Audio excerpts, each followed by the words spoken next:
Yeah. like over AI or for something else, like things like that? No. No. Can you question your beliefs? Your belief in Um, Jesus Christ. If you learned one day that it is wrong, that Christianity is wrong, that Jesus never existed and the atonement is not real, what would that do to you?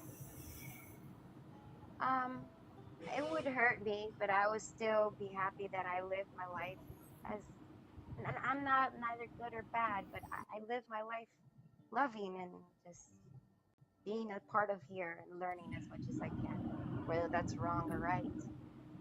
So, Is there can anything you that would, question your beliefs in the God? What was that? I'm sorry, I couldn't hear you. Can you question your beliefs in God? I have questioned God in the past before. Why would you do this? Why no, would you not do God, that? not God. Can you question your belief in God? Like, why do I believe in you? Mean like that? Can you Yeah, question? really, like when, Yeah, like, can you question why you believe it? And if your belief could be wrong, what it would mean for you if it was wrong? How you might know if it was right or wrong? How to confirm it or refute it? Have you questioned it in that way? Um, I could I could question my husband in the same way, but doesn't mean I'm not with him, I'm regardless not if it asking. worked Stop, out. stop. I didn't that ask that you doesn't about answer the Metaphorically. question. your husband at all. Your husband had nothing to do with the question. Yeah, just The question, metaphorically. the question wasn't a metaphor. It was if you could question the belief in your God, the understanding of your God, whether or not your God is even there, whether or not you even really believe it, or is it something you repeat out of comfort, like a security blanket? Have you ever questioned those things? And can you question them? I hate to say that I haven't. I haven't. And it's something that I wasn't programmed to. And I don't look at it. It just That is. We are getting somewhere. It Yeah. just is. You know, I'm just, What do you mean this it is me. just is, though? I am who I am. And I love who I love. And I believe in who I believe in. You know, you do too. And I respect that. Would you Casey. be able to? Oh, I'm sorry, Thrayle. No, that's all right. Hammy can go ahead. Go ahead. I just wanted to ask, could you ever see yourself changing your beliefs in this God? Um, I say no, but us human emotions, um, we never know sometimes what we may do. Um, I can't even trust, we can't even trust ourselves 100% because of our emotions. So if all my children were just destroyed, I would be,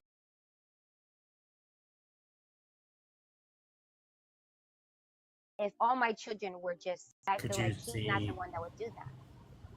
It's, it Could you wasn't his see fault. any? Could you see any way that that belief would get shaken so much that you stop believing?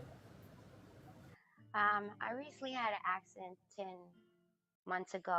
I became partially paralyzed and I still have faith. And I survived, like I said, a lot of things most people wouldn't. So somebody who's So, partially paralyzed, without taking away from the sake of your experience, yeah, can you tell me why you still believe, even after that? because he's the reason I keep going. Um, I'm here for a reason to teach my Why, children and Casey? others. Why? For love, for kindness, for light, for joy, for I'm neither good or bad. I'm just in the middle. I'm not perfect. I don't think if you don't believe you're bad, if you do believe you're good, no. I'm just wanting to show others what helped me and God helped me. Whether they believe it or I This, believe it or not. I will always thank believe you. that though. Thrayle, I think that's as far as we can go with her. Okay. I appreciate you guys. Anyways. Well, I appreciate that you would come up However, we encourage you to question your beliefs and ask questions to continue to find truth and look at your beliefs and how they truly do affect yourself and others in an objective and logical way, and If not I just would have spiritual. seen the top, can you question your beliefs? I would have not joined. I don't question my beliefs. I do. I just wanted to answer the other questions. Just, you know, Why don't figured you you guys question your beliefs? my faith is too strong. Just like why don't I question the love my husband has? I don't question the love I God has see. for me or I have for him. So, That's all. so, so your faith is so strong that you can't question it. I appreciate you stopping by, Casey, but Thank you I guys. would like to move on to someone who No. might be able to. And yeah, that's kind of unsettling, really. A belief so firm that it Yeah. can't be questioned. The thing is and I don't want to assume any motives, but I find that those who say that they can't question their beliefs, it's not even necessarily that it's strong. It's that I feel like they might be afraid that if they started questioning it, that they We do have a question from YouTube. Is Jesus still a zombie? he is. He's a zombie, and From a matter of he perspective, yeah, I would say so. so well. Since this is historically accurate stuff I'm about to spew here, so Okay. he is a zombie. He unalived, and whenever he came back alive, the only thing that unalives and comes back alive is zombies. Unless he's a vampire, in which case, I don't know. Depends on the type of vampire he is. If he's Bram Stoker's vampires, then he just gets drastically weak in the sunlight. But I would say zombie.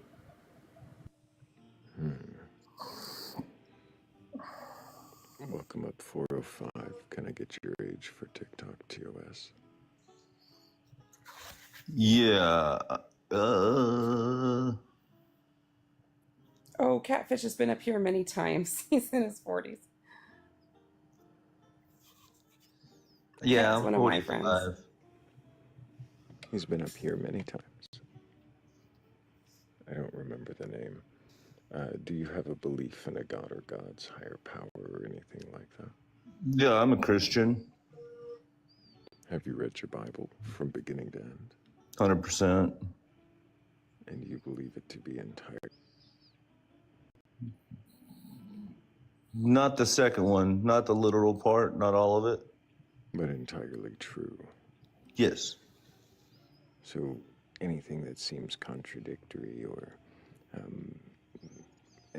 in any way an error, you would say is somehow a metaphor to another truth. Not necessarily, no. Do you recognize any contradictions or errors in the text? No. I see. There's no point in believing in something that says that it's the unspoken or it's the word of God, and then it's the sword of the spirit, so to speak. So you take that, and it's supposed to hold some special meaning, so to speak, some special place, not just with any other book. So How many times have I questioned you before? I don't know. I don't recall the name, to be honest with you. So I know I've been in other. Our paths might have crossed before, but I don't think I've ever been in your life. Okay. Do you believe? Oh, I guess I was mistaken. I apologize. You might have shared panels or seen him in other places, but I don't know Catfish. Yeah. Do you believe in the 6-day creation as a literal story? Not literally. Not a literal 6 days, or No, not a literal 6 days. is the creation true? Yes, You create in that order, just not the 6 days. correct. whatever 6 days meant to God when he inspired Moses to write that. I see. You believe Moses wrote Genesis 1. Oh, I don't remember if it was Moses or Joshua. Many traditions say it would have been Moses.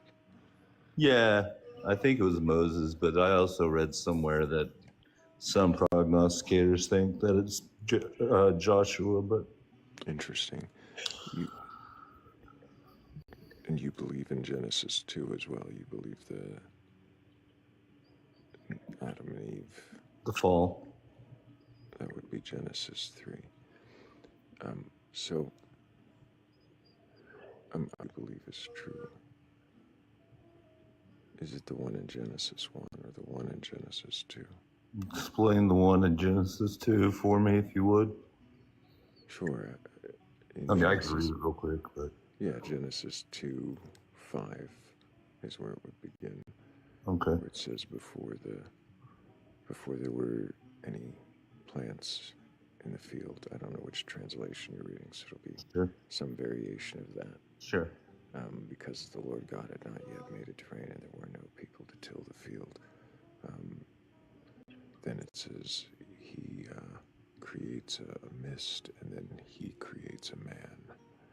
So before vegetation, he makes a man. And then it goes on to explain that it's not good. Skipping ahead, it's not good that Adam should be alone, so he creates animals from the ground. Sure. And then Adam can't find a helper in those animals, so only then does he create Eve. So the order would be then man, plants, animals, woman, instead of the Genesis 1 order, which was plants, animals, man, and woman. I see what you're saying. I think that I would best explain that. At least for me, it makes sense in my brain. To be honest with you, I don't know. That's one of those things that make you go, that we sometimes, I don't know is a perfectly fair answer. Yeah. I'm curious. Would you consider... Oh, go ahead, Saints. Would you consider it, Thrayle, the word contradiction? No. Not even apparent, just on its face. On face, yeah, it sounds like it. But I think it's a conversation to be had for it.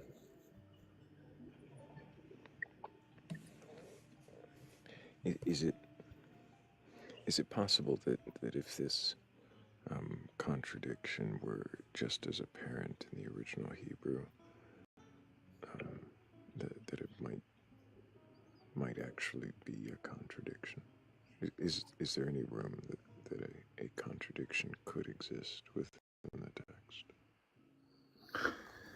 Oh, that's a great question.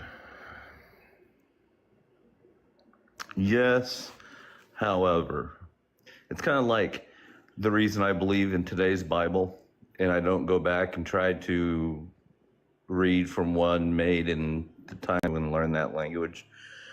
I believe that I'm accountable to the Bible in front of me.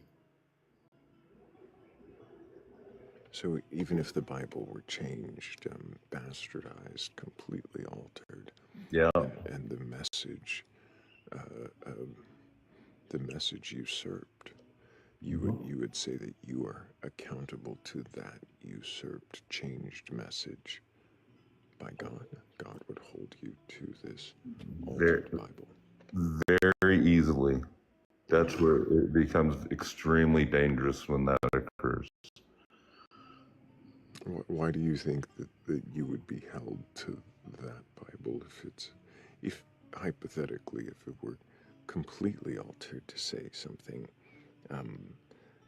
let's say that the only way to the Father is through the vengeance of the blade or something, something really, really horrendous. Right. If it were to say something like that, which, you could find would you then be held to that scripture? If you decided to believe that Bible, My question is, if that were like the mainstream Bible in front of you, if you'd been raised on that Bible, would you be held to that? great question. And I would answer it in the same way I do with the way that I answer, how do I know I'm a Christian? One, it was a personal experience that I had. Two, I live in Oklahoma. We're the buckle of the Bible Belt. You're not really answering my question, though. Okay, I'll try to. What was my question? Something about if the Bible had been changed, am I still accountable to that Bible? Yeah.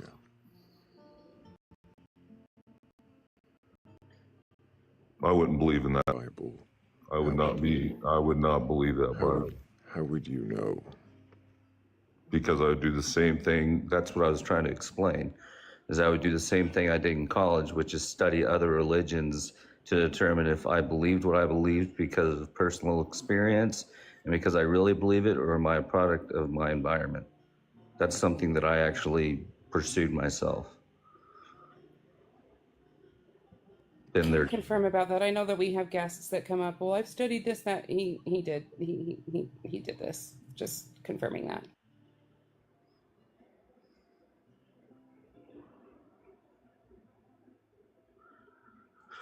How do I determine what I believe? So I'm trying. Let's not read from the comments why while we're are up you here. responding to those questions and not our questions? I'm not responding to them at all. All I was doing was reading it out loud. I didn't know that was a no-no. Are you inebriated, Catfish? No, sir. I don't drink or drug. Confirmed. He does not drink. He talks really slowly because he's from Oklahoma, is a fisherman, and takes life by the moment. I see. You confirmed that. I mean, I can spill his personal business if he lets me. I can tell you that, like, he does not drink. I promise he does not drink. You're clearly. And Thrayle, I apologize. I know I'm being really defensive about this guest. He's just a very special friend. Defensive. And he's being extremely evasive with his answers, which is. Well, I don't think I am. I think you're being incredibly overbearing with the way you're running your room, but that's okay. My opinion is overbearing. Go ahead. How am I being overbearing, Catfish? Because if I don't answer your question within 10 seconds, you say, okay, let's move on. And you start cutting people off. You did it for the last guy. You're doing it to me. I'm not trying to filibuster over here. You asked me a question, I'm trying to answer, but I'm not answering it the way you want me to, and it's ticking you off. It's not ticking me off. So now you're projecting some kind of emotion onto me. I would like you to give more direct answers. Okay. Catfish, now the conversation starts. Go ahead, Hammy. If I were to ask you, or if you were to ask me, hey, what's your favorite breakfast meal? And I were to give you a long history about what breakfast does and the benefits of breakfast and all that stuff, does that answer the question you asked me?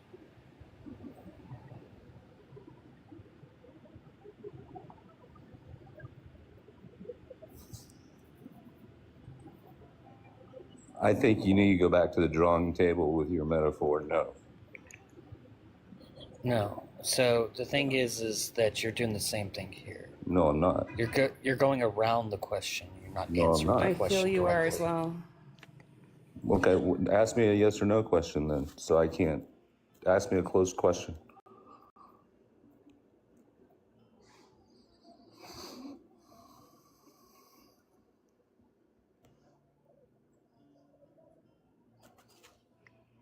Did you have a question for him, Hammy?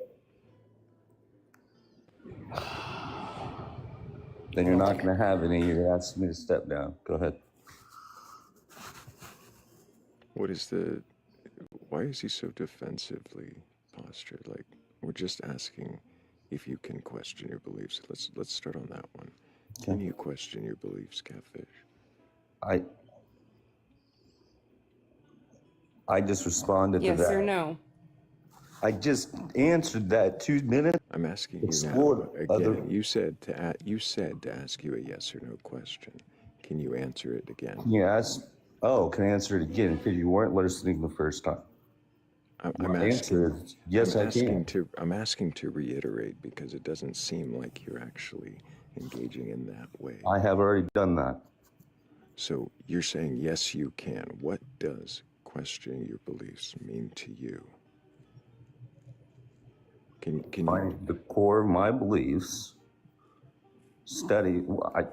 I know them. I know the core beliefs of my belief system. I also looked at the 7 major world religions on par. Okay, hang on. Just to clarify, what I'm asking is not how you have in the past questioned. I'm asking more in sort of definitional terms.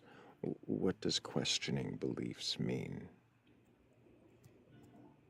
See Exhibit 1. I've already explained it. Do you think in a verbal conversation that see Exhibit 1 is actually helpful? Are you trying to be pedantic for a reason, or do you think this is a platform where you score points for winning a disagreement? Is that what you think? You're in like a debate room? No, not at all, because the judge doesn't speak. It feels to me like you're being a judge in this room, which maybe that's your goal. That's up to you. It's your room. A judge? What am I judging? But you judge people that they come up here. You talk about the way I'm talking slowly because I'm relaxed this evening because I was just lounging on the couch when I got in here because I was looking for saints. I asked one time if you were inebriated. You seem to be fixated on that. See, but you interrupt people. That's another Yes, way I you do. show. Yes, I do. I try to direct the conversation back to the topic. That's not the way that communication works, brother. Yes, it does. In this live, it does. Whenever the topic is being enjoy your dragged life. away. Okay. I'm not participating in it. Enjoy your life, sir. Running away, you can welcome to do that. Goodness, he was defensive and interesting tonight. You can say he doesn't drink, and that's fine. And I'm not accusing him of being drunk, but his posture was that of someone who. It's possible he was belligerent. participating of substance. Oh yes, he was belligerent, but I can affirm it's not alcohol.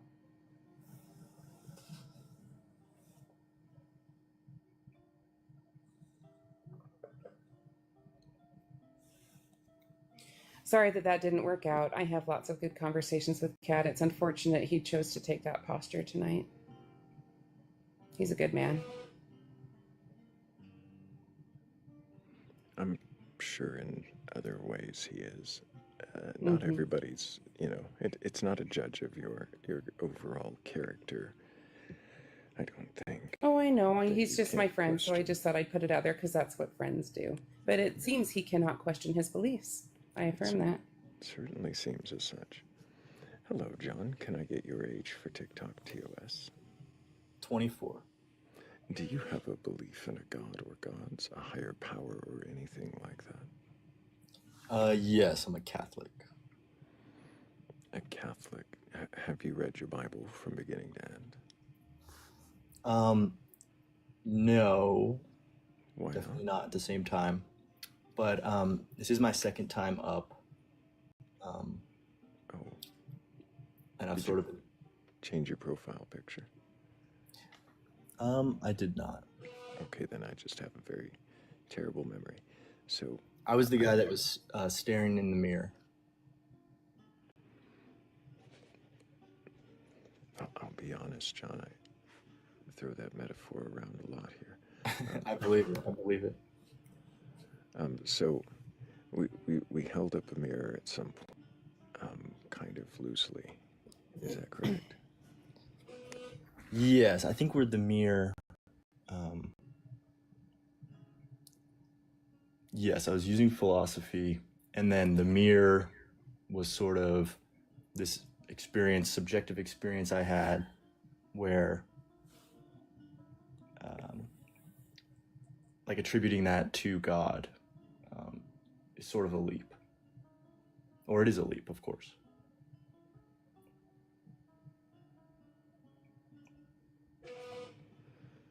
So you were making a leap that an experience was God. So If you want to elaborate more, I'll give you some room. So we had talked last time how I had grown up Catholic and totally left the faith. And then started researching Catholicism for, other reasons. And then one day just kind of found myself believing, like having these well,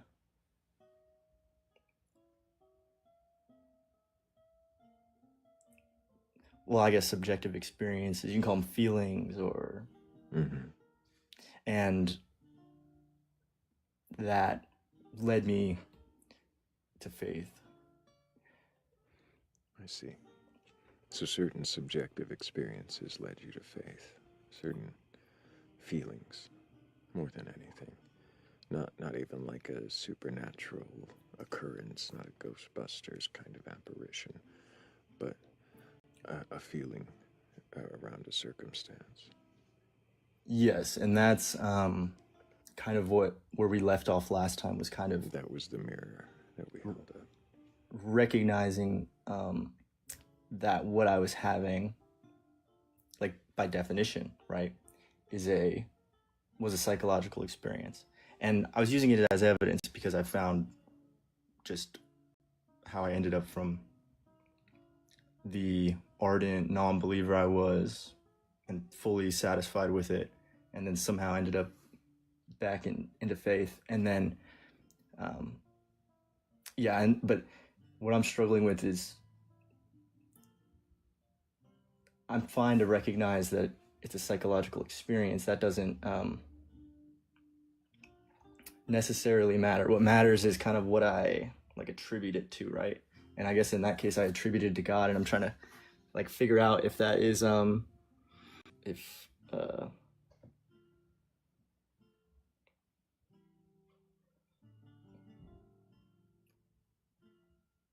if it's, I mean, I guess irrational is the wrong word, but maybe that does hit it on the head, because I guess it is irrational, but anyway, that's what I'm kind of wrestling with. Is You're already doing the work. Every question I start coming up with, you're questioning already. yes, and part of that is because I've been thinking about it.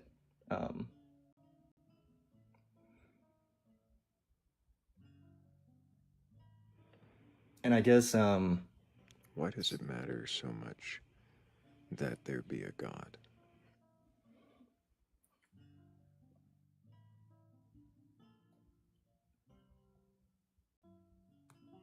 well, so that's a little bit where my analysis reaches its limits, because the justification I've been coming to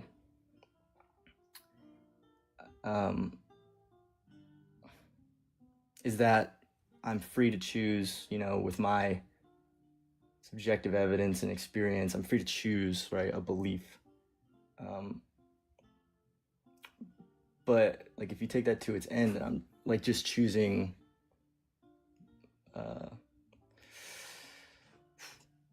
well, sorry, I mean, to answer directly, I want to say it doesn't matter but it's if I have faith and I'm deciding to be a Christian, then it obviously really does matter. So I don't know.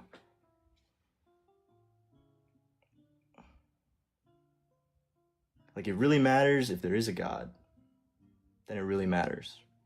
But if there's not a God, then it doesn't matter. And you see how that's like kind of a circle.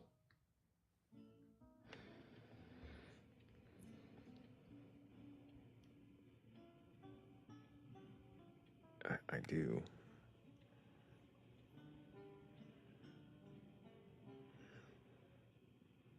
It really matters if...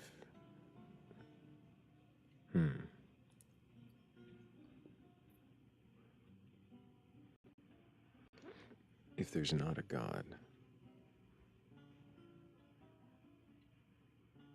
is it still meaningful? Do you mean faith and religion? No. Well, maybe. Okay, Well, sorry. I guess the question is really, if a God does not exist, can it still be meaningful? Well,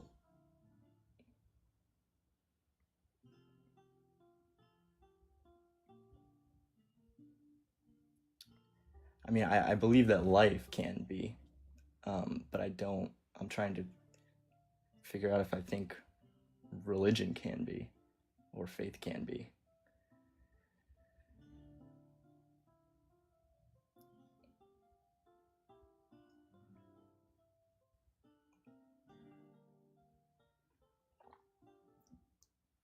And then I get in this sort of loop where, or not like a loop, but a dead end where, I think about, Back up to the question, if a God does not exist, can it still be meaningful? Yes or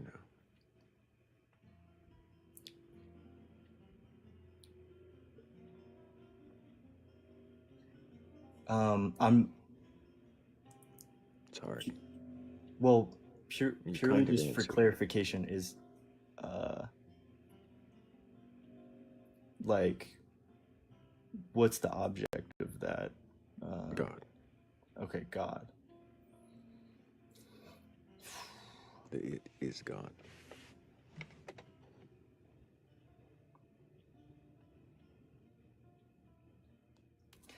Well, I think the answer is yes. I mean, I think it's yes, because when you're in a place without God, right? You assign, your own meaning to life, and that's kind of where I'm at. Is like, if that's the alternative, then how can it be so wrong to me choose God and faith as part of my meaning, right? Like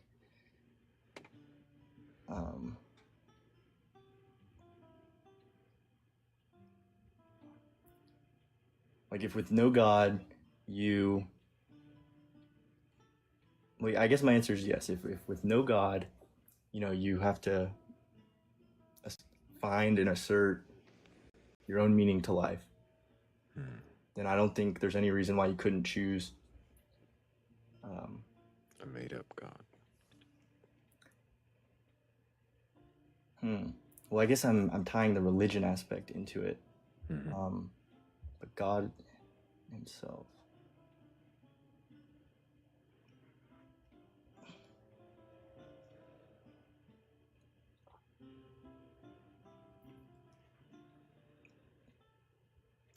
I mean, I would have to think about it more, but I do think the answer is yes, because I think an abstract, It's fascinating. an abstract thing can have meaning, but I'm trying to think of like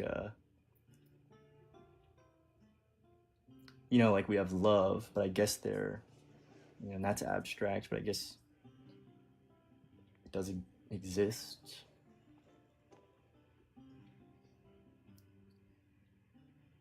I haven't thought about something. It's like a unique category, which is like, what is a God that does not exist? Is that such a unique category? Do you believe that all gods exist, John? Yeah, I see what you mean there. You believe Odin, Marduk, Tiamat? Do you believe in Ra and Thoth and Vanamoinen.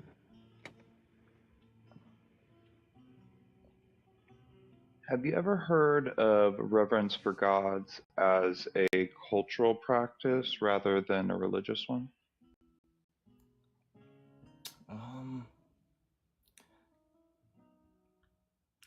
Um, I don't know. Not of that. Is that like a theory of? Um, It's kind of what, especially groups that have been forced out of their religion or converted, or just people that have a great appreciation for the culture, especially in like indigenous religions, but don't necessarily believe in the religion, but want to like keep the practices around for cultural reasons. And so in those examples, a lot of people will go through all of the aspects. Like if you didn't have the conversation with them before the ritual, that this was not like they didn't truly believe that like these gods that they're about to speak about or these ancestral spirits that they're about to speak about are real and doing exactly what they are like portraying within the ceremony. But a lot of times that's not really how they are perceiving it. They are doing it as a cultural practice to um, help educate broader communities and people outside of the community about the history of their people, and also to keep whatever aspects of that culture haven't been destroyed alive in some way. Understood. I like to bring it closer to home. Um, like I saw a stat that 63% of Catholics don't believe like in the Eucharist, and that's like the the source and summit of Catholicism. But they still go to church, right? They still raise their kids Catholic. When I was not believing in God, yeah, I guess that's cultural.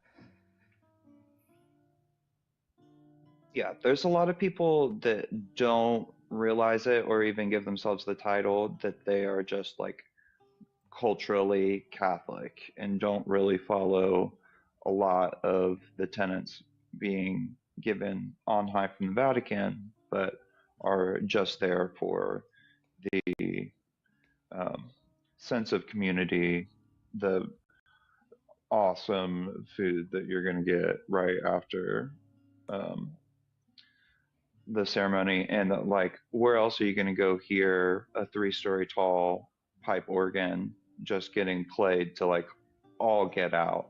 So there's certain aspects of it that yeah, people do continue out for reasons outside of like a true belief in it. So yeah, I think that within like Catholicism, well, and you see this within a lot of ethno religions where the um, entire social life of the community is tied up into the religious practices that are going on. So if you want to socialize, you have to kind of like uh, culturally participate, at least in some way.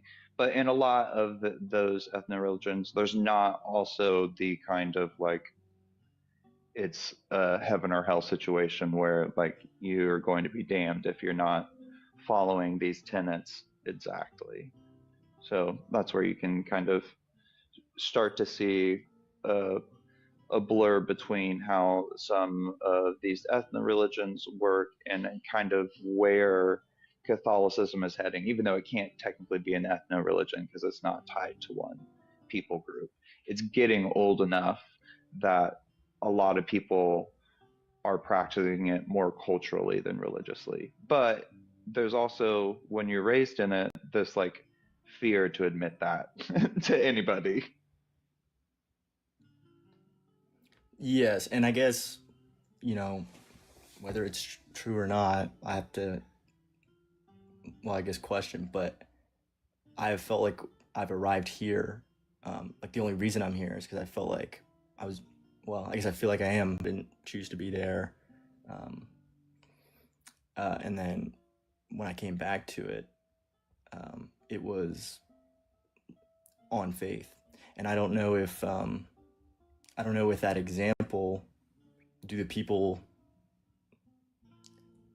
the cultural Catholics, I think you were saying they're not like deceiving themselves. Like they know what they believe. So like in my case, it would be like, and I think you guys mentioned this last time, it would be like this subconscious calling to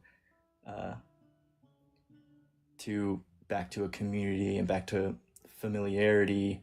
And I don't think that's what I'm doing. Shake asks in the comments if it could be fear of a judgment from that community that keeps you there. So,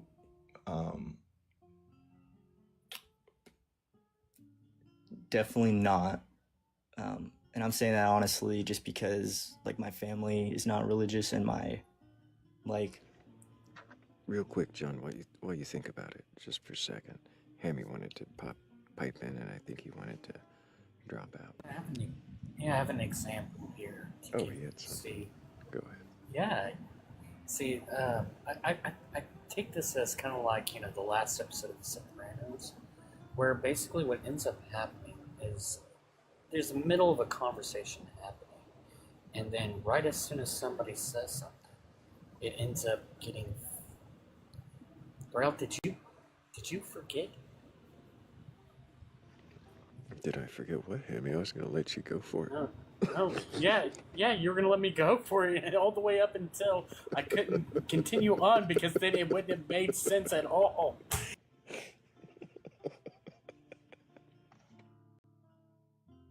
That was him asking to be dropped.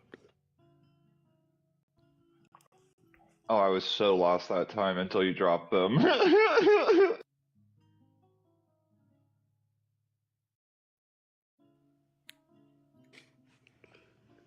That's why it was word salad. I just wanted to see how tossed he would get that salad before he realized he had to sandwich it. Sorry about that, John.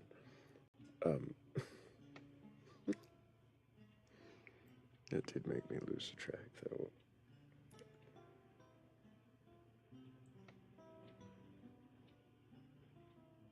though. We were on if it, and my family is not. I mean, I wouldn't like never judge what they believe and call them cultural Catholics, but like they're not devout Catholics. What do you think would happen if you told your family you didn't believe in the Bible? Well, I don't know if I'll be able to explain a family dynamic, but it's You don't kind of need like, to go into too much depth. I was just yes, curious. of course. Would it be like would there be a shunning, a retribution, or would it be an acceptance? I'm, I don't know what the agnostic word would be, but luckily my family would not judge me at all. The reason it would be weird, but yeah, at the same time, when I was like a total agnostic, I didn't like advertise that to them. Well, actually, I guess I did, but I guess I never flat out said I didn't believe in the Bible. I just told them I'm, interested in these writers and tell them about the writers. But I just wouldn't bring it up because it would be kind of like weird for me to make that announcement. Like that's how like uncentered we are on Christianity, if that makes sense.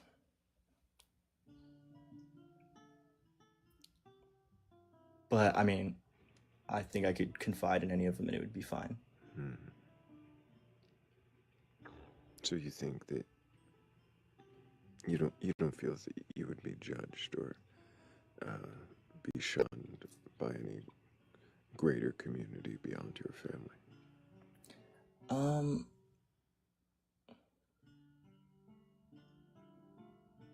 I don't think so, because uh, all my all my friends were the same friends when I was agnostic and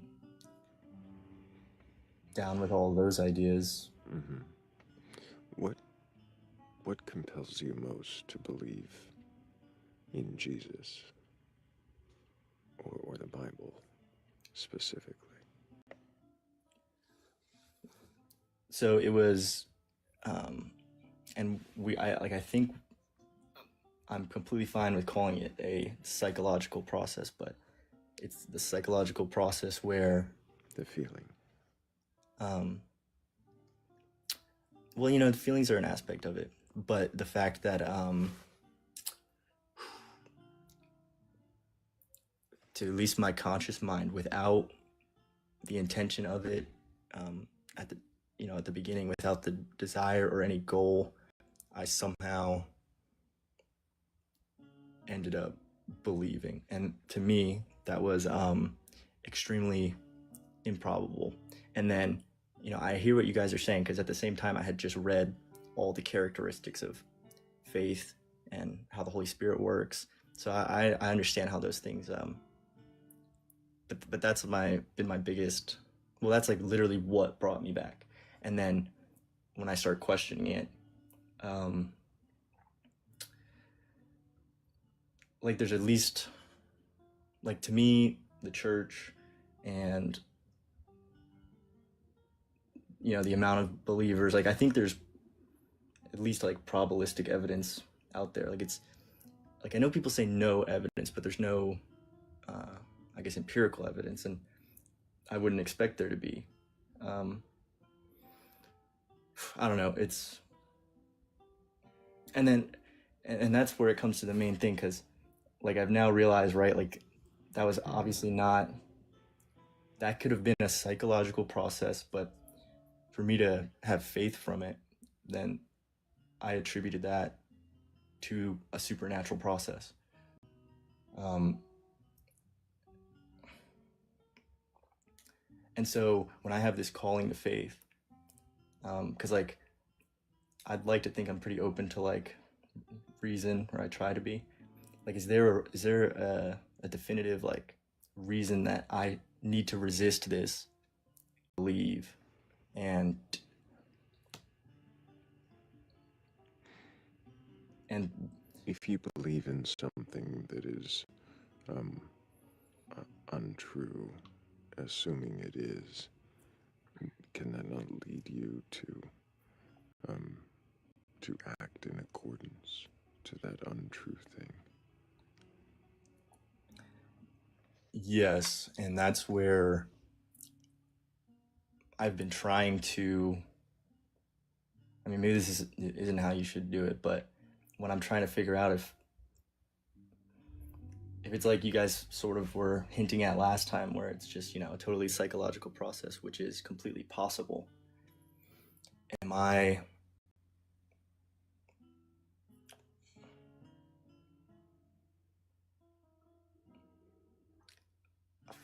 required? Well, I guess I don't know. Am I required to resist it? I know required is like a weird word, but, or is it okay to just go along with it and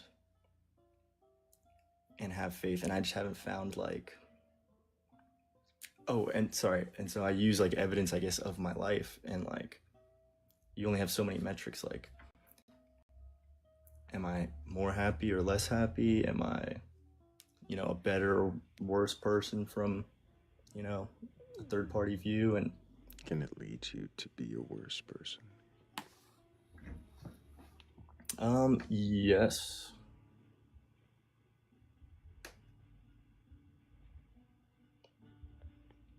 Or I mean, like, if we're talking about true faith, Hmm. like, assuming God's real, right? Theoretically, it cannot. But I'm in this state where I'm trying to figure out if it's real, I guess. Hmm. You're saying, assuming a God, I see. You're saying assuming a God is real, then true faith couldn't lead you to be a worse person because the God would be real. Assuming. But Can you...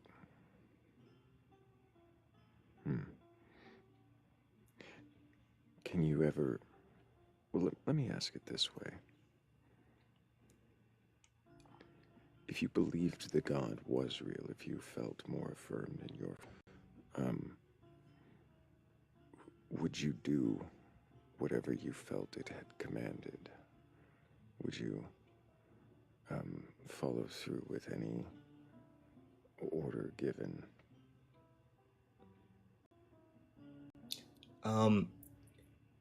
So I guess my intention would to do that, would be to follow it. And that's what I've been, I guess,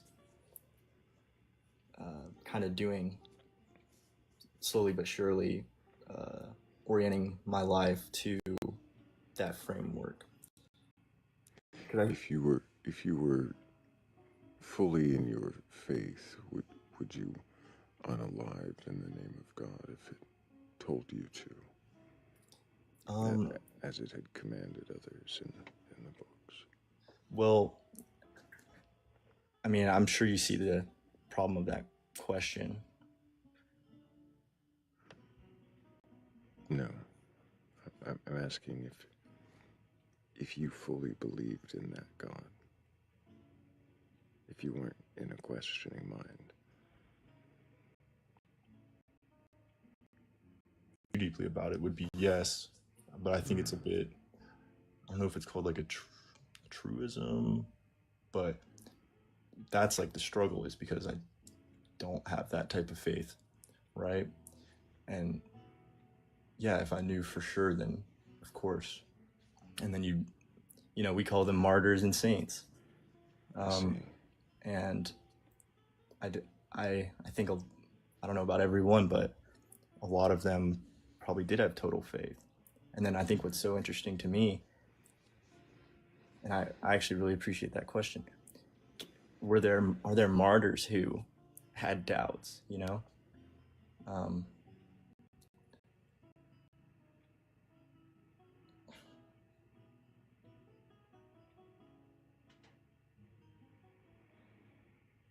Well, what's one version of Jesus's last words?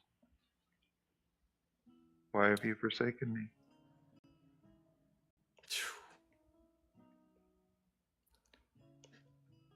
See, and that's I'll shift to the one way and then. Really quick, they requested up twice. Cat, did you mean to be up here? Cat the witch. I'm gonna guess you did.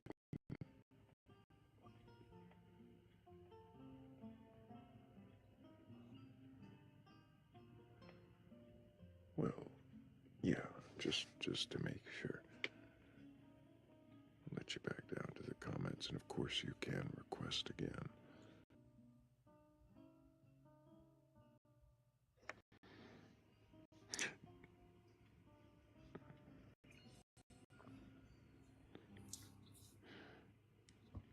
Do you think that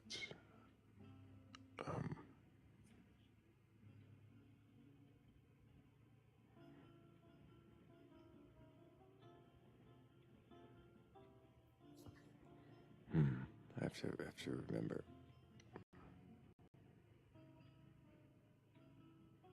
I have to think about how to frame this based on where you're at. Yeah, and I'm questioning my beliefs, but it's kind of because You are questioning. The question is, how much do you actually question? How much do you still hold to as firm and faithful, and how much is actually being doubted? and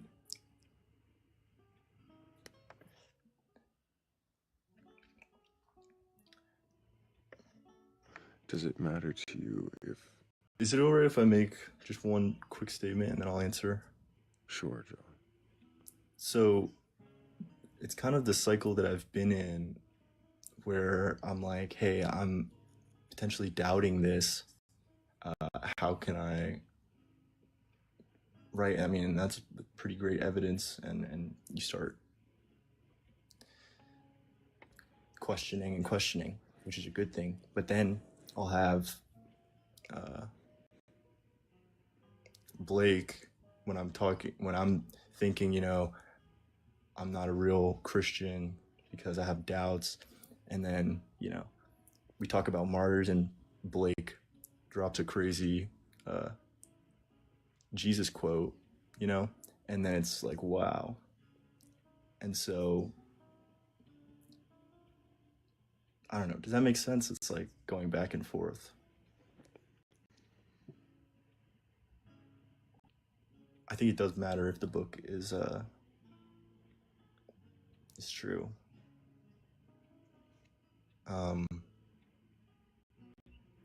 But to me, the book and just as a Catholic, the book and the Catholic Church and you know, God, they're all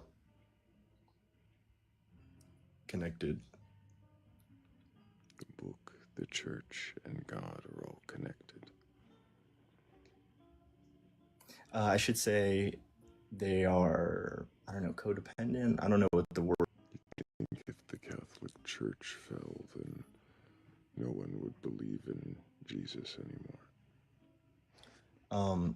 So, well, we'd have to create the hypothetical where, because no is the answer. But I was talking about in the Catholic worldview. So if you had, like, saying a totally inflexible, devout Catholic, like that would, Well, I guess like you're saying, they would just go to another form of Christianity, but it would Catholicism would be done, and the version of God that Catholicism was asserting or claiming, that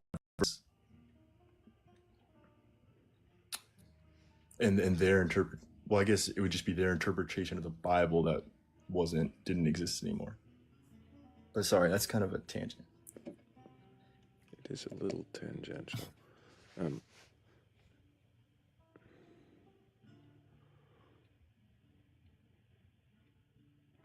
Why do you want for God to be real in the Catholic way?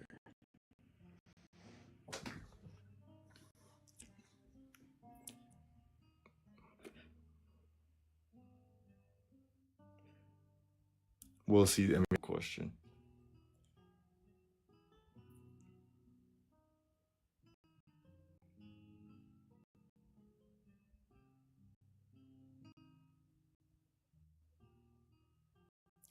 I mean,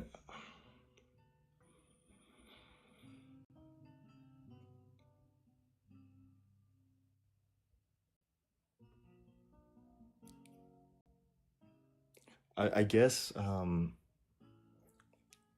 like obviously the fundamental question I'm trying to figure out is God's existence. I guess the Catholic Church is obviously, to be like devil's advocate, that is the lens that I'm most familiar with God, obviously. But on a way more basic level, it's just because that's the denomination of Christianity that I think is right. And then You think it's right because of what, apostolic succession, or because it's what you were raised in? that's like, I guess that's the issue of questioning yourself, because like, I'll tell you, I think it's because of evidence. And I think what's so cool about when we just talk about denominations, you can be, right, an atheist and try to determine, hey, which denomination is whatever, the continuation of the first Christians. So, I mean, I think that is more historical and theological evidence.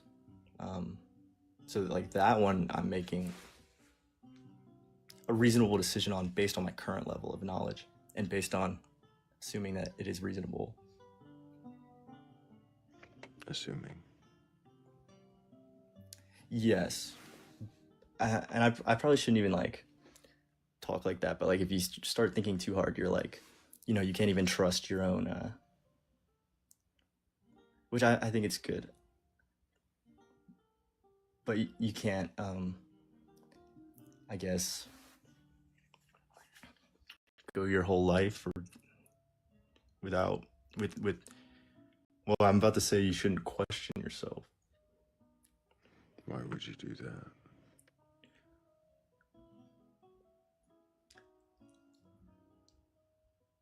Well, I should say like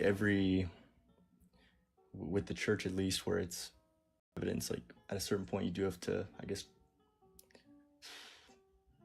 you have to make your own judgment, and you can't, I'm trying to say that I can't quantify how much bias is in it, is what I'm trying to say. So to me, it's correct. To you, it's correct because it's always been correct. It's where you've come from. It's the lens you wear.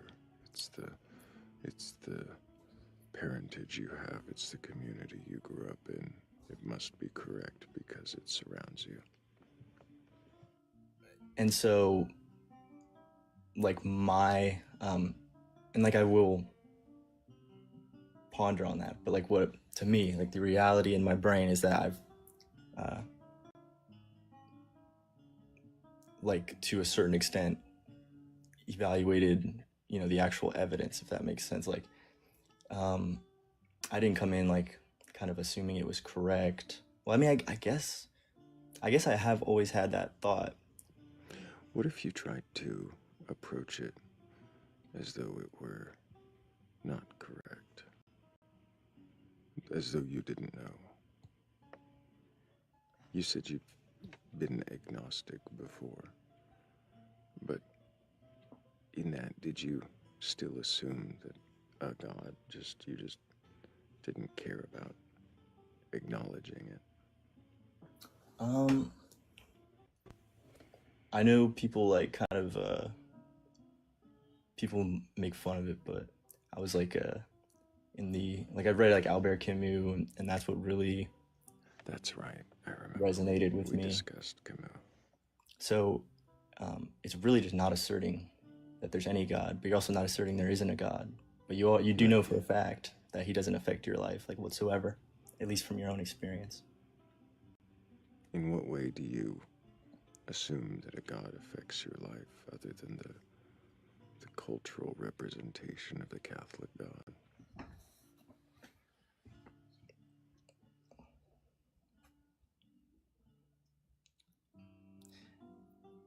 So,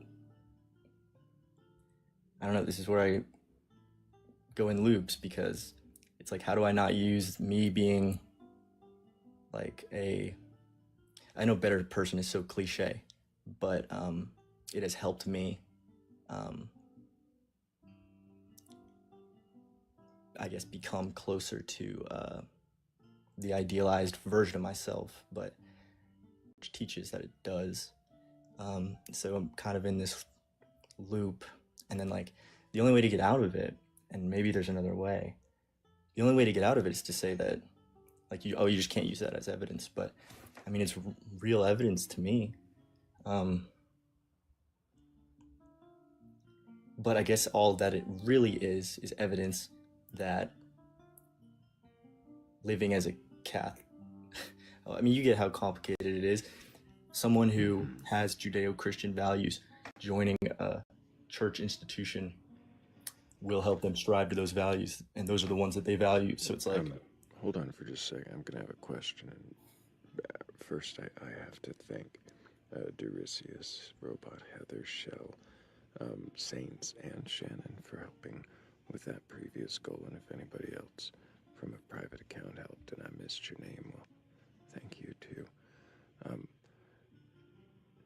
John, when you say Judeo-Christian values, is that kind of just like a blanket buzz term that you've heard? What does that mean? yes, that's definitely a like, I don't know, a buzzword, but like in my worldview, right? Like my closest thing I could reference would be like that it's kind of the catechism of the Catholic Church. And that's like just inherent to my worldview. And so if there's things in there that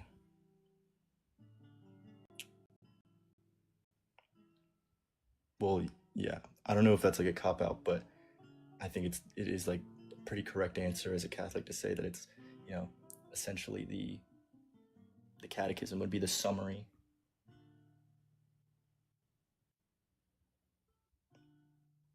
And we talked about last time how easy that makes it. The catechism would be the summary of what Judeo-Christian values are. Oh, sorry.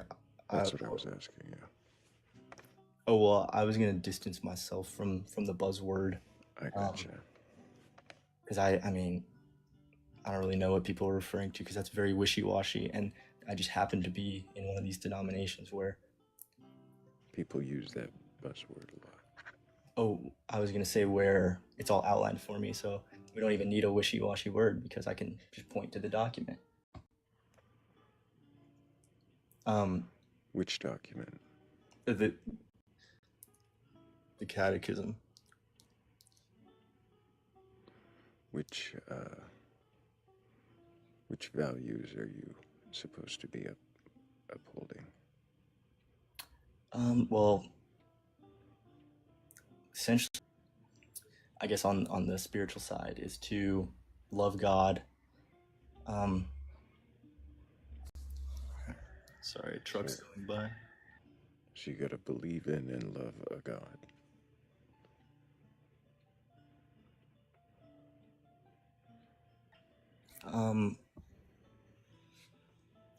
And then once you're baptized and once you're...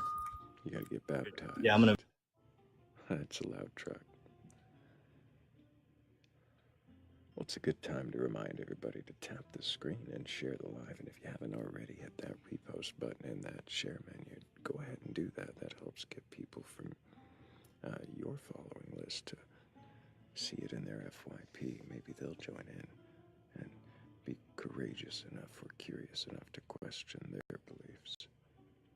I think we've got a few more hours of this questioning left in us. Well, at least I do. I don't know if Blake's even still conscious. Oh yeah, I'm here. I'm just trying to get duct tape off of electronics. Oh, that's always exciting.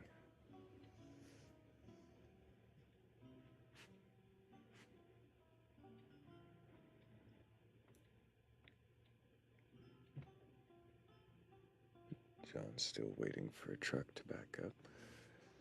And I think the queue is empty. We did have somebody requesting. Yeah, the truck sounds a little further away. I apologize, like with the... That's all right. We were going over which values were important to uphold, and one was to believe in a God, the next was to love that God, then it was to, what was it? So I was going to summarize or sum it up as once you're baptized and in communion with the church. Baptism, that's right. So you had to get the baptism. And then what was the next thing? In the sacraments. Sacraments. But apparently the only thing you have to do basically is like not separate yourself from God for... What does separate yourself from God mean? So and I'm being like very crude, moral sense. What does apostate mean? I think that well, I guess I think I know what it means. It just means like you become a disbeliever and you totally deny Jesus Christ. become a disbeliever. So just lack of belief. So I think apostate's a stronger connotation where you absolutely deny Jesus Christ, and for all these things. Well, sorry, continue. No, I didn't. Did Blake say something? And so, oh, go ahead, Blake. Sorry. I was about to. Yeah, I was just gonna say, is that what like the catechism teaches in its entirety, or is like there are much more aspects of the catechism that like contradicts that? Yes. So I had one more item that was required, or that separates you from God, and that's a mortal sin. That's where you get the super long list, and that just means it's a grave matter, and you're fully aware that it's a grave matter, and you fully. Where are these mortal sins from? What does this come from? So in theory, they would all be taken out from Scripture.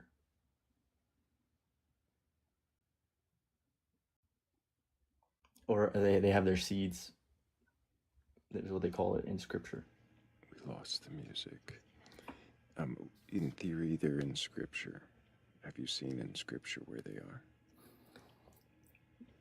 So I haven't gone and checked every single one of them. Oh. And so I know I need to do that for.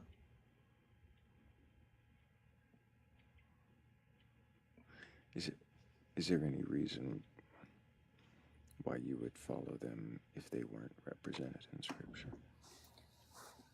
If they weren't representative of Scripture, I would say that, everyone's goal, if you're a devout Catholic, is to basically become a saint. But me and my moral framework is somewhere below that bar. So if God was not real, I would follow everything in the catechism that I believed was that I believed was right and wrong. And then or else I could go to hell if I don't go to confession before I die. If you don't confess to another person before you die the bad things you did, according to the organization the person belongs to, that might be based on the book,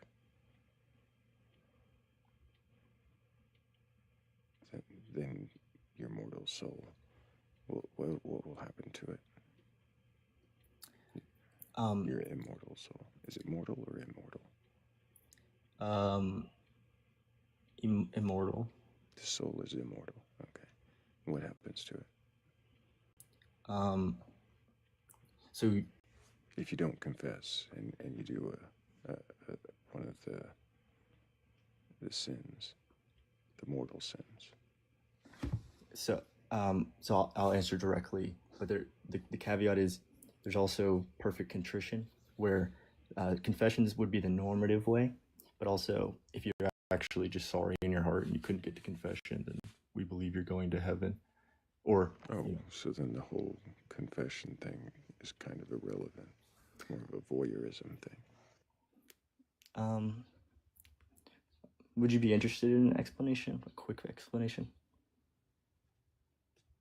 It's okay if not. Well, you had just said that if you were sorry in your heart, then the whole confession thing didn't really matter. So if you're sorry in your heart enough to sit down in the confession chamber, or is it a chamber or is it a booth? You could do it anywhere. What do they call it?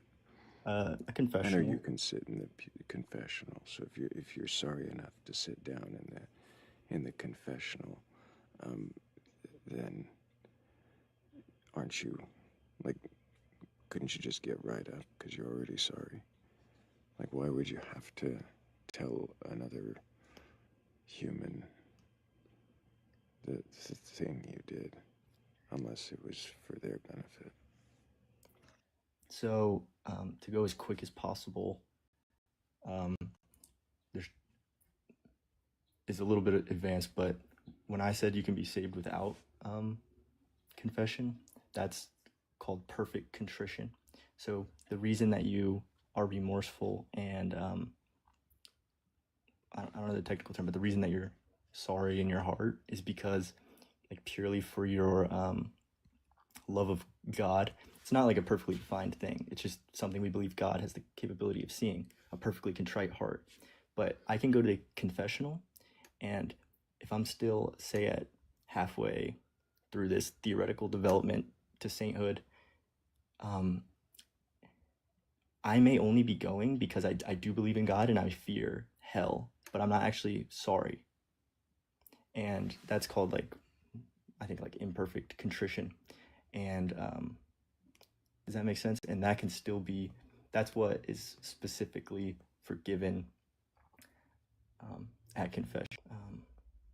That would be like its most important function if we're just talking about hell or not hell. So confession is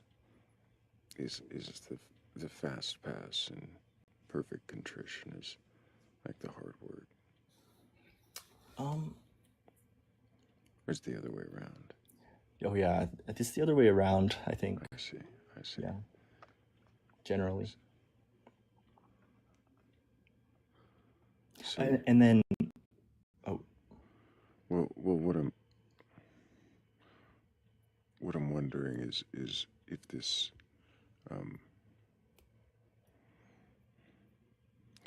confession part, the person, the human that you confess to, they decide on what what the price is for your contrition. No.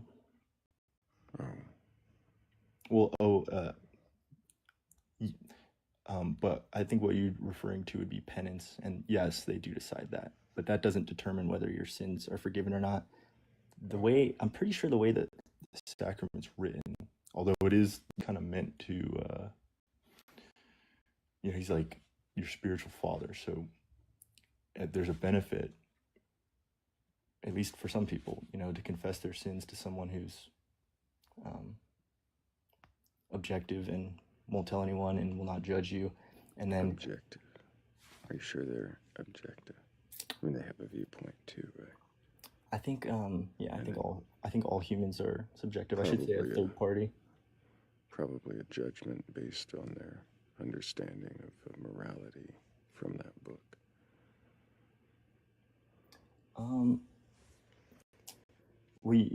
I understand what you mean. I was just trying to say kind of, well, anyway, what they assign you is, because both those people are believers and they're giving you this penance to try to, heal you from that sin and develop you. It's not payback.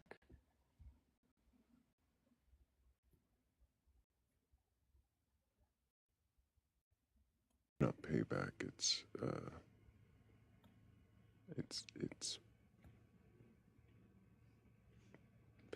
payment. The analogy would be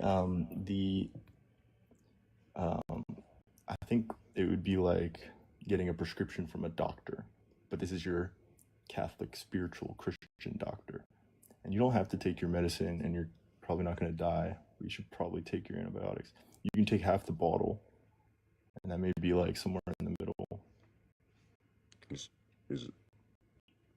I don't think that's. Is it more like getting handed a sentence? Oh, sorry, Thrayle, I was interrupting you. I was just gonna say, don't take that as medical advice. Nobody up here is a doctor, and if a doctor gives you a prescription, you should probably follow through with it. I don't know what John's talking about. Yes, I'm not a doctor.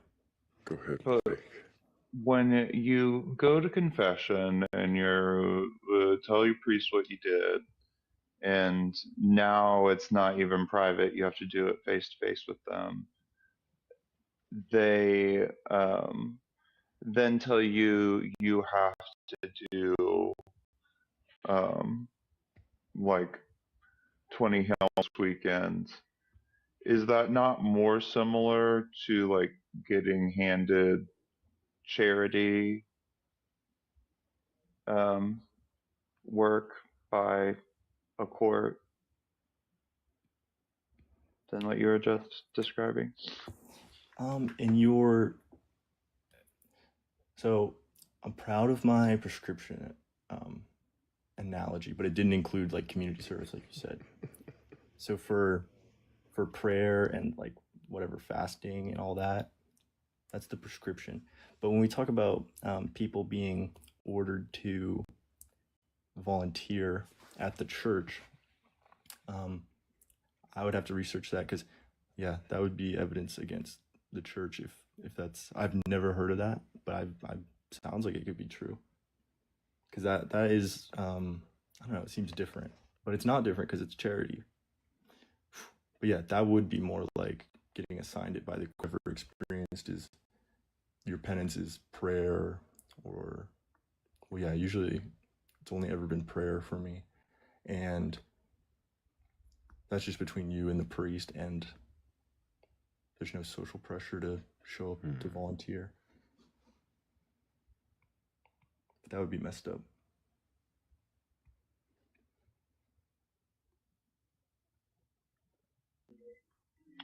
Yeah, I would look into priests handing down community involvement as penance because that is one way that they force involvement from the community.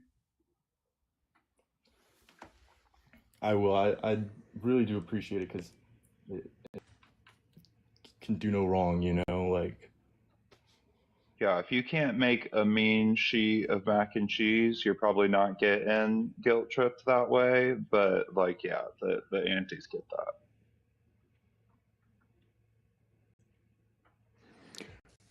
We've kind of covered some of it, but I'm curious if I ask you just point blank, what does Catholicism, your understanding of it, condemn?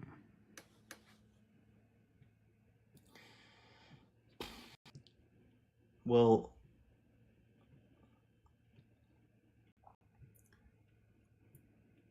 I hope you could understand that this is not trying to dodge it. It's just hard because, like, we have a catechism. It's hard to. It doesn't become. You don't have to sit and ponder that, because like it's very clear. But I could give you, I guess, broad strokes. It's very clear what it condemns. Well, I'm just talking, I guess, compared to maybe a potentially other situation, and maybe my thinking is wrong, but Does it condemn you questioning it? no. Does it condemn your doubt? It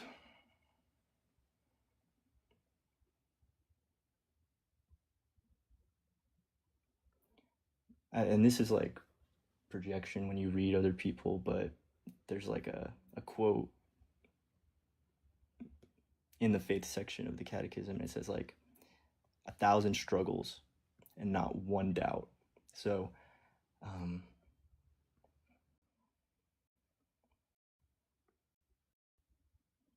yeah, doubting the existence of God would be condemned.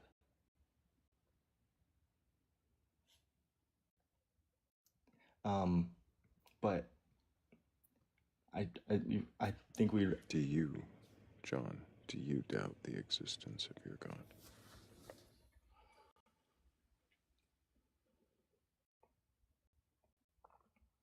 So this is what I meant by the projection. I would say I struggle with the existence of God, and so you know. But it's like if I hadn't read that quote, would I be assigning a different word, like doubt? Like, is that clearly what it is? Or is it a struggle? And that's the line that they draw between Um, yeah. So to call it doubt somehow betrays the catechism, but you could call it a struggle, a fight, even. So this is my honest to goodness answer. They would have like probably a chapter in a book from a church doctor that describes the difference between a doubt and a struggle. Because like I'll be honest, I don't even know if I'm doubting or I'm struggling. What does doubt mean to you?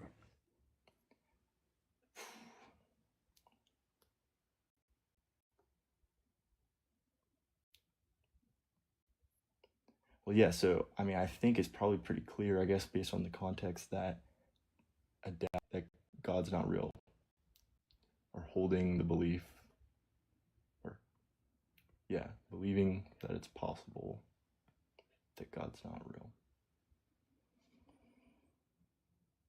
Do you believe that it is possible that God is not real?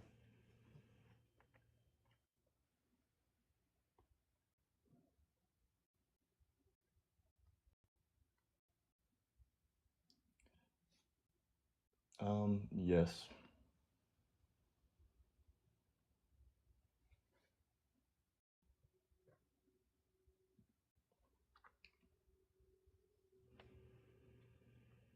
Does that mean that you doubt?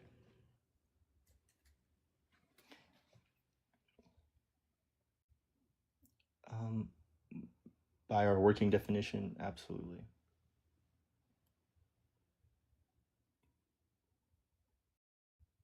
But like, well, obviously about your question before, I can answer that with a straight answer. But yeah, I'm not clear if right, like I'm not. So I've established that it's a possibility God might not be real.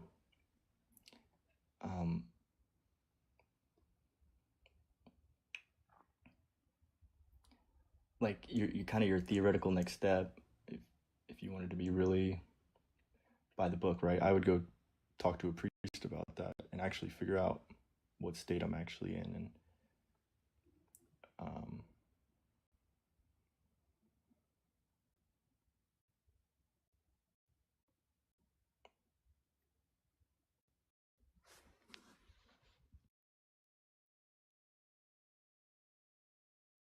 Why would you expect a priest to have the answers about where your faith is? like the same reason that I'm here right now. I understand if I got a really a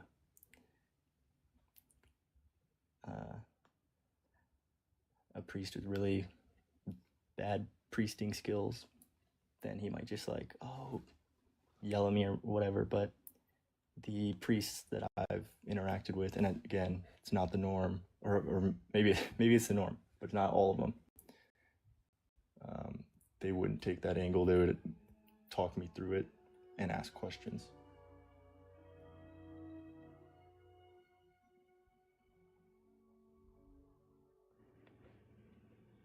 And that would be helpful. Mm-hmm. You think their questions would be meant to help clarify whether or not you believe, or would their questions be meant to guide you back to belief?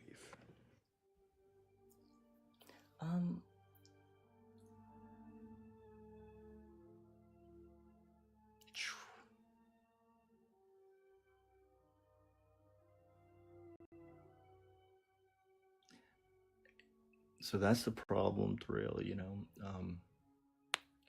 not to harp on my analogy, but I'm going to the doctor to get better.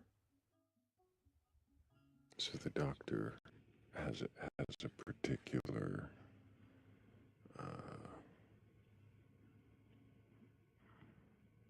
methodology and a particular illness that they always diagnose every patient with, and a particular cure that they give to each patient uniformly. Is it a doctor? Is that a doctor? Is that what you said? Yeah.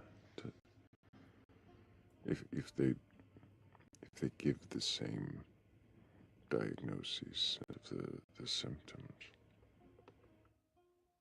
So, I don't know, I may be way too committed to my analogy, but to me it actually sounds like exactly like a doctor, where some of them, no, you're good, keep what you're doing, maybe eat a little healthier and do some exercise. Right. Their Yes. idea of health is belief in the God. Their idea is going to lead you in one direction only, regardless of where you are naturally headed, where your questions are naturally leading. They will. It doesn't seem nearly as much like what a priest would do.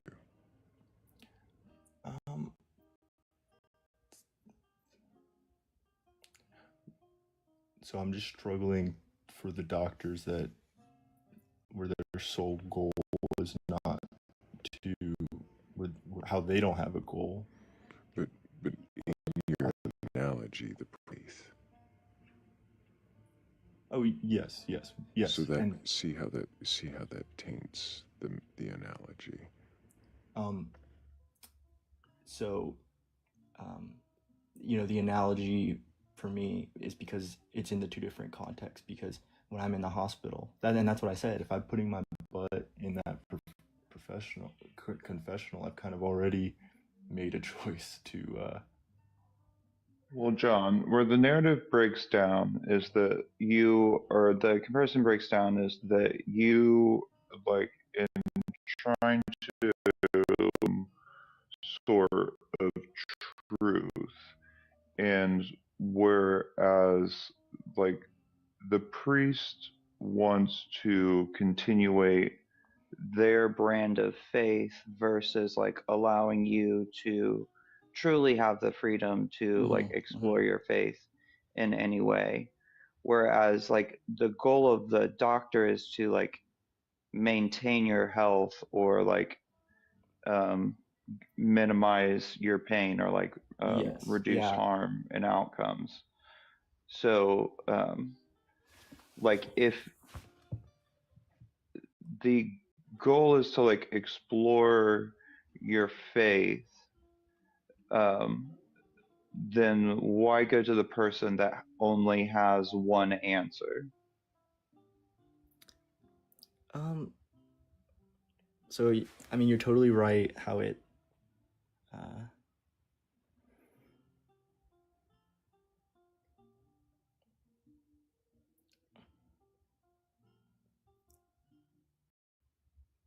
I mean, yeah. I'm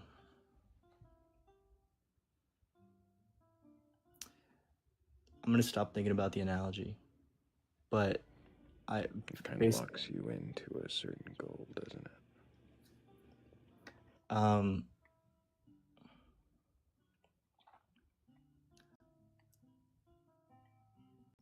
Well, I don't want to, because like what Blake said is completely valid, and I don't want to, like, I'm sure any analogy you can stretch and bend to make it perfect, and I agree that it's different.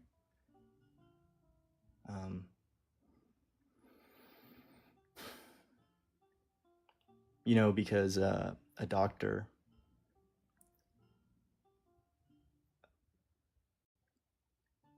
the solution might be to stop treatment, right? Because that's the best thing for you.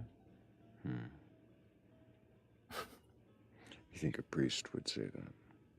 You think a priest would say maybe the solution is that you step back from God and stop believing? I know. Trust me, the analogy has broken down. Yeah.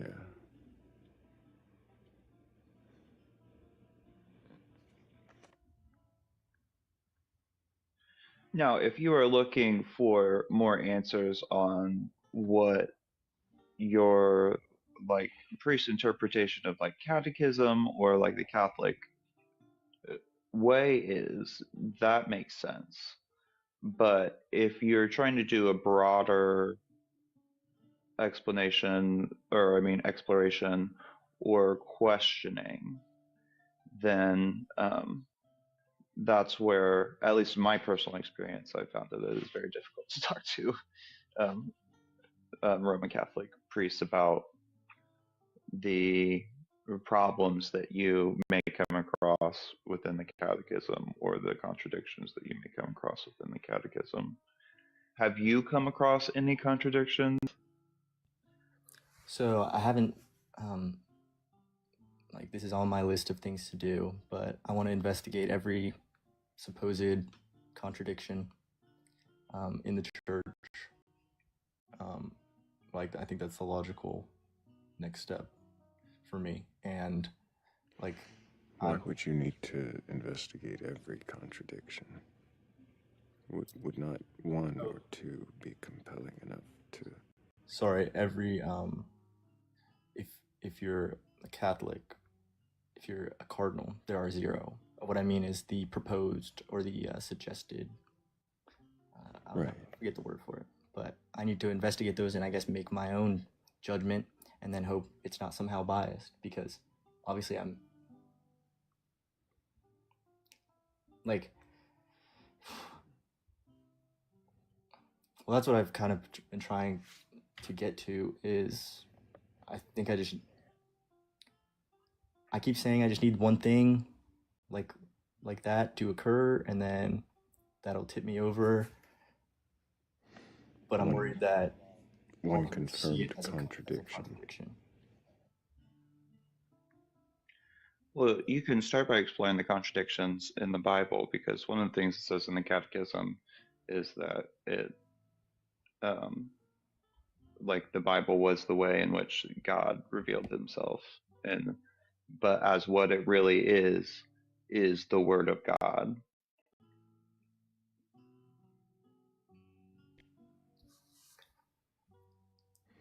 Do you remember the contradiction in the Bible we explored, John?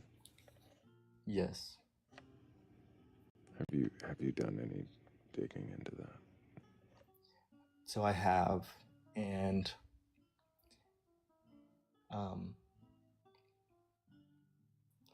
it's just,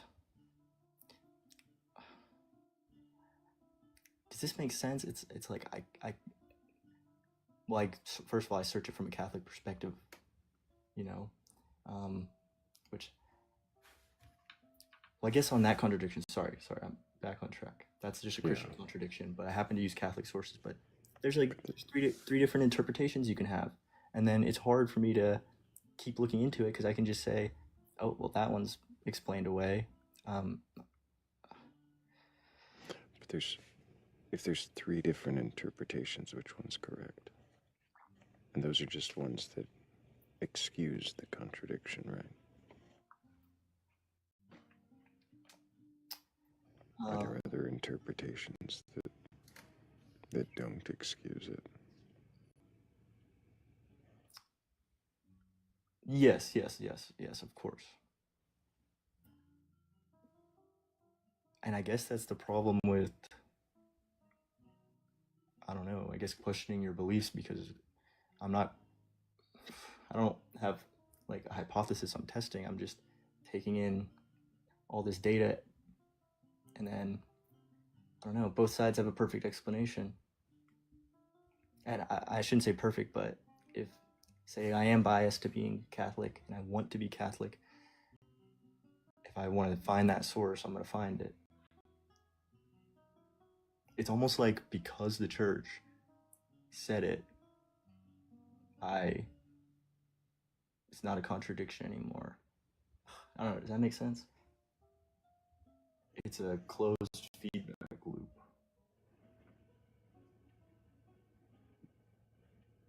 You're identifying it. You're seeing the loop. Mm-hmm. Yeah, are there any other topics in your life you would approach with that kind of deference to explanation of something that doesn't make sense to you like that?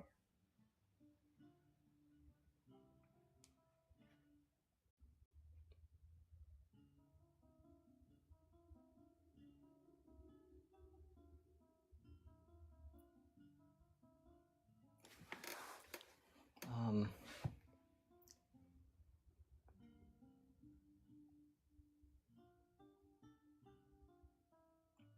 I I guess no, not in the realm of what I think is, I guess, right or wrong, or not in the realm of opinion. Except maybe with my girlfriend.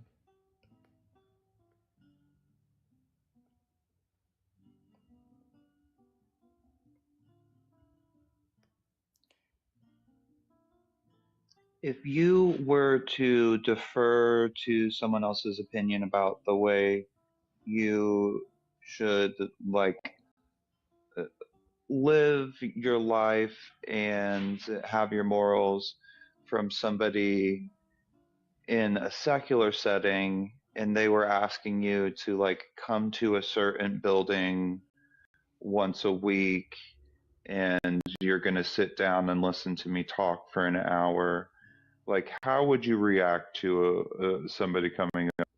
Well, see, I mean, I don't know. For me, I have a kind of a framework. Like, you submit to getting a job, and now you got to defer to your boss, and you got to show up, and you decide that you want to get a college degree. I mean, that's probably not perfect, but I don't know.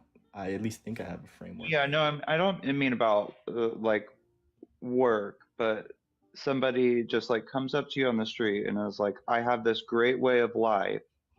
It has nothing to do with religion, but come to this building once a week and I'll talk at you for an hour. And then like you start to defer your judgment to them. Like, how would you react to somebody doing that? Um, Would that seem weird and like not the best use of judgment? yes, I agree with that. I agree, I guess. I agree that you have to make your own judgments. But and that's part of the reason that I'm Catholic, is because theoretically we're deferring to, right? At the very least, it's a whole council of people, and then the true belief that it's the Holy Spirit. So it's very, I guess if God's not real, right, that's the rationalization of it. How does that group of people telling you to come to the building once a week and defer your judgment being a committee make it better? Well, I mean, maybe I shouldn't have. I sort of meant just like in totally in a secular way. I mean, maybe there's no distinction, but typically, I don't know, in my schema, when it's like a council or a group of people, like I think you'd be less likely to be, in a super broad sense, to be led astray, just based on like the diversity of opinions averaging out and all that, and democracy. That's all I meant. And that way I would agree that, yeah, you're by probability is probably going to be at least better on average if it's being, but it could still be totally in error.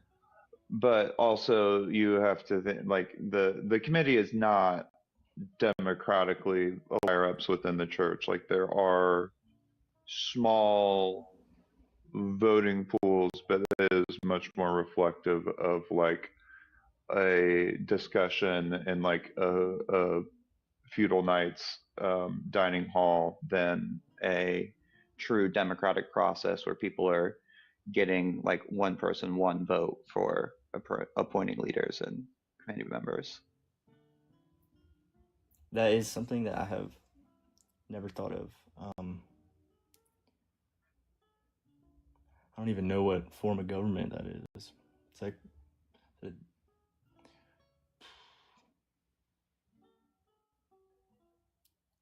it's like a Republican pretty dictatorship. directly modeled after feudalism. Mm-hmm. The breakdown of the Catholic Church.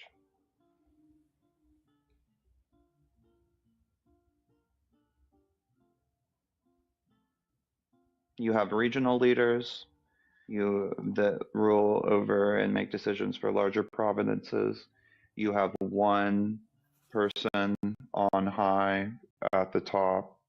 They have a group of people that are from these different territories that come and are advisors to them, and they have power, but they also can be vetoed. And then that have even smaller sections of territory, it is like feudal theocracy.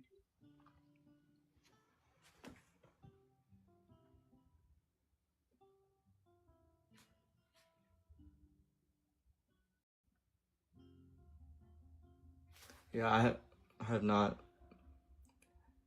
I guess my mind kind of just jumped to a big group of people from all around the world, but they're obviously not elected. And so that is inherently not democratic.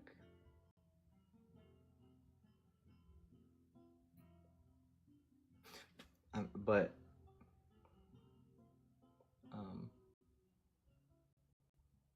well, I don't know. When you have the belief that the Holy Spirit's guiding these people, like, I don't know, the structure is less important. I think fundamentally, I think I want to believe, and Why?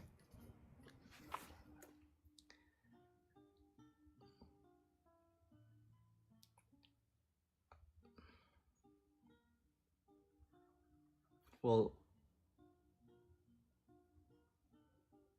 because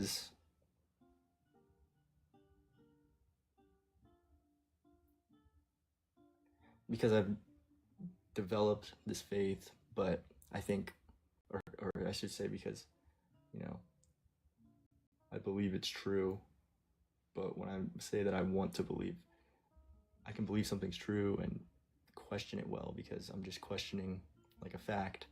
But with this, I just don't even know if you can. I don't know. I think it's what we've been talking about. Like, I just don't know if I can question while I want to believe. And I feel like I'm questioning, but nothing's getting through to me. So I'm just trying to figure out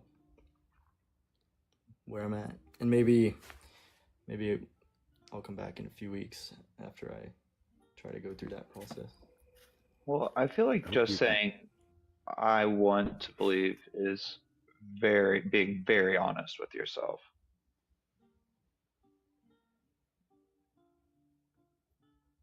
And the weird part is that, like, having this conversation as a primer helps a lot, but like, I don't think I won't want to say that to myself.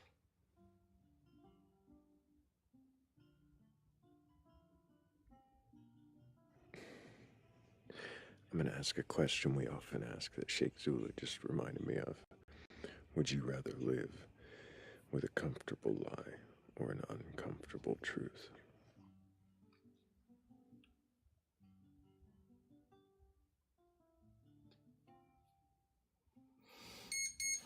Oh, sorry, guys.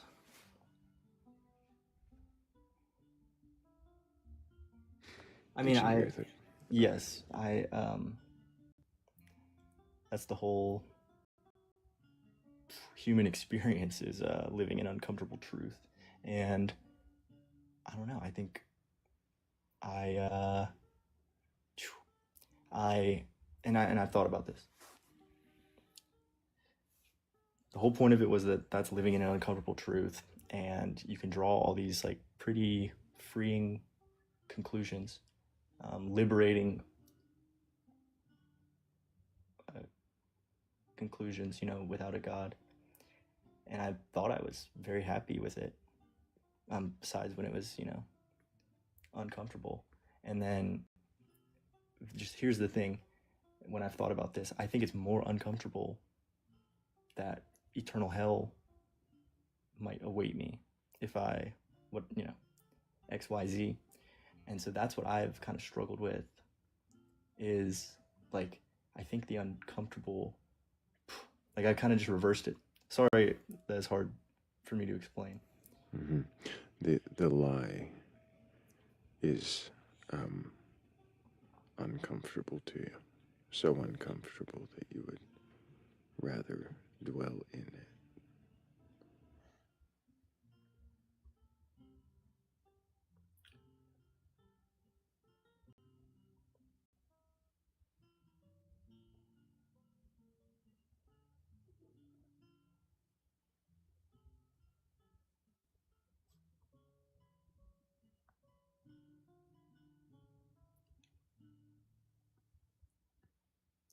Could hell be an uncomfortable lie that holds you to it somehow?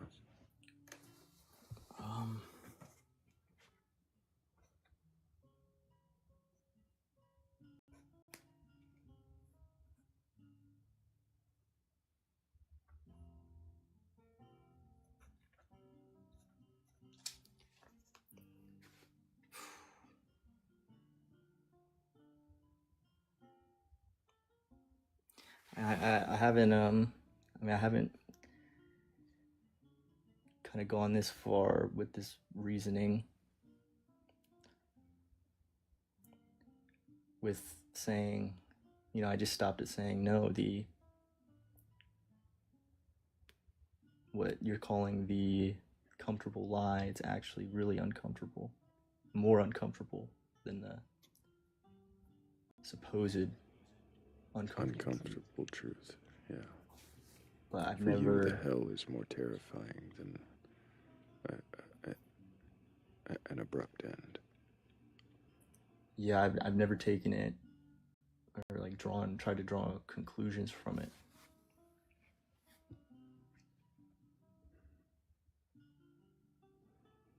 And so Could it just be fear of hell that holds you so tight to these traditions?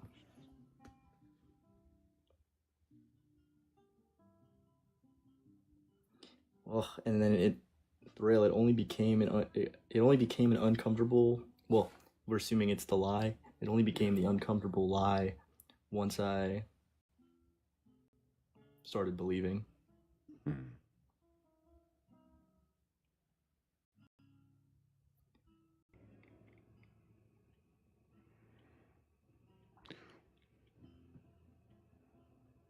Why would... Have you ever heard me describe the absurdist God under whose wing we sit right here in the Batcolyte? What that means? No. Batcolyte, right? A portmanteau of bat and acolyte. A follower, a teacher of something. In this case, the follower, the professor of the supposed truth or mystery of the celestial skeletal bat goddess, who unfurls her wings in accordance to the Lambda Cedia model of physics, otherwise known as the Big Bang, in which our universe is just one membrane between her bony appendages as she unfurls those wings. And one of the things about the celestial skeletal bat goddess, aside from her being, of course, a Trinitarian God with three aspects, three names, those being the penumbra, the unfurling or the beginning of our universe, the atrolith, the lattice work, or the structure of our universe as we understand it, and then tenebria, the eternal mystery, the things we will never know, that we will always strive to understand.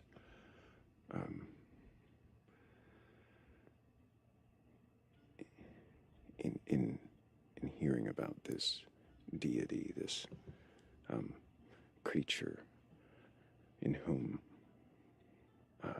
we reside, under whose wing we gather,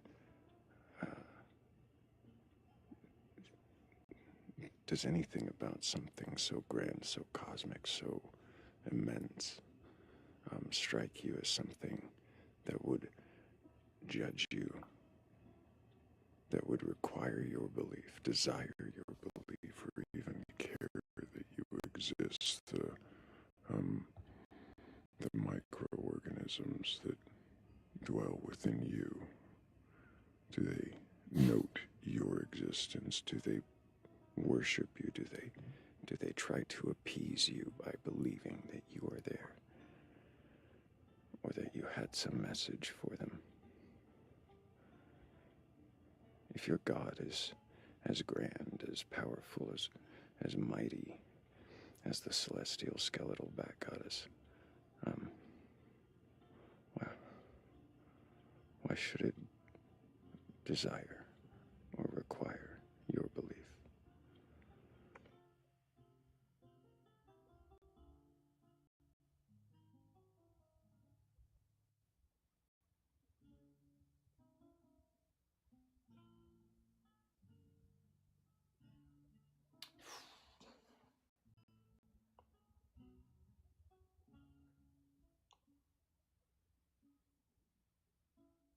I think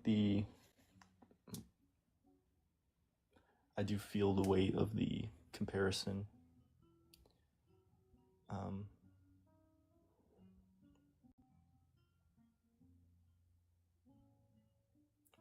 It's just really hard not to say, you know.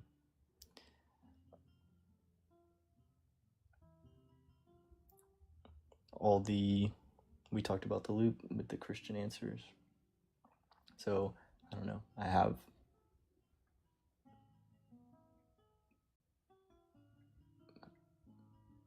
an answer, or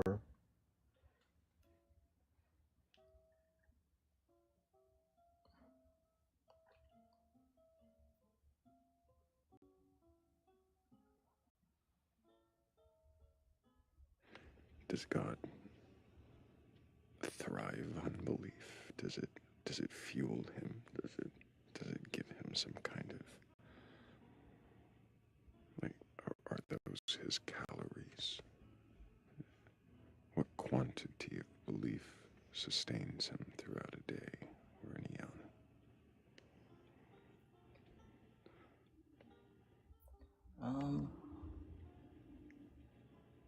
How strange is it that it would require an emotional devotion from creatures it doesn't truly or definitively reveal itself to? Is that its weakness?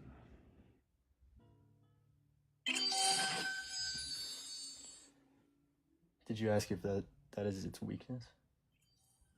Yes. I mean, I guess where I'm at right now, it's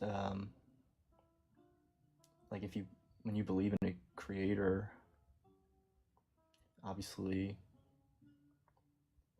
we're already presupposing with our belief that God created us, and like at the very least created us and is aware of us, and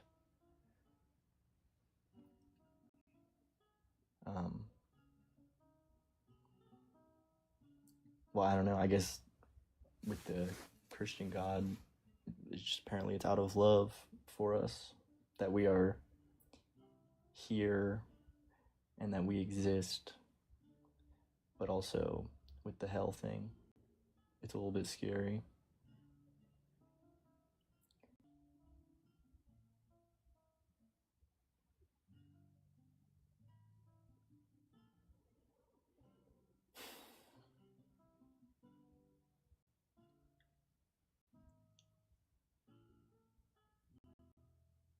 But that's where,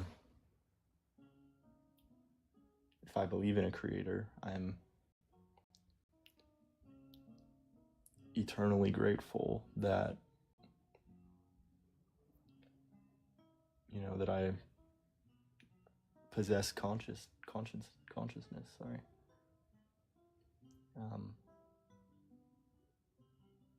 So because you are grateful to exist, you accept all the baggage and the doctrine of the Christian faith?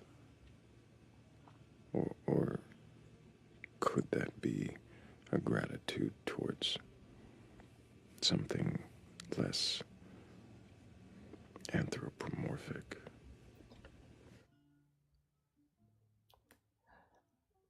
I really do see what you're saying there, because this inherent gratitude and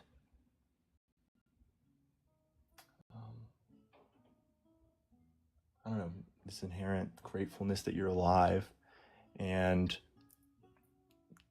God is an anthropomorphic being to direct your gratitude towards. And I understand what you're saying is, what if there's nothing to be thankful for? Well, thankful too, apparently, but not something either. Not something unified and in our image, so to speak. Did you say unified and in our image? Yeah.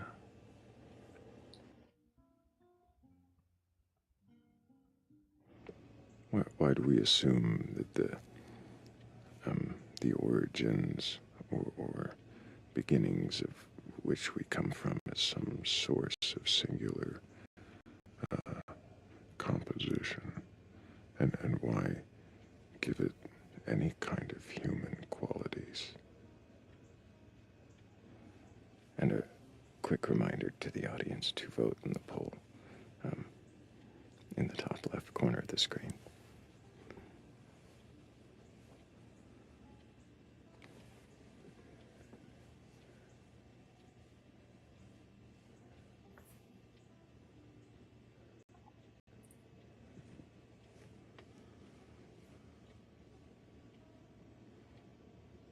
I guess I just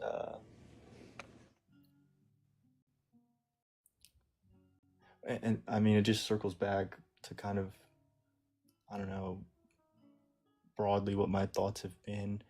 I guess I'm just like believing in a why, and believing in an anthropomorphic object of I can be grateful to, and the alternative, and just how my brain works, the only alternative is to I guess I don't know what else I could assign that gratefulness to, and it's any more reasonable, the same type of gratitude, the gratitude for just being alive and existing. So I would just think I would have to, I guess, not express that to anything.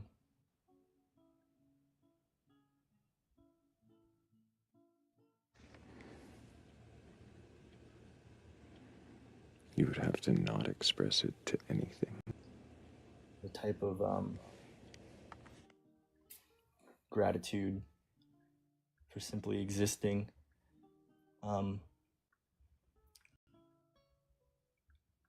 I I mean, I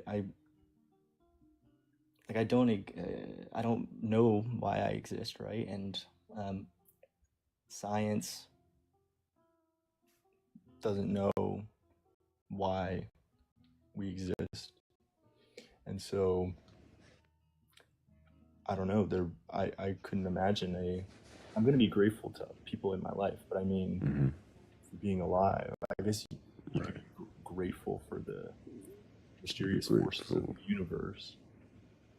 Grateful to the mystery. Grateful to being able to ask the questions. Maybe even grateful sometimes for not knowing the answers.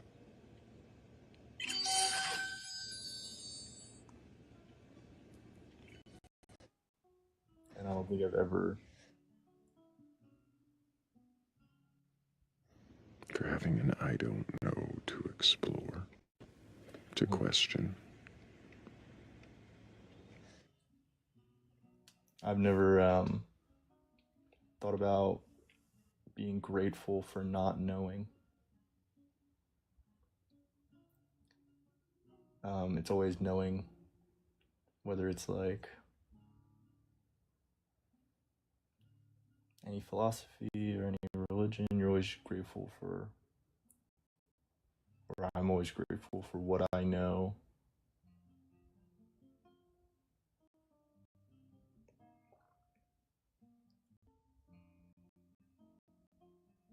And I've never been grateful for what I do not know.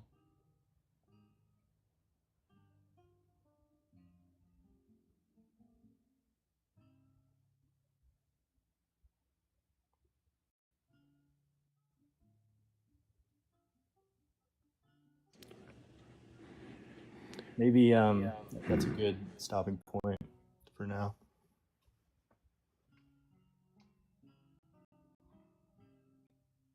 You said you read Camus, right? Yes. You read The Stranger. Um,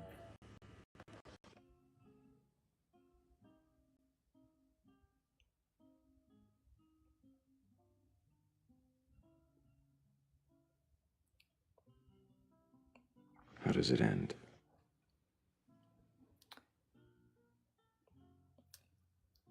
the point is to live. Right. One must imagine Sisyphus happy.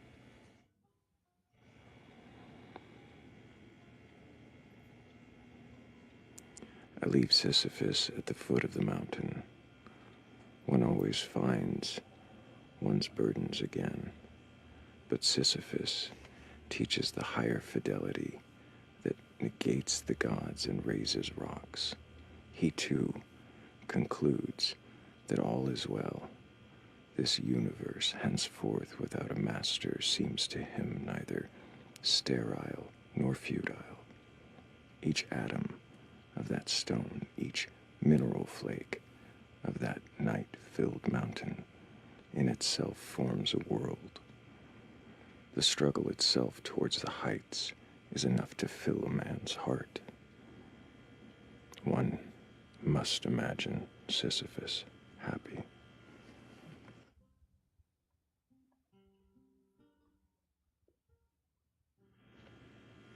I appreciate you, John. I hope you keep asking questions. I appreciate you as well, and I'll be back. And I appreciate you reading that because I have not heard those words in a long time. Take care.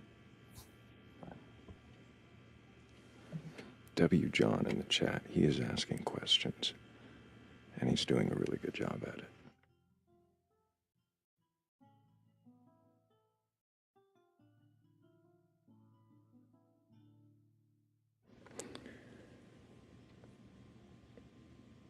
I want to definitely thank Derisius, Hannah, and Claire, and Kat DeWitch. Thank you all so much for helping with that goal. I really, really do appreciate you. I appreciate everybody else who's been tapping the screen and sharing the live. Really, guys, all of you are amazing. It has been a great live, and I'm not ready to end it yet. I think I've got a I've got a few more questions in me, I think.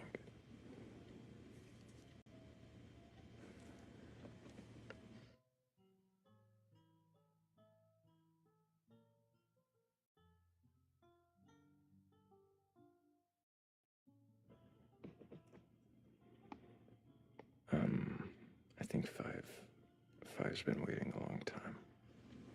Hey, Five. You with us?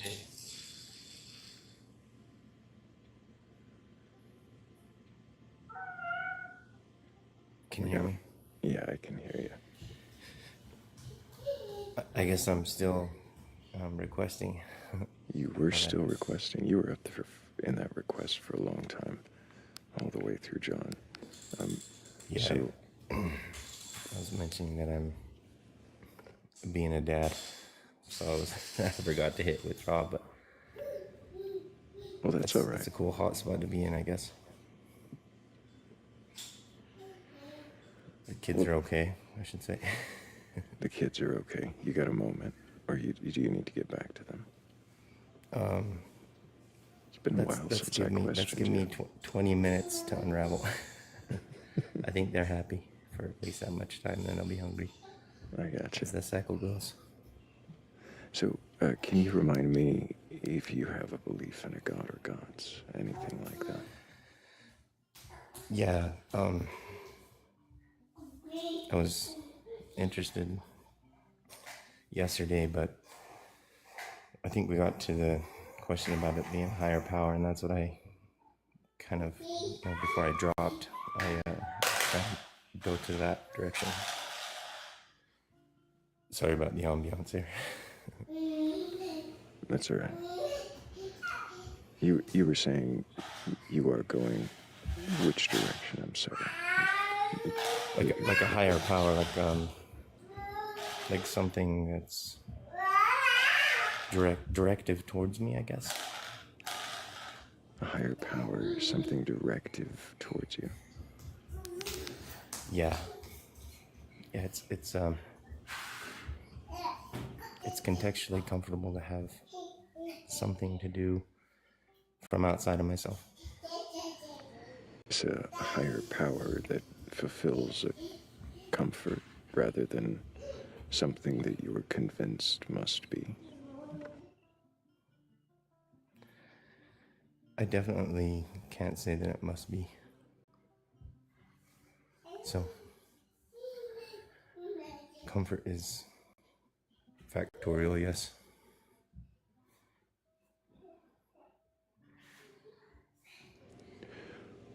What would you say the comfort is for? Is it a comfort from a fear, a pain, an emptiness? Yes, and yes.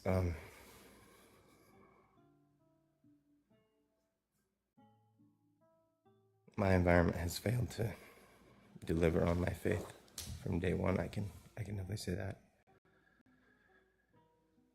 And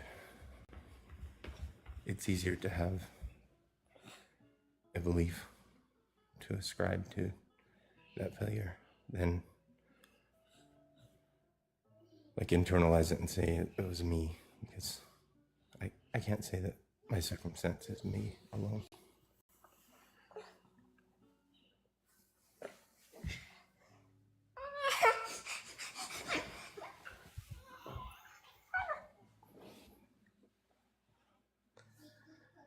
You can't say the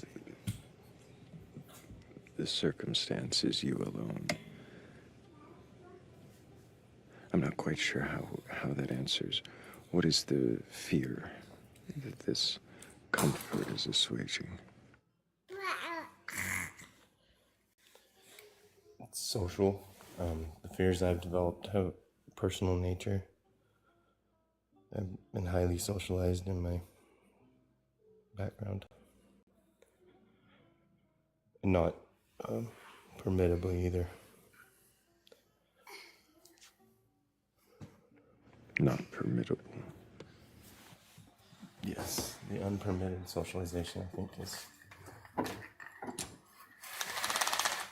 what my fear can be derivative of in many ways. So I would call it circumstantial. Or Your fear is derived from unpermitted socializations. yes, From sir. something you're not allowed to do or want to do that you desire. Yes, You don't that's a have big to one. narrow in. It's a big one. My my personal identity complex. I understand. Well, vaguely. So, a stigma that you fear fulfilling.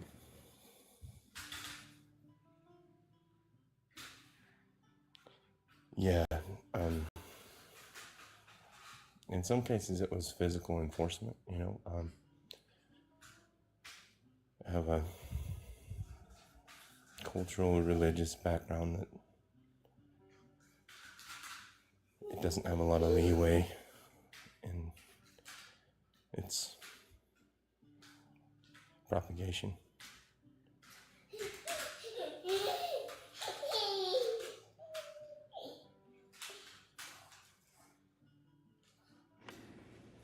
There was a phrase growing up called file leadership. Say that one more time. File, F-I-L-E, leadership.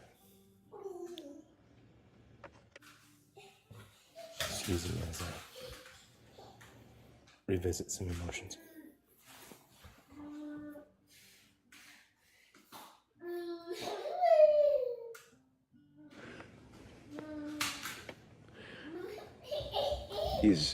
Is fear of social stigma enough to persuade you of some supernatural judgment? It would have been. During my development, I was protected by my mother. I come from a patriarchal society.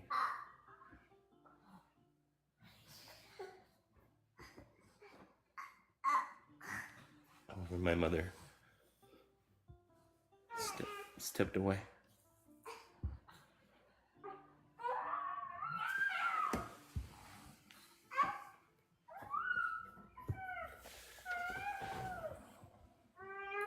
We're somewhere between happy and hungry with these guys right now, so I know, I can hear that. We're on a time clock for sure. We definitely are. We're clocked in.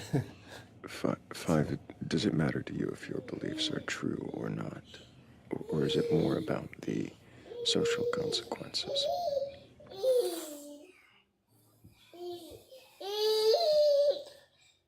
Yes. Yes, and I would define that as another term that was used. It's called excommunication. The final straw is and the ultimate threat, even now that I deal with in my therapy and my relationships, is to righteously and indignantly remove the self from the social connection.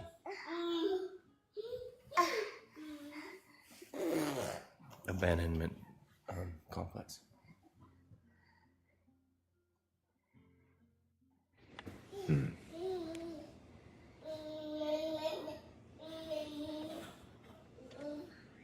The ultimate power. The ultimate power, of the threat. Worse than the other things. It's like a psychological type of abuse, I guess. More of a hook. More of a hook and draw. Fish on the line. Is it really the belief that you're having a hard time believe that my mask is, like a combination of my beliefs. And like I say, I've been spared. I've been spared a lot of I'm sorry. a lot of the, I'm not these laughing kids at are, you. these kids are something else, but I've been spared a lot of the, like if I was to compare myself to my peers, for instance, I'm the lucky one who gets to have the space to question my beliefs. Because of circumstances being unique. He's a lucky one for having the space. Uh-oh.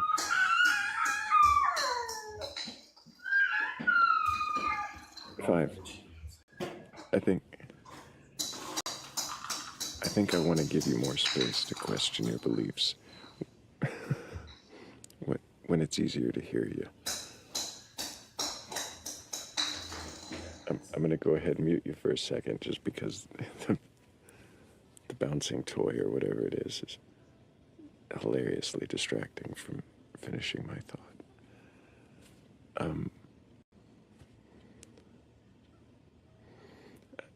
I think this might be a good time for us to wind this conversation down.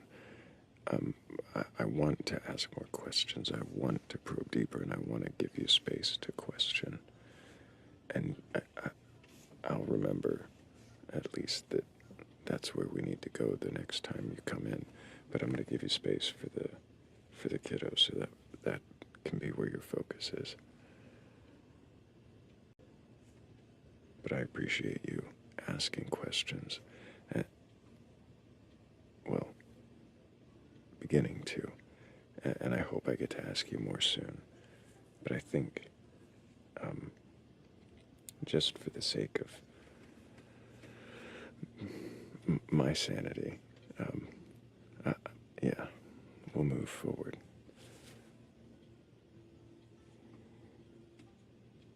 Not to deprive everyone of the joy of a child's laughter.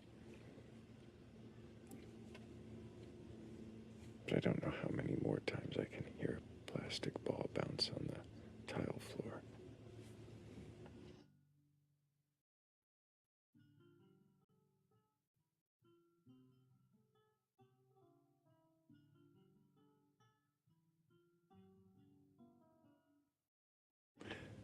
He finally finds quietude.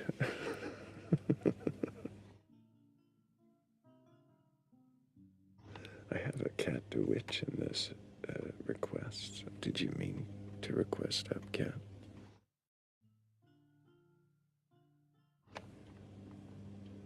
I think I've questioned you once before, and I'll happily question you again. But I'm gonna bet that's a pocket request.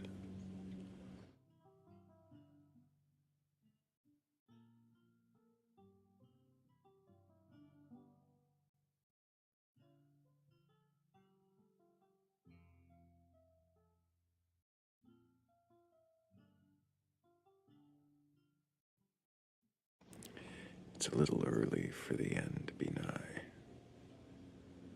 So if anybody watching has a belief in a god, or gods, a higher power, or anything like that, if you're open to having your belief questioned, really, if you're open to question up, I don't want to argue or debate. I'm not interested in telling you that you're wrong. I just want to know if you can question it, then what is that belief? And why do you believe it? And maybe we can get to find out what that belief condemns and what it justifies. Overall, what does it cost? What is the price of that belief?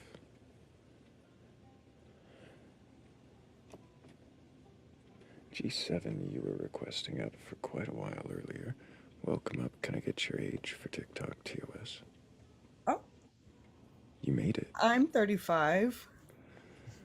Do you have a belief in a god or gods, a higher power, or anything like that?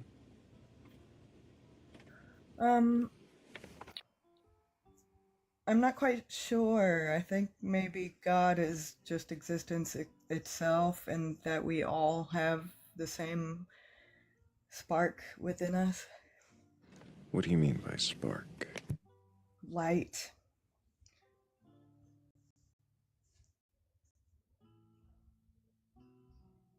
Light of the source. Life force energy.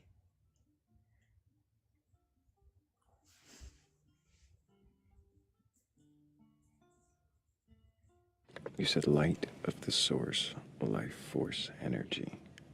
Yes. What is the source? To me, it is just existence itself, love, and light. Existence itself, which you described as life force energy. Well, I'm breathing it in right now. And You're breathing life force energy in. yes. What is energy? Every single thing is energy and vibrations and frequency. So when you say life force energy, you're saying life force everything. Life force everything.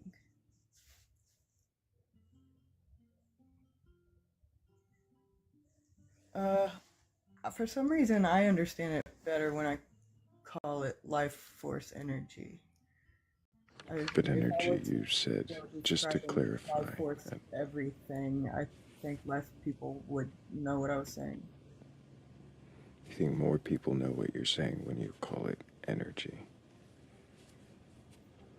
At least among the human beings that I talk to, they know what energy is.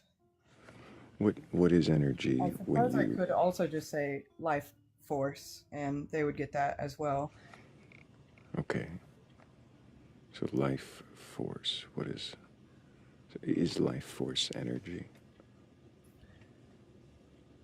Well, I don't really know for sure what the definition is, but I know that I walk around every day and I breathe and I wake up and I go to bed and I take care of my animals and I eat food sometimes and I stretch sometimes and so I would qualify myself as alive, and in so doing, I guess consequently that means that everybody I look at who is also doing the same things, breathing and walking, or maybe not walking, sitting or laying, but breathing, I consider them alive and therefore having life force energy flowing through them.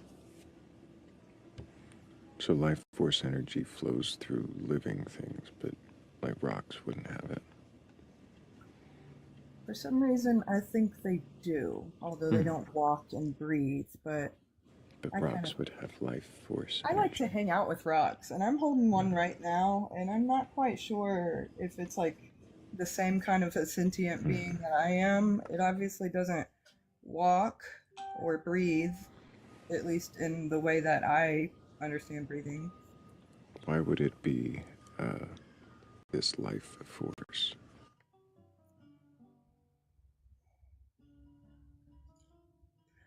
I've tried to figure out how to explain that myself, but the best I can say with my limited vocabulary is that they were created by Earth, which is alive, and...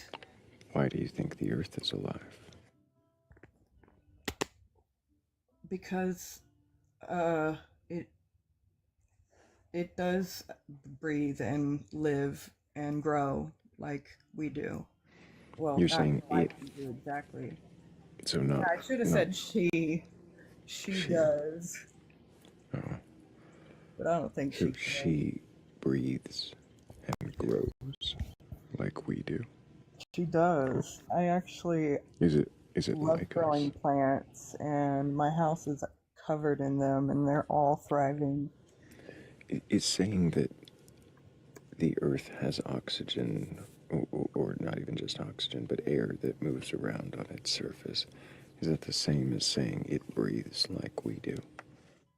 I don't know if it's like we do, but it does go through a process called photosynthesis.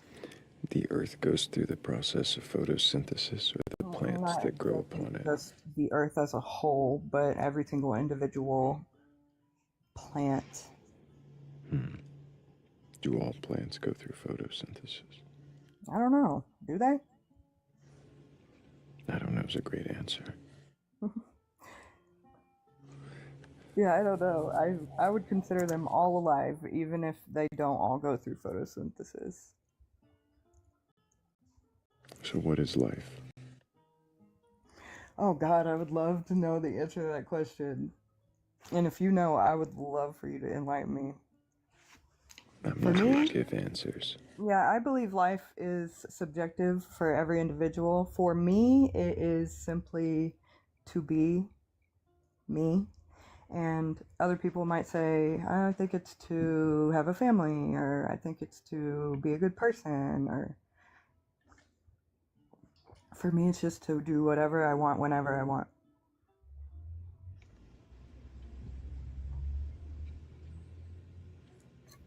For you, you just want to do, I'm sorry, it's just to do whatever you want whenever you want. That's what life is for me. It's not about necessarily being a good person. Well, for me, it is. But sometimes I do things that other people might not call good. But I still think it's good for me.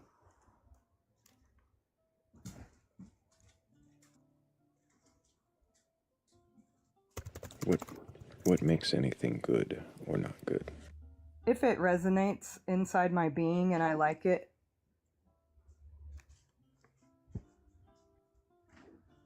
So but good other or people not have good different is ideas and really opinions of that, and I respect and honor all of them. you like and For don't me, like. yeah, I mean, everybody assigns meaning to what is good or bad. There is no good or bad other than if we think it is or not. Because for me, child molestation is bad. But for somebody who likes to do stuff that I probably can't say out loud, it's not bad for some reason. And I don't understand that. Nor do I support it. But I understand that we both came up with our different ideas of good and bad somehow. I would love to understand where such vast differences in treating children came from. Like, I understand maybe I like blue better and somebody likes red better, or I love to go camping and somebody else really doesn't, but I don't really understand where it came from that grown people wanted to be not nice to small children. Why are you... Okay. What was the question I asked you? Because What is good? right. Did I ask what is good?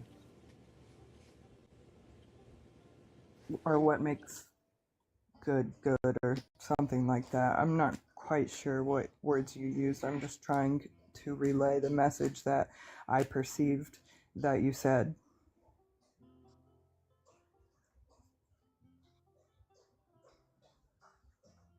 How do you determine what is good or bad? And I think you had already answered that it was just what you feel is good or Yeah, bad. whatever resonates on the inside of me. Okay. And it seems as though you've pointed out that even though you use that basis, others could use that basis to decide bad things that you think are bad Oh, are yeah. good. And so for you, just good and bad is just a matter of subjective Yeah, desire. yes. Does this in any way relate to your idea that there is some kind of source energy, higher power? No, I mean, source So your energy, I don't source know. energy has no preference of good or bad, it just is life force. Yeah, that's kind of how I'm feeling about it. I don't think that source Is is is a, life force energy, is it in everything, or is it everything in your estimation? I believe it is in everything. I don't believe it is everything, but of course I don't know for sure. If there were like equations that gave us the answers, then we wouldn't be debating on it because we would all know what the truth is.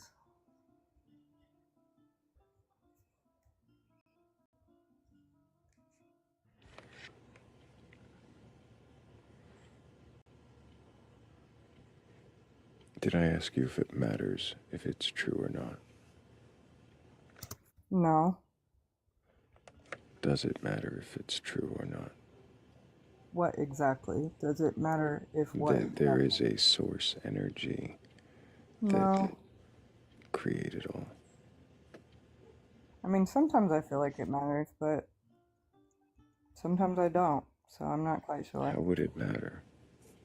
I guess it would matter if I felt some kind of calling that I wasn't answering and I wasn't feeling like I was in alignment, but I feel like as long as I'm living a life I'm satisfied with, that's all that matters. So as long as you're satisfied with your life, then it doesn't Yes. really matter if there's a higher power source energy that doesn't judge your morality, but just is where you come from.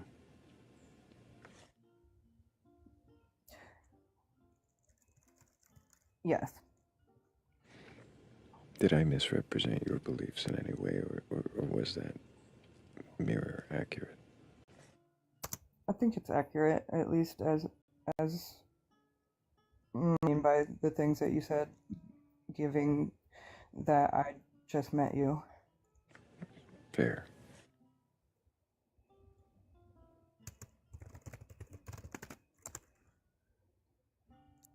Do you have a belief that there is some judgment or some kind of afterlife?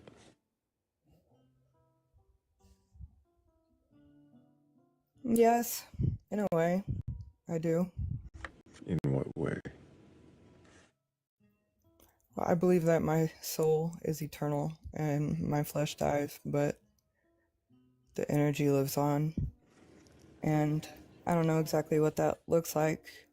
I suppose one of my theories is that I'll have a choice if I want to come back to Earth or do something else, like be a spirit guide for my nieces. I don't know. Maybe I could get promoted to an angel. I'm not quite sure. Maybe I could come back as a cat, a house cat in a happy home. Maybe I get to plan my whole life and what exactly I look like and what my name is going to be and who my parents are going to be.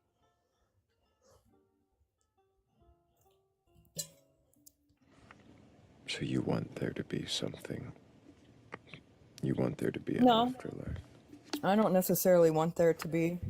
Uh-uh. All I want is, all I have is here and now. Tomorrow's an illusion. Yesterday was an illusion. And so all I want is to be happy right now, today. And then it doesn't really matter what happens when I die. But I happen to know But that what if the judgment that you wanted, or is it not a want, it's a... it'd be cool because I know that I would be judged as pure and righteous, even though sometimes I smoke reefer or speed. But yeah, I don't want. Can't do that. Can't mention specific substances.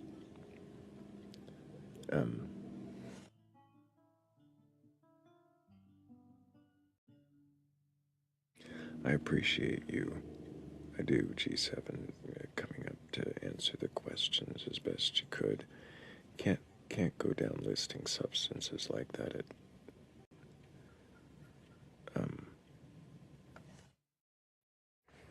I'd prefer we just not do that.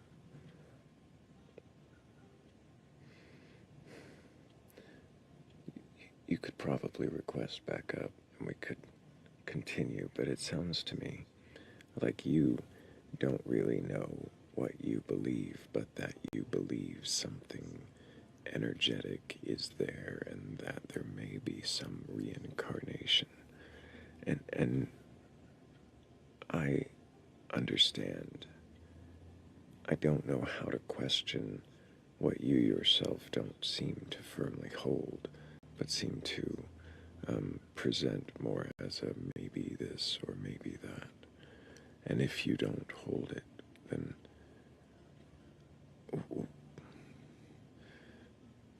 why hold to the spiritual energy source?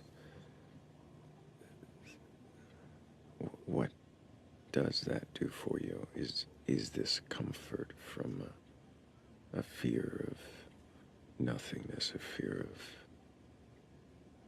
judgment, a fear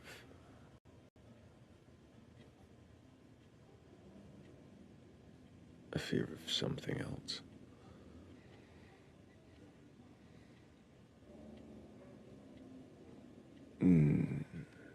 G7, oh no, you weren't kicked for answering questions, and I'm not trying to kick you and just ask you things you can't answer. It was only because of the terms of service you started listing certain substances. I don't think you understand that, protecting the live, which is why I'm going to remind everybody to tap the screen and share the live. This is somehow 8 hours into the live, and we're only at 49,000 likes. How does that happen? I guess I didn't remind us all to tap. But yeah, G7, you could come back where I thought it sounded like you were, like you question whether or not there's something there, but more you affirm to yourself there's at least this, at least a source, and maybe everything else, maybe an afterlife, maybe a reincarnation, maybe a judgment. But it doesn't seem to be a firm conviction, and again, I'm not saying that that's unquestionable, and not saying we couldn't continue.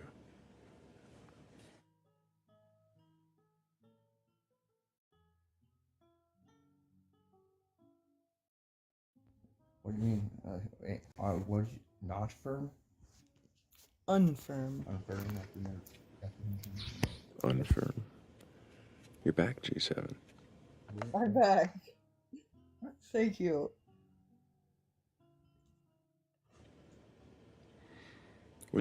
What do you question about your beliefs? I question everything all the time. That's great. So, I didn't have a problem with you, G7. It's only the rules.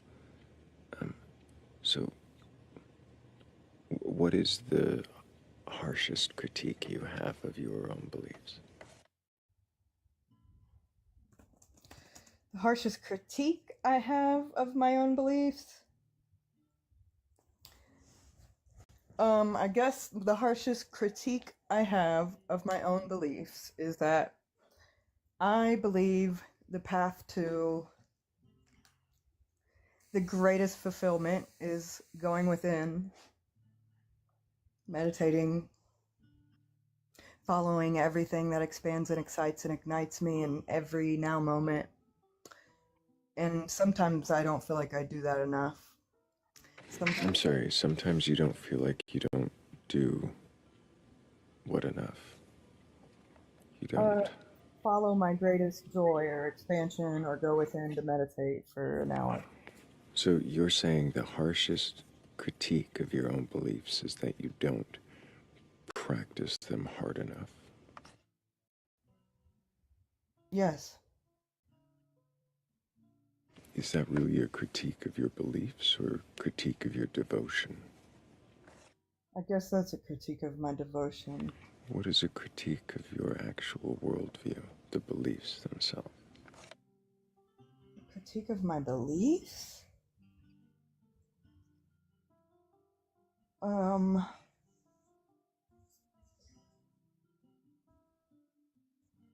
Well, I feel kind of proud actually of all the things that I believe, even if I sometimes have different theories I'm juggling around.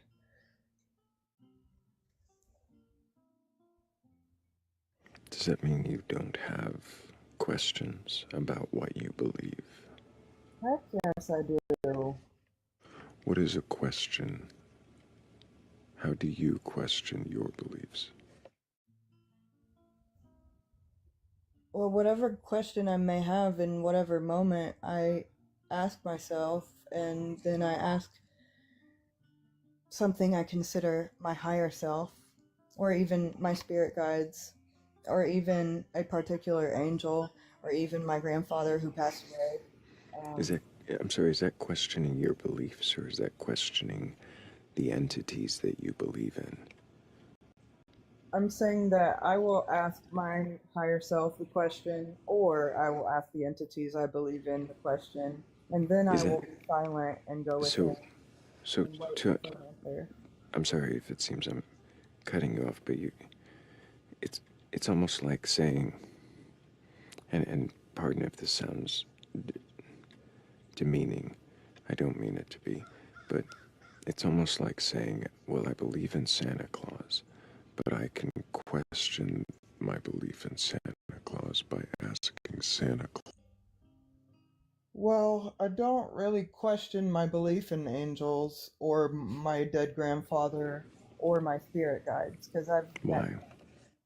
So Does it I, mean, I'm sorry, does that mean you can't question your beliefs in those things? See, I'd say I can, see how but it sounds like a dogmatic kind of thing. I'm saying I don't ask my angels about angels. I ask my angels about what the source is. I try to get to the bottom of the source of So creation. why don't you question your beliefs in angels and spirits? Because when my grandpa died, I started being able to talk to him in the spirit, and it was undoubtedly and 100% my grandpa. So you And don't question that at all. no, Why? I did at first, but Why don't you question it? because I spent weeks questioning it, months questioning it, and And now trying. you just accept it as fact no matter what. I feel like I do most of the time, but I guess I am a human being subject to doubt, and I accept doubt when it comes. I observe it. I don't identify with it. I move on. I let Why? it go. Why do you observe doubt and not identify with it? What is that about? You don't question when a doubt arises. I may question, but I observe without identifying because I want to live a life of satisfaction. And if I identify with feelings that are, Do you hear how this is becoming an unquestionable belief, G7? Do you hear the dogma? no, because I spend time questioning and then I come back to So, believing. so because you feel that you have once thoroughly, or more than once thoroughly, questioned your belief in spirits and communicating with your deceased grandfather, that you somehow have accept the occasional doubt that you don't observe, drive past.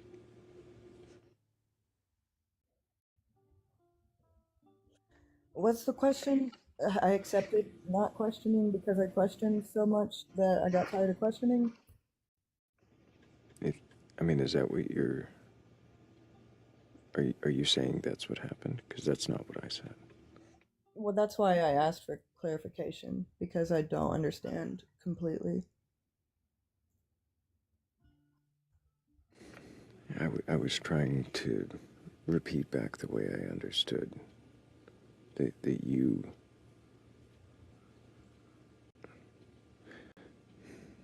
I just didn't understand the interpretation. It doesn't sound like you can question your belief in communicating with spirits. You find that to be... Doesn't sound like I can.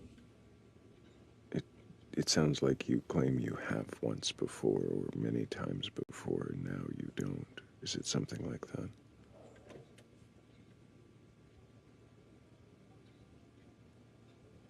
Yeah, Or it's do you? something like that. Yeah, after repeated instances that were very similar and had a similar resonance in my body, I quit assuming it was mental illness and started realizing I'm kind of magical. So that's the only alternative for you, is that it's either mental illness or magic. No, I suppose that it could be an air spirit or Wouldn't another that be a spirit. magical... Wouldn't those be magical explanations? I suppose I could try and come up with a non-magical explanation for the sake of not being stuck to my beliefs. I can't really tell if you want me to be very firm on my beliefs or if you want me to be able to... I'm not... G7, I'm not looking for you. It shouldn't matter what I want. I want to question... It doesn't matter what you want. It doesn't. It doesn't. Let me ask you, is your goal just to be on the panel, or is your goal to... My goal is to be able to answer questions that I haven't been asked yet. My goal is to do this so that I can understand myself better. Because it's exciting. Do you And think I don't that... care what you want from me. I'm having a hard time. You're like, well, it sounds like you don't even know what you believe. Is it because it feels like... And then you want me to question more. So I'd like, yeah, okay, I'm questioning too much, so I don't have any beliefs, and then I'm not questioning enough.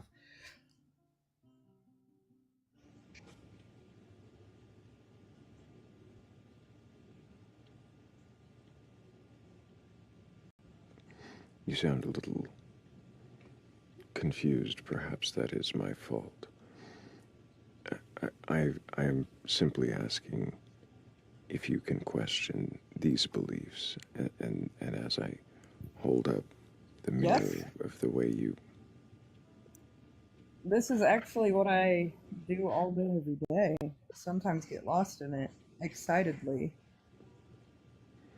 Excitedly lost in passing by the doubt without observing it, as you had described. I described observing it without identifying with it. I'm sorry, observing it without identifying it. Mm-hmm. Which is a continuous cycle. I mean, I'm sure that's going to last until I die.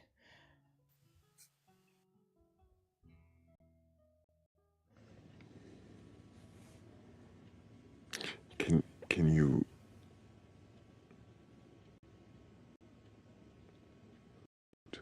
in your dealings with spiritual communication, What do I doubt about my dealings?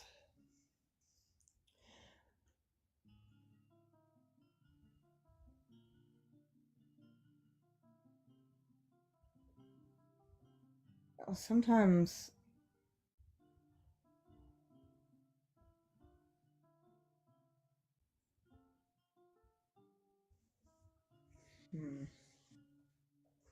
that's a good question.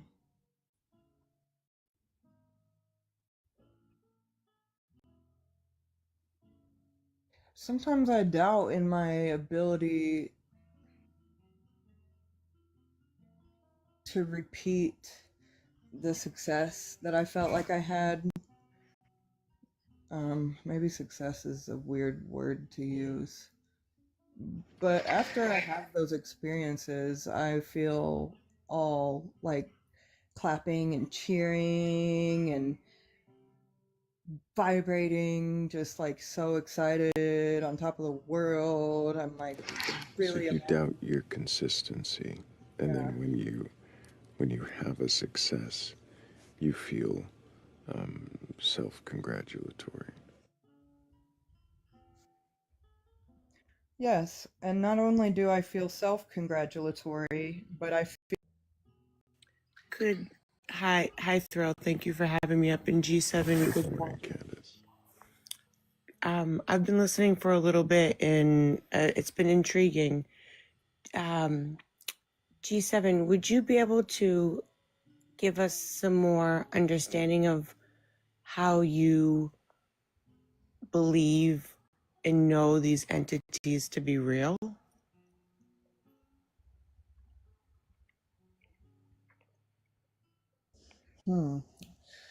It's a good question, because no is such a very strong word for the thing that I have going on when it comes to these things that may or may not be real.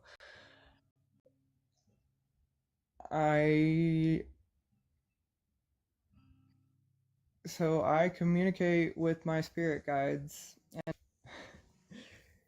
can never be proven, but I am a part of the Indiana Association for Spiritualists, and I go to an historic spiritualist camp called Camp Chesterfield here in Indiana, and that's the first time that anybody has ever said they saw my spirit guide, and I didn't even say anything about my spirit guides to any of these people. But we were having a shamanic drumming circle, and a girl I had become friends with said, I saw this beautiful Native American woman with a headdress standing right behind you. And I had never seen her before, but I knew that that's what she looked like. Well, again, feelings. Now, other people have vision, clairaudience, clairvoyance, clairsentience. I have knowings. And You're saying afterwards, I always question these knowings. I'm like, how can I really be magical as fuck? But they've happened my whole life, and they keep you're saying happening. you have these knowings, but how do you know that these are knowings and not just occasional intuitions coupled with some sort of confirmation bias? Do you know what that is? I'm not sure what the difference between knowing and intuition is. My intuition is what allows me to have the knowings. I'm an intuitive person. Can intuition not be naturally explained through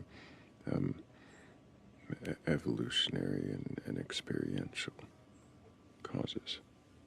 Yeah, I'm sure it could. And Without that I'm intuitive as fuck. Right, well, what I mean is patterns and making guesses based on that. And then only noticing the times you're right and giving yourself that self-congratulation. Yeah, I suppose, but that's just different words for saying that I'm intuitive, in my Are there opinion. times that you were wrong? When the knowing comes and it's a clear knowing, no, I've never been wrong. Have you've never had something feel like a knowing and not be a knowing? I've had something feel like a knowing, yet I questioned it. And so when I question it still, and it's not just the knowing, it's the knowing with a question, yeah, those ones can be wrong.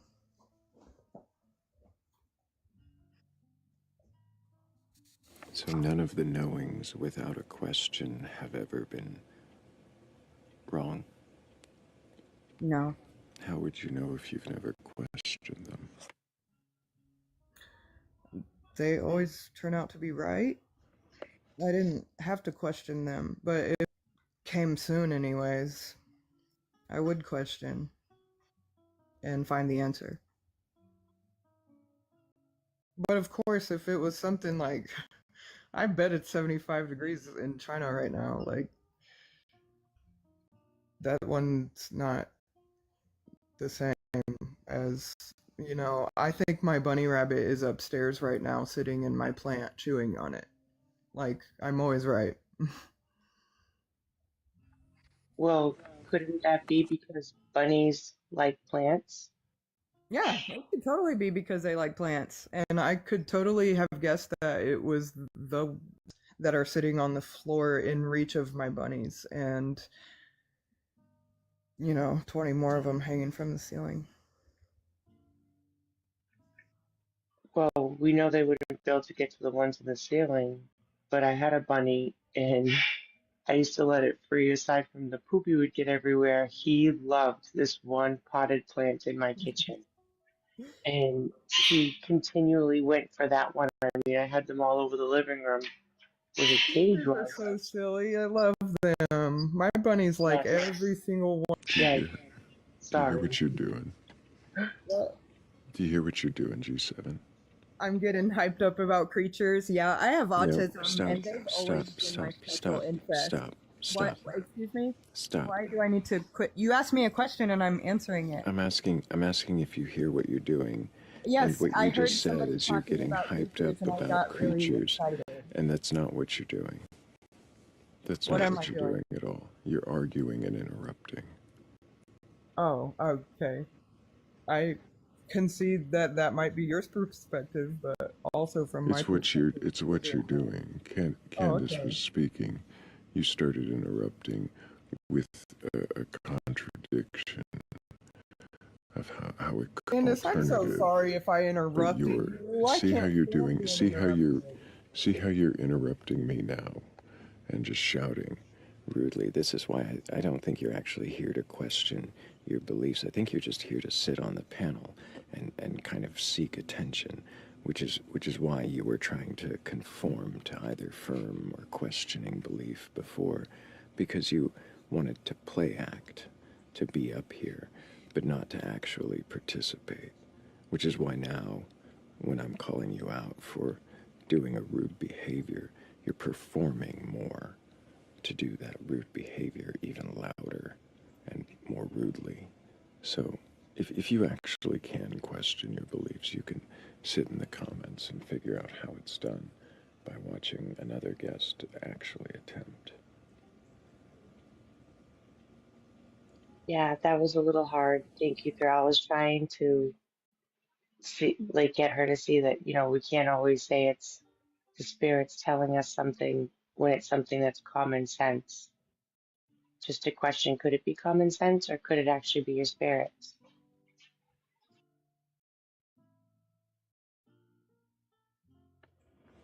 It seemed a simple enough question, and well, no, it couldn't be that because my bunny eats every plant.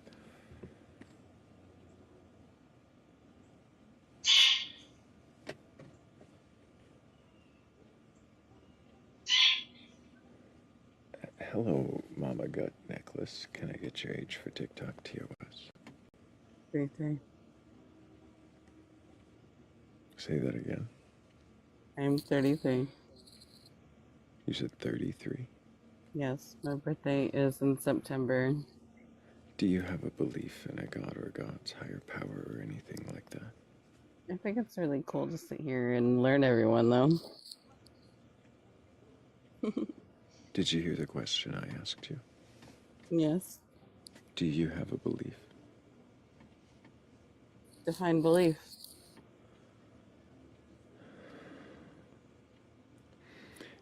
Is there anything you do that you consider like a belief? Define. When I say the word belief, does it invoke some meaning in you? You're talking about Saturn. Are you up here to argue, or are you up here to question your beliefs? Are those the only options? Yep. That was awesome. Oh, I know, it's just one after another. We'll see. Hey, Linus. Hello, is my mic working? It is working. Can I get your age for TikTok TOS? I'm 18. What year were you born? Alright, so should I state my point then? Nope.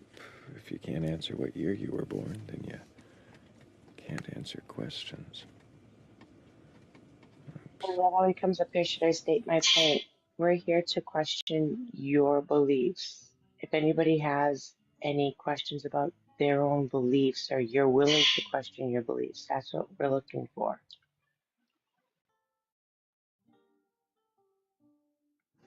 It's...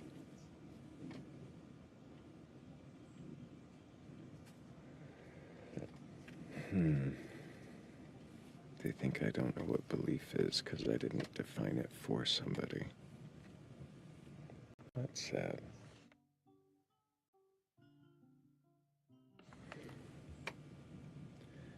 It's not like I've been asking questions about beliefs for over a year now.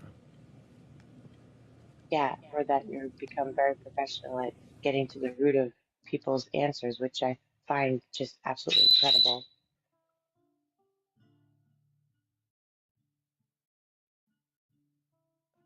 Yes, that's my damn bird being loud in the background. And if I go upstairs, then I get buzzed. So I was about to ask what kind of bird. it's a ringneck parrot. A ringneck parrot.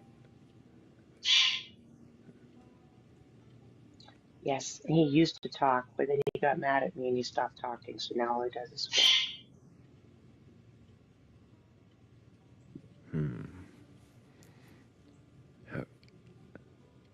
How did he get mad at you? You know what? It sounds like a personal question. No, it's funny. It's a good question. It's a good question because how does a bird get mad? Well, his cage was in front of windows, but this hawk kept slamming into my window trying to get at the bird. So I decided to move him to the corner of the room so the hawk would stop slamming into the window. And he got really upset that he couldn't see out the windows anymore. So he stopped talking to me. And even though I've moved him back, he still won't talk to me.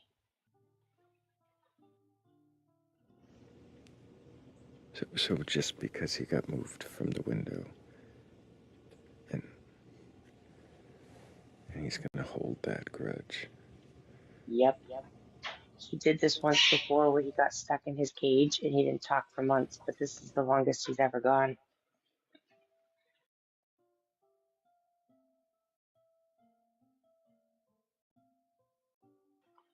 But yeah, Thrayle, since we don't have anybody up here, I experienced some more of me asking questions to Christians and I couldn't believe their response. And my eyes have just been so opened to the hate that the silent hate that is taught in these religions. And it's mind blowing because I never saw it before.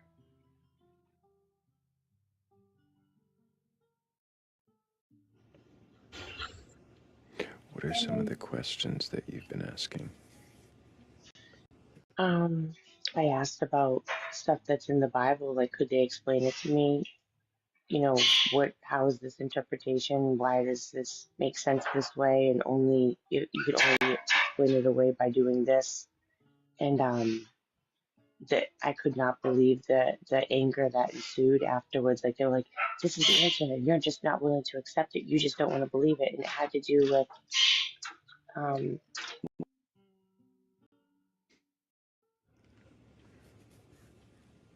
The anger from that bird.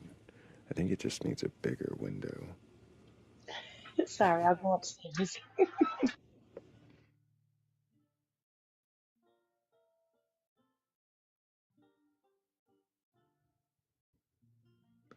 Lily Koga believes that the host doesn't exist. The host, the Batcolyte. The host exists in so much as you perceive the host existing.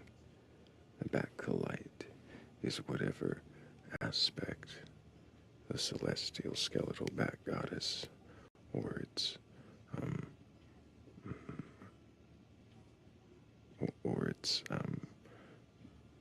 representatives appear to you as. Like a holy host, yes, Karen Poindexter.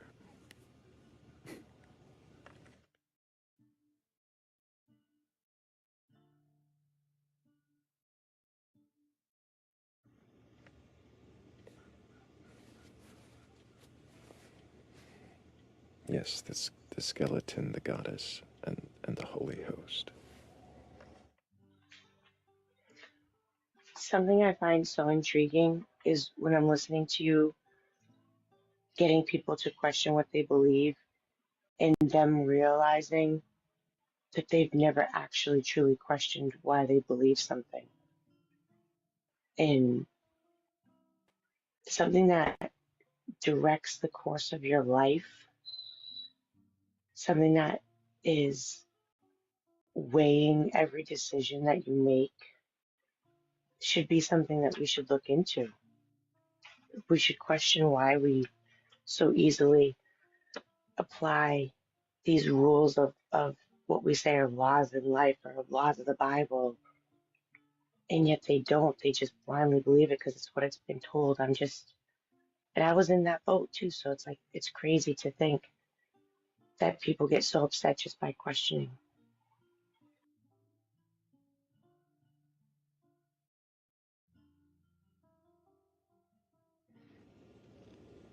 It never ceases to amaze me how personally attacked people feel just by asking why, or presenting back the reason they give, and hearing their own words from somebody else's perspective.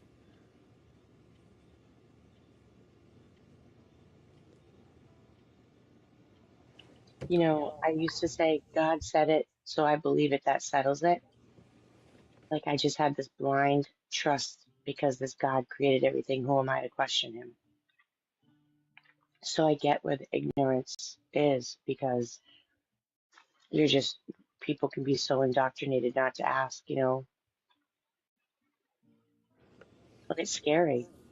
Oh, I would have loved to have interviewed you back when you believed, just to say that back to you over and over.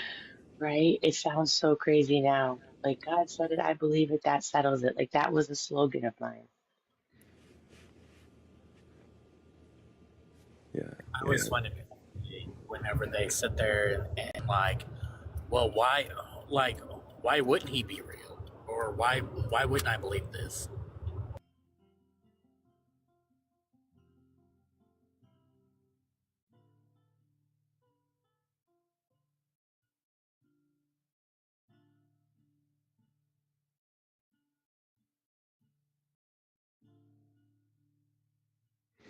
We have a secret guest joining us.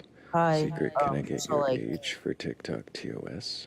oh, my age is 19, and I was What born year were you 2006, born? November 16.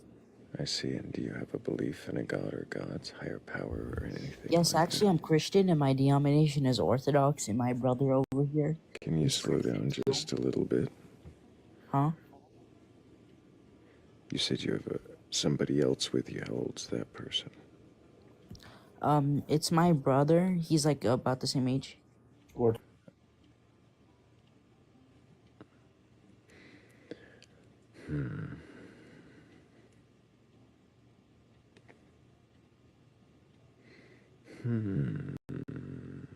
Yeah, secret. We're looking to talk to just you. If you're old enough, we can't have somebody else in the background.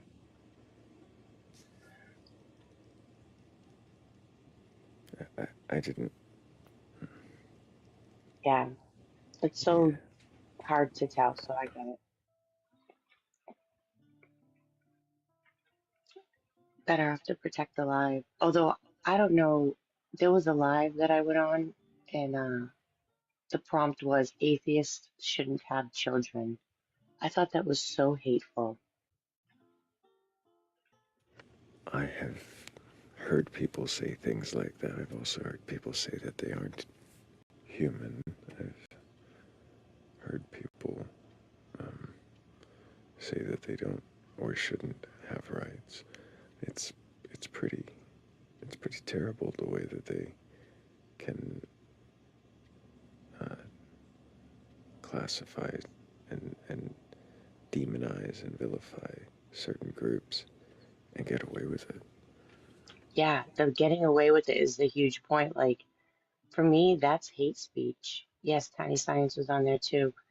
And like he kept saying that the Bible is um oh sub crap, what are those two words?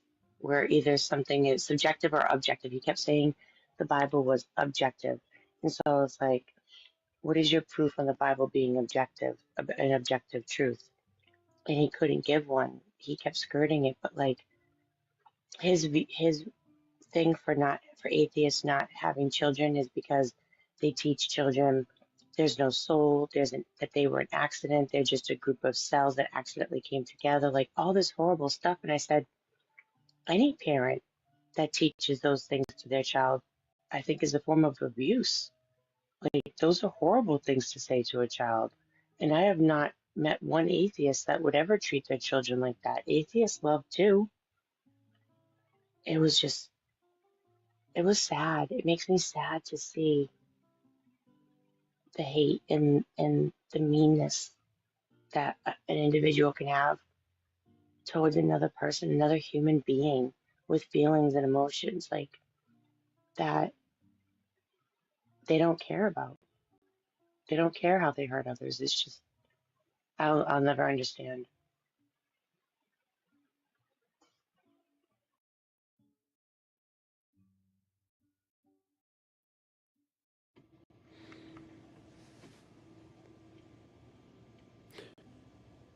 Did you care? 100%. Um, I don't think that I've ever had hatred towards somebody because I always firmly, I think it's because I always desired love growing up that I never wanted somebody to ever feel the way that I felt. So it didn't matter to me what their beliefs were, even a Satanist, which would go in complete contradiction to my beliefs. I still felt that they were human and that they must be searching just like I was.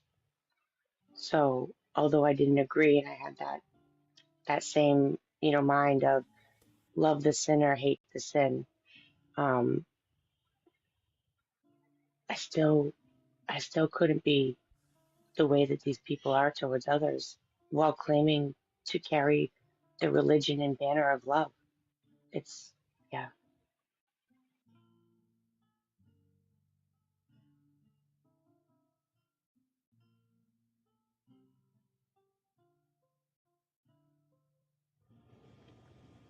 'I would When always you try to save them.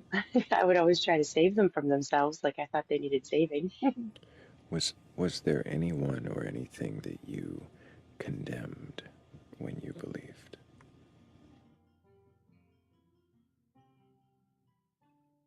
That's a good question. Um,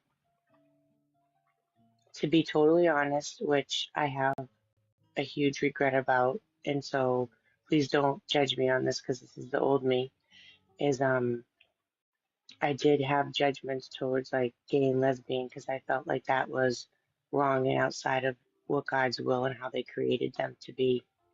So that's been a huge learning curve for me. And seeing things from their perspective and understanding that love is love. And yeah, so that's definitely changed. And I don't want to say I condemned them. Well, actually, I did. Yeah, it would be a form of condemning. So this I apologize for.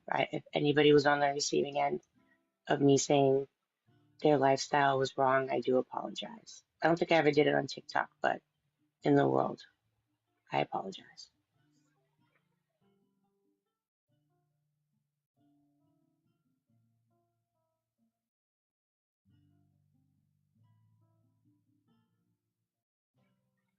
It's it's hard when you grow up from a young child being told that certain things are right and certain things are wrong to be open-minded enough to allow other opinions, um, expectations of life to come in and change what your foundation's been since childhood.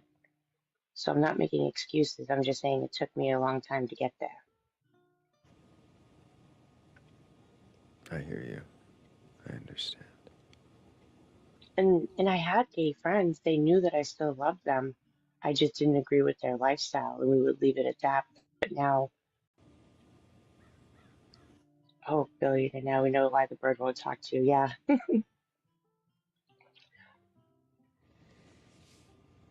Hey, I'm just being real and honest. That's all I can be. I don't want to be anything else but real. You're doing great.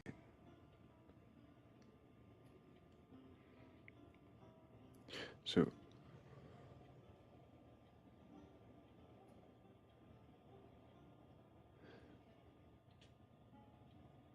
when you believed, you didn't necessarily condemn those people you disagreed with, but you disagreed with their lifestyle. Um, was there anything when you believed that was justified that you wouldn't try to justify now?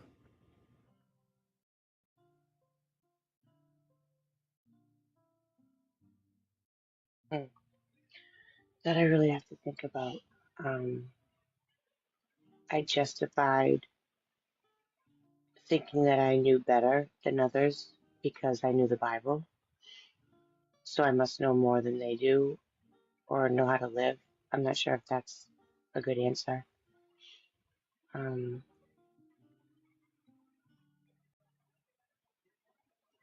hmm. I don't know. Maybe you could give me an example because I'm having a really hard time. Please. Yes, Peg, you're right. It's not a lifestyle, it's their existence. I 100% agree. I apologize. It's old frame of thinking comes into play every now and then. Thank you for picking up on that. Yes, thank you, God and Peg, for pointing that out. Yes, thank you so much. It's hard to change. It is. It's hard to change your verbiage to line up with new frame of thinking. I'm getting there though, guys. Promise.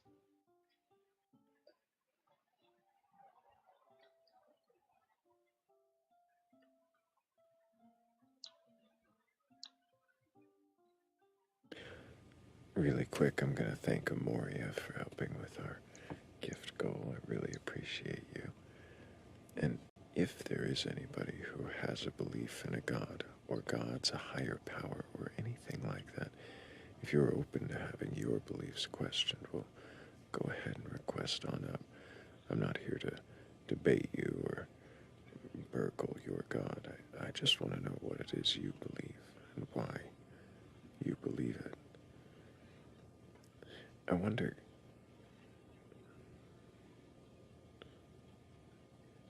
were there Were there judgments that you justified that you don't know? Yes, that's a good one. Very much so.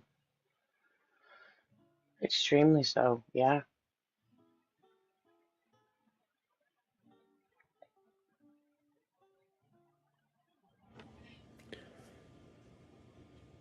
Do you, in your current state of belief, do you have justifications still?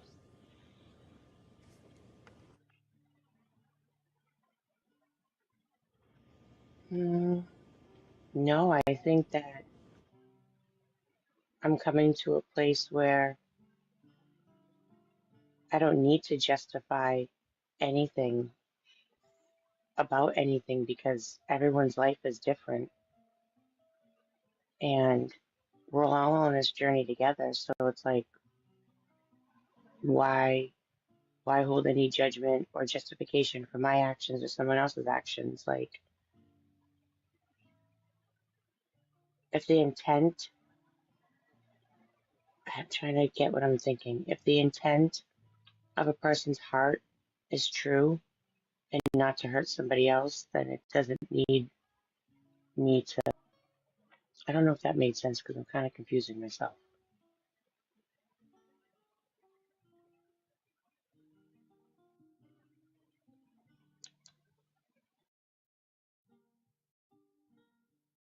If the intent is true, then there's no need to justify or condemn it. Is that what you meant to say? I think so. How would you know the intention? Yeah, that's hard.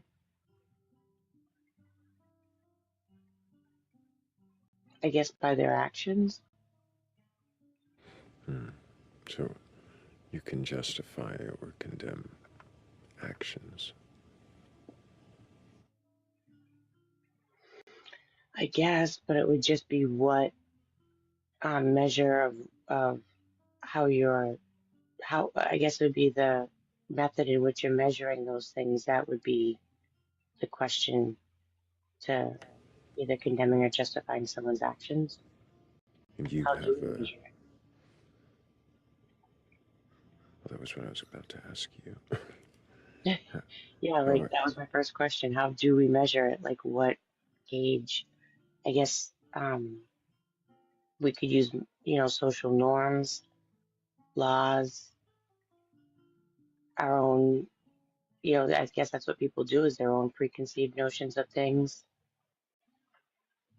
There's no, I don't, there is inherent right or wrong because like taking a life without, cause or justification would be wrong.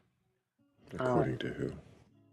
Right, that's the thing. According to who? Well, it all depends on the situation, I suppose.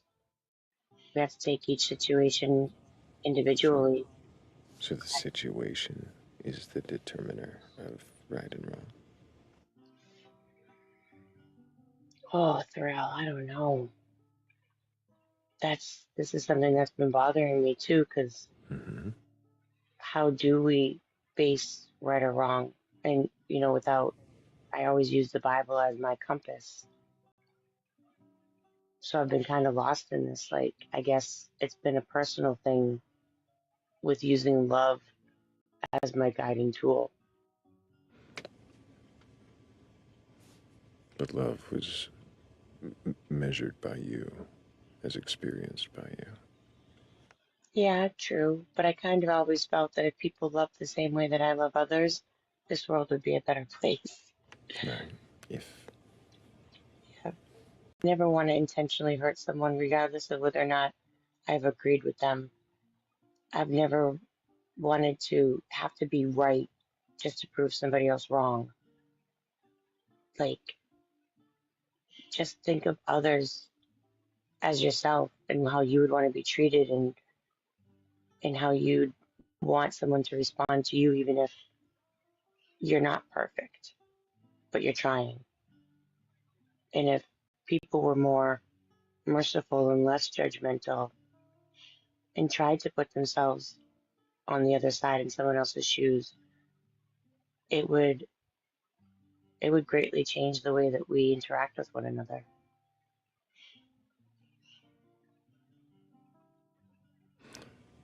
But is that the same measure that everyone defines love by?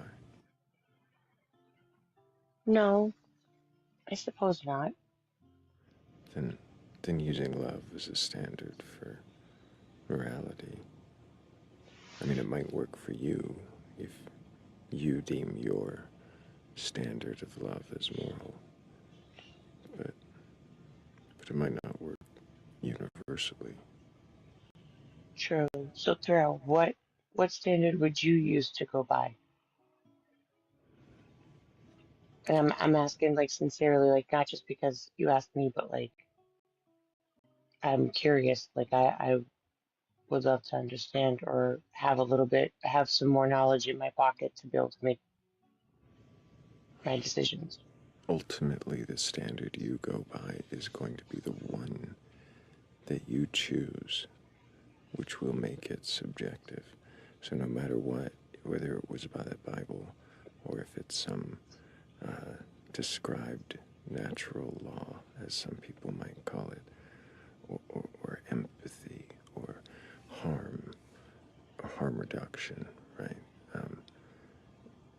Love, whatever standard you measure good by, it's going to be the one you choose to.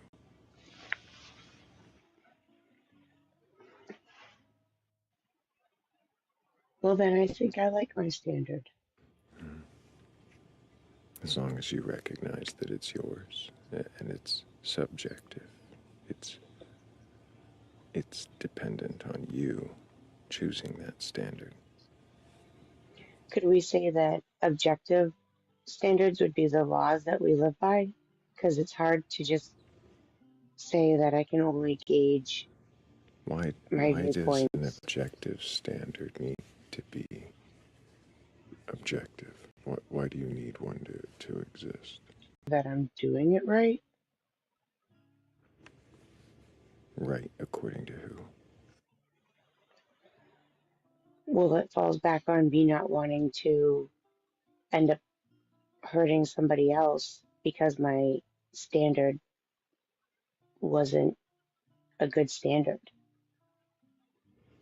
So if there's objective standards, then, but even see, I don't always agree with the objective standards. So that actually, I just threw my own argument out the window.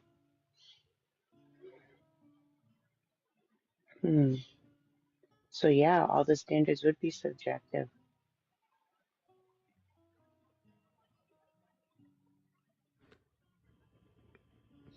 There are people who claim that even atheists who claim that they found or can describe some kind of objective standard. I haven't heard a convincing one, but that doesn't mean there isn't one. I would still wonder who's deciding that is objective, and how are we measuring that without some stance or viewpoint? It's true because all the objective standards would be based on someone else's or the collective viewpoints of a situation.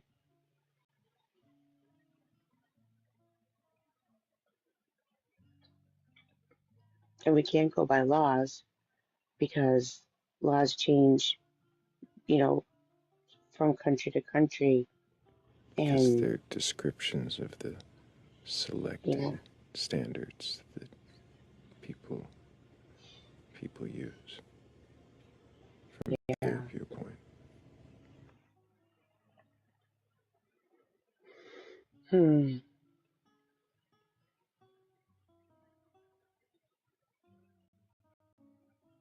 I guess just don't be an asshole is a really good objective one.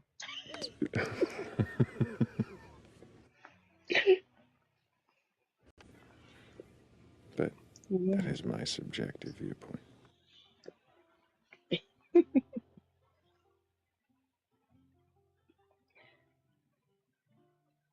I just love talking to you. This is great.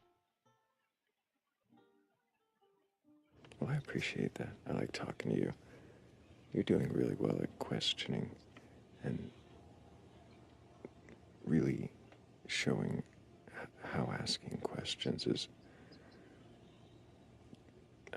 helped you to, well, to open your mind to Yeah, to grow. critically think. I feel I've grown so much in my critical thinking and my love for others. I feel like questioning what I believe has made me a better person. The fear that I had of questioning before and what it would do to my identity was really scary. But once I did it and I found a safe place to question it, that's crucial. Like I honestly can say I don't think I'd be where I am now without TikTok because I never would have. Like what G7 was saying. She went to the summit and the people around her were doing all the same things. So she found a group of people that believe like her to kind of what's the word I'm looking for? Validate what she was already feeling and thinking. And I think, we naturally as humans do that. We find but TikTok helped me to find people that I didn't know were my people and really be able to question why I believed what I believed.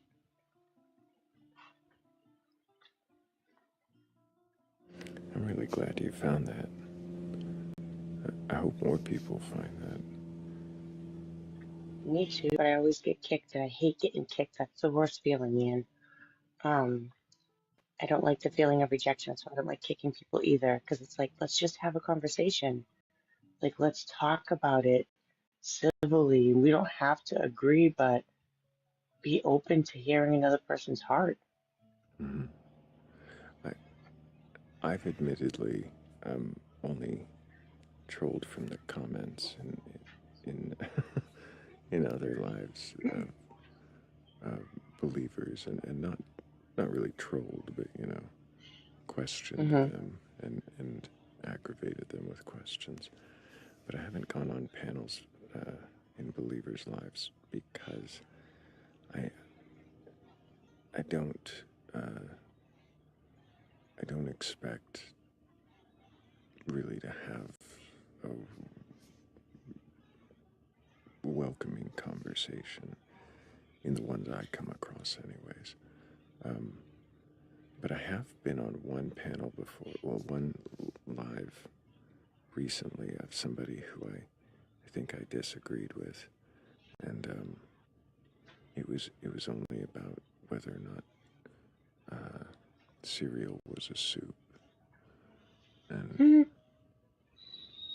I of course went up and let them know about the universal sandwich and how cereal, even with milk in it, would still be a sandwich, and they didn't like my explanation. So I imagine that's probably what it would be like going up on a believers panel, trying to tell them at least my opinion, or ask them about theirs in the way I do here.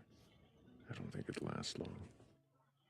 Yeah, it won't because the truth, it's crazy.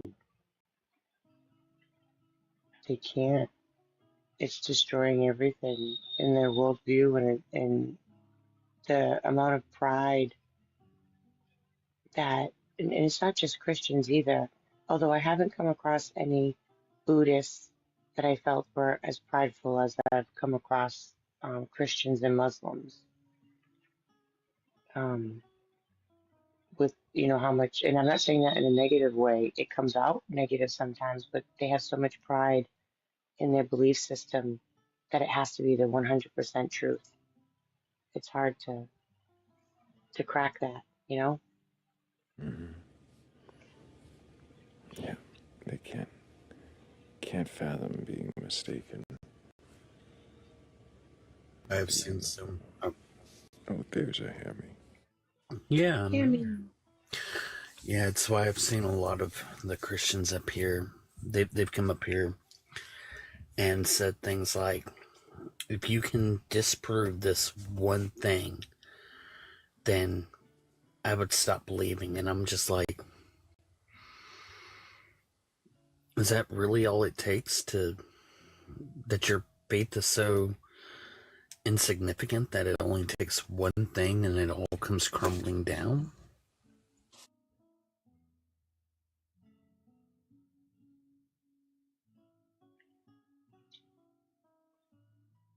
I thought we had a guest request. But if anybody does have a belief in a god or God's higher power, go ahead and join us up here. I'm not here to debate or argue.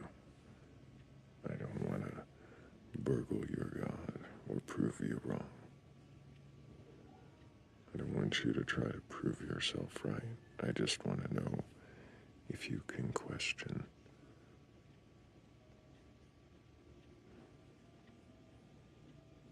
That's really what I want to know. I do like to ask the other questions, but it's more of a demonstration of you questioning, isn't it?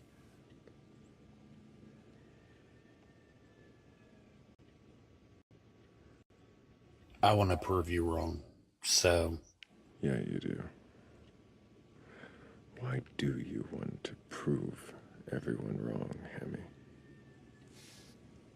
Because I think that there's too many people who, whenever they automatically assume they are correct, then they go about life as if they are correct. And that tends to do harm, especially whenever it comes to specific beliefs. So I like to prove people wrong, or at the very least, get them to question whether or not they are wrong. Because then it shows a little bit of humility. So you think proving something wrong, even something that might be right, forces them to feel humility? Yeah. I've seen some of the most stubborn believers, when finally faced with, and they were very, very cocky when they came into the conversation.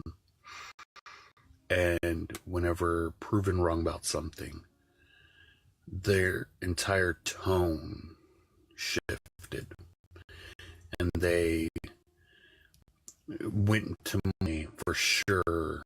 Absolutely, it's more possibly, could be type of things. And when that happens, it really helps out with improved communication.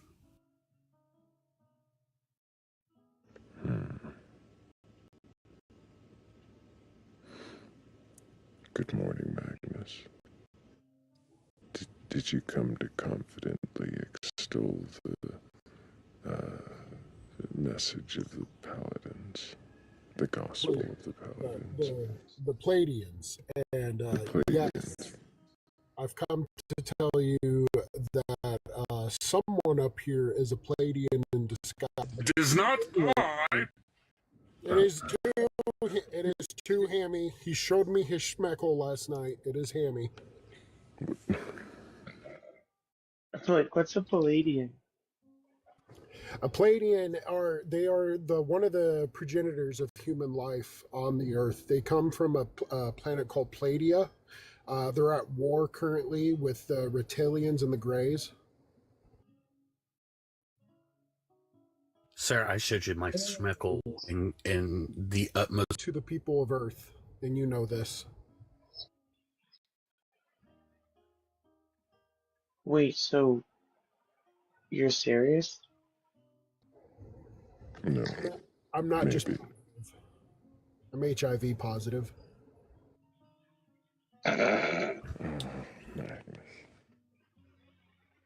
Magnus, you failed to. You needed to do it in Cartman's voice. I can't right now. I just wanted to come up and let you know that Hammy's a false prophet. I must go. The VA is calling me right now because I have a mental health appointment. It is completely unrelated to the alien stuff. He wanted me to do that. I know he did. Look, since he's not up here.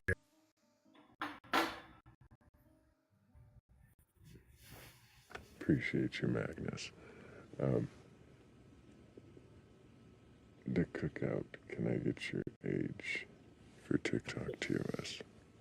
Hey, what's going on, everyone? I'm 47. Your power or anything like that? Yeah. I believe, excuse me.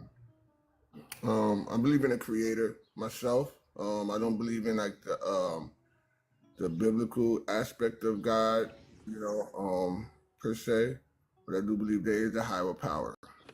So you don't believe I would say not higher power. I would say, because I work off of energy, so I believe there's an energy that actually created everything that's here. Can you tell me what energy is? What energy is? Well, you have positive and negative energy. That works together. Okay, so you want a definition? Like, give me you should know what. Sure. How would you is like? How would you define energy? How would I define energy? Okay, so it's like energy, like a battery. You know what I'm saying? Like a battery, you have positive, which is made up of certain atoms and neutrons and all of that. So electricity. Okay, well, yeah, exactly. Electricity. If you want to put it like you have positive, right? So okay. Negative and positive. Correct. And then when you combine the negative and positive, but then you also have to mix that with feminine and masculine energy. So you're equating energy to a battery with positive and negative attributes. I'm not. That's not what I'm doing. Well, your question, you asked me how to define it. I'm trying to give you a simple answer so it makes it simple. The definition so far has been a battery. Is it my definition was a battery? Well, no. That's how you interpret it. I was just trying to give you an example, like how you just said. Like I say energy. So if you don't know what energy is, like you're gonna ask me specifically what energy is, and I'm telling you this negative and positive energy, then I don't know. I don't know how to explain it to you. It's okay, Dick. Hey, Cookout, can you kind of dial it back just a little bit? I'm not trying to attack you. What I'm trying to do is understand what it is that you mean when you say energy. So when you say energy, what is the thing that you... And negative energy that when combined creates. So energy is a force of positive and negative energy. Do you hear how when you say energy is a force of energy? No, sir. All right, hold on. Because we can. All right, so if you want me to give you a definition of what energy is, I can sit here and look it up. But you should know, like, I mean, that it's common sense. Like, you want to go like technical. You're saying it's common sense, but you seem to be using it in a way that seems broad and indistinct from many different spiritual ideas. So I just wanted to know what you mean when you say energy. If you look it up, that's fine. You'll get a definition there. Maybe that'll help us narrow it down. Well, no, I mean, and like I said, I have my own thoughts on what I believe, right? Just how you would have your own thoughts on what you believe. That's why when I'm looking at the question, can you question your beliefs? Why not question your beliefs? Because in order for you to, try to be a better person and try to... Right, Cookout. Okay, go ahead. I'm sorry. I am questioning your beliefs right now. I hope that's all right. I figured that when you came up here, that was sort of your consent and volunteering to question your beliefs. That is what we do. I came up to answer the prompt myself. So you just wanted to talk to You wanted to talk to the screen and not the people up here. No, I came to talk to the people, but I came to answer the prompt. So if I'm answering the prompt, I'm talking to the people. Is that not correct? So the questions I'm asking, like, why are you being so technical, brother? Like, you know what I mean? Like, I'm not getting it. Like, you know what I mean? Because you're making. I don't know why Cookout. I don't know why you're Cookout. defensively interrupting and talking over me. There's no reason to do that. Not Well, you've done attacking that to here. me many times. But here, I'm gonna mute you again because I don't like to be interrupted. I do interrupt though, and it may seem like a double standard. It is just to direct the conversation on the topic. Oh, there he goes. He didn't like being muted. No.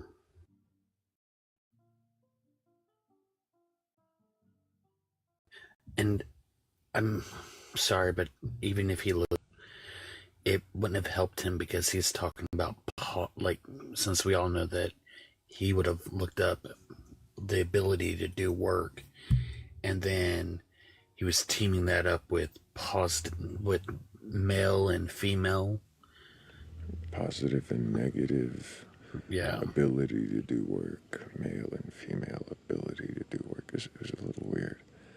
A little weird. But good morning, Atlee. Good to see you again. Great to see you. Today's my birthday. Happy birthday, Atlee. Happy birthday. Happy birthday. How old does that make you? I'm 35 today. I woke up at 2:12 a.m., the time I was born. I don't know why I do that, but I do it every year. I wake up at the time I was born, and I cry for a little while to be grateful to have made it another year. Well, congratulations on another Thank you triple very A much. son. Anyway, let's question something.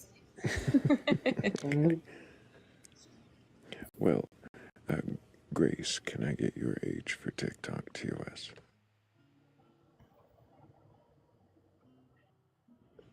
Grace, are you with us? Maybe Grace didn't mean to be here. That's okay. I'll set you down gently, and we'll just take the next guest. And if anybody watching does have a belief in a god or God's higher power or anything like that, we'll go ahead and request on up. Otherwise, we're going to have to question Atlee for her birthday. Atlee, you will have to change your bio because it does say 34. It's fucking 7:15 in the morning. Look, it may be 7:15 in the morning, but that's no excuse. You should have done that at midnight. Oops. Oh, now we hear you. Yeah, we had background noise. So,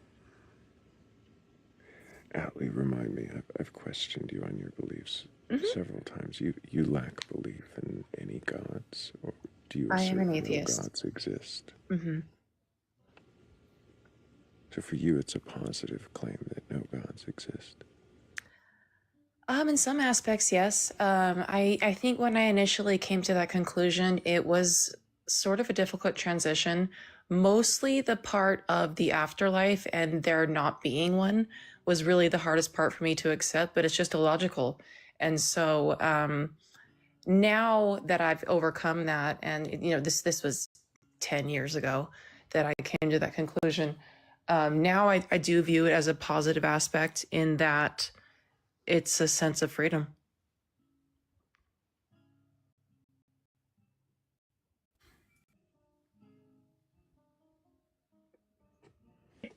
Tammy. Could she be wrong in the method she came to her conclusion, regardless if That the could be. conclusion is right? Sorry, train going through, but yeah, she could be wrong about the method. How did you get there, Atlee? I was raised as a Catholic. I went through 12 years of Catholicism to become a confirmed Catholic.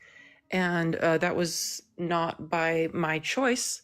It was, just the way that I was raised. And then my dad told us that once we completed our confirmed Catholicism, that we could choose whether or not we wanted to continue or lack of an education on the subject.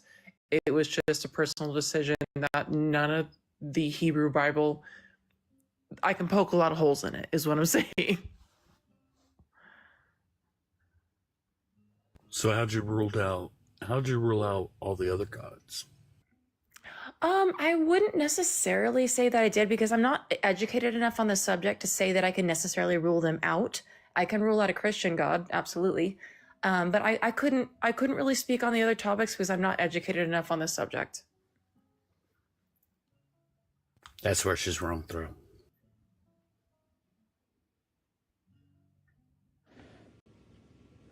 She's wrong because she Don't. I'm just saying that I can't back it up with any, valid evidence because I haven't studied it. Are you trying to back Allie into a corner on her birthday about not studying other religions? You dick. I am.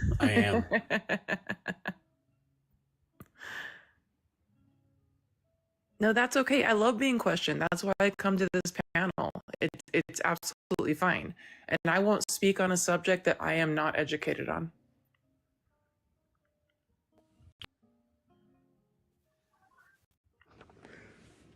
Good morning, Bats. Good morning, Thrayle. Good morning, everybody. Happy birthday, Allie. Sorry. Thank you. I did want to ask Good you a morning. question. Good morning, Happy. I did want to ask you a question, Atlee, if that was okay. Of course. If you can't rule out or potentially other deities from exploring them, Lack of interest, really. I've made my decision. would you say you're a hard atheist or? Yes. Okay. She's in my camp. It sounds to me like you are a hard atheist, but you also use a form of apatheism to reach your conclusion. Like a don't know, don't care. If it did exist, it would make me care. No, yeah, and that's a very good point to make, actually, Thrayle. It's if it fits your lifestyle, if it works for you, if it helps you, fine, that's great. There is no convincing me on the other side, though. You know what I mean?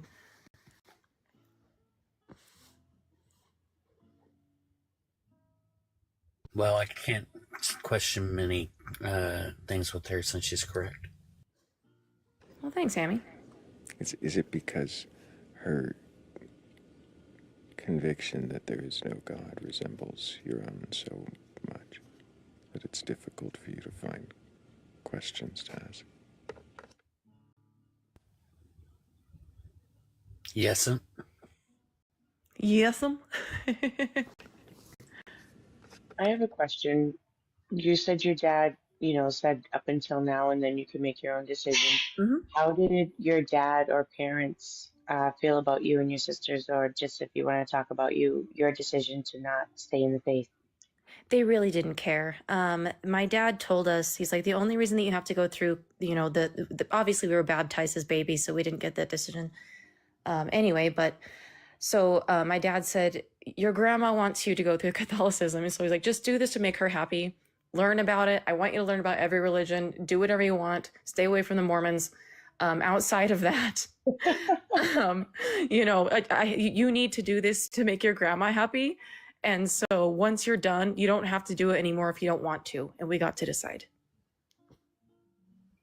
And have you ever questioned him as to, like, I know you said that he was saying to do it for your grandma, so I feel like it was just maybe done out of obligation, I guess. It's called the Catholic guilt.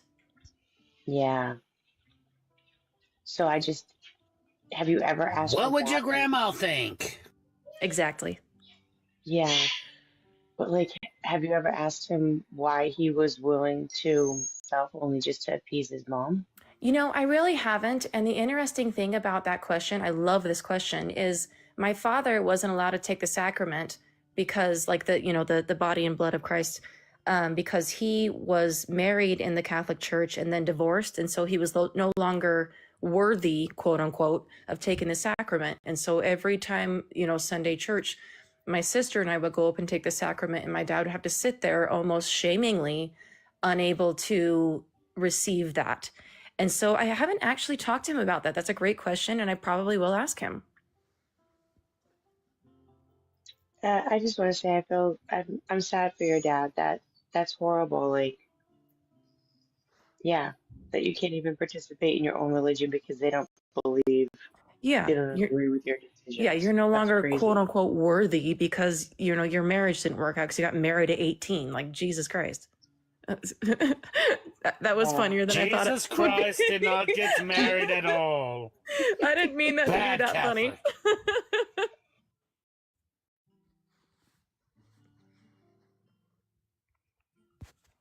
That's fascinating because I'm also divorced, so I guess if I could never become Catholic. So that's an avenue now that I know I can't.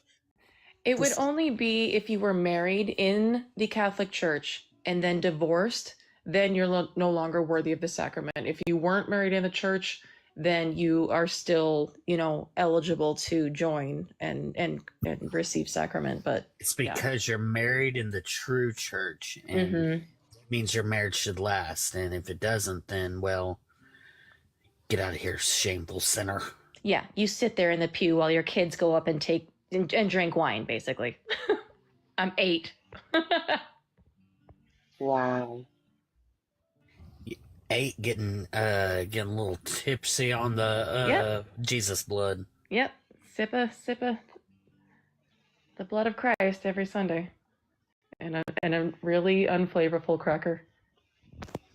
The crackers were so dry. How did the crackers make our mouths, like one cracker and suddenly our mouth is entirely dry? It was so bad, and then you have to sing hymns. I can still remember a lot of the hymns I grew up on. I can't. I don't remember Lamb of God, but I still remember Our Father, Hail Mary, and the one that you have to say when you go to confession.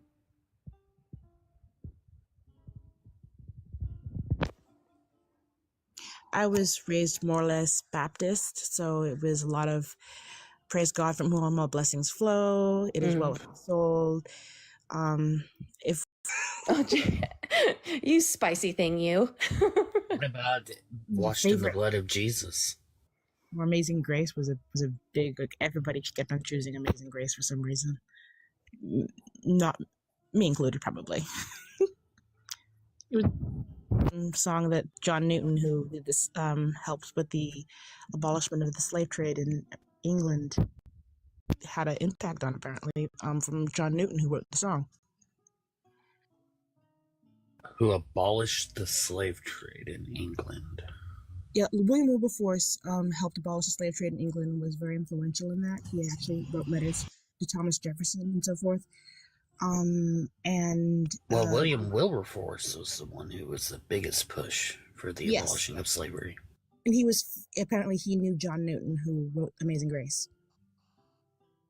So I like to link the history together with the songs to help remember the songs sometimes. I don't know, maybe it's a ADHD thing. Fun fact, William Wilberforce, his biggest issue at the time was the fact that the Irish were being enslaved, because all of his speaking out against slavery was aimed at the white man who was being enslaved at the time.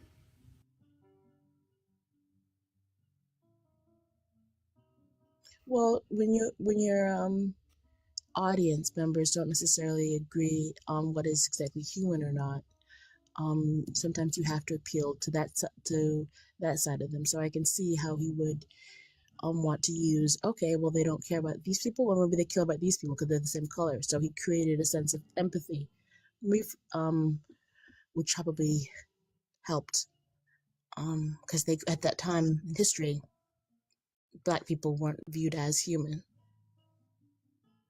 Well, I don't think he ever actually really cared about the black people being enslaved.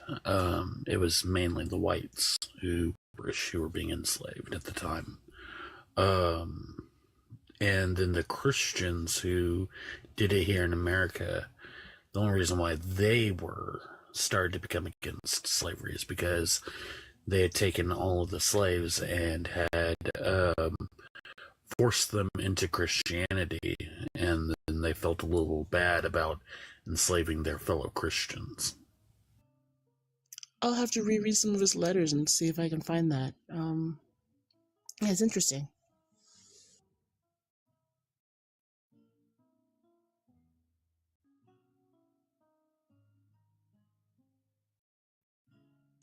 But if you have a belief in the God of the Christians who did all that, then request on up. Also, probably a good reason to avoid Mormonism, just to help Atlee. Remember, don't venture down the Mormon route because they believe that it's the curse of Cain. Yes. I actually do know a little bit about the Mormon religion just because I'm from Utah. So Yeah, and the funniest thing is they thought that basically making it where it's like, well, when they go to heaven, they'll become white, made it better. And it's like, that sounds bad, right? Yeah. That's still terrible. Well, my partner is Native American, is that the natives were cursed, and that's why their skin is the color that it is. And that's not a good story. No, because it was written by racists. Yes. I find it so interesting that like I could have these awarenesses of other religions, such like the Mormon stuff like that, but I always see how the Bible has things so wrong too, with like slavery and everything. It's crazy how much your mind can what's that disassociate like everything else that you're applying to other religions you don't apply to your own. Yeah, and that's one of the things that I've always said is religion is not a buffet. You have to, if you're all in, you eat the whole buffet. Oh, what makes it even worse is like growing up Baptist is that we shied away from a lot of the talks about slavery in the Bible, but we grew up knowing, yeah, slavery is wrong, it's terrible, which it is, but that it's like if someone had been like, hey, what about the slavery that's in the Bible, and we're like, oh, I mean, let's look at all this over here. Yeah, we instead, skipped that though. chapter. Yeah.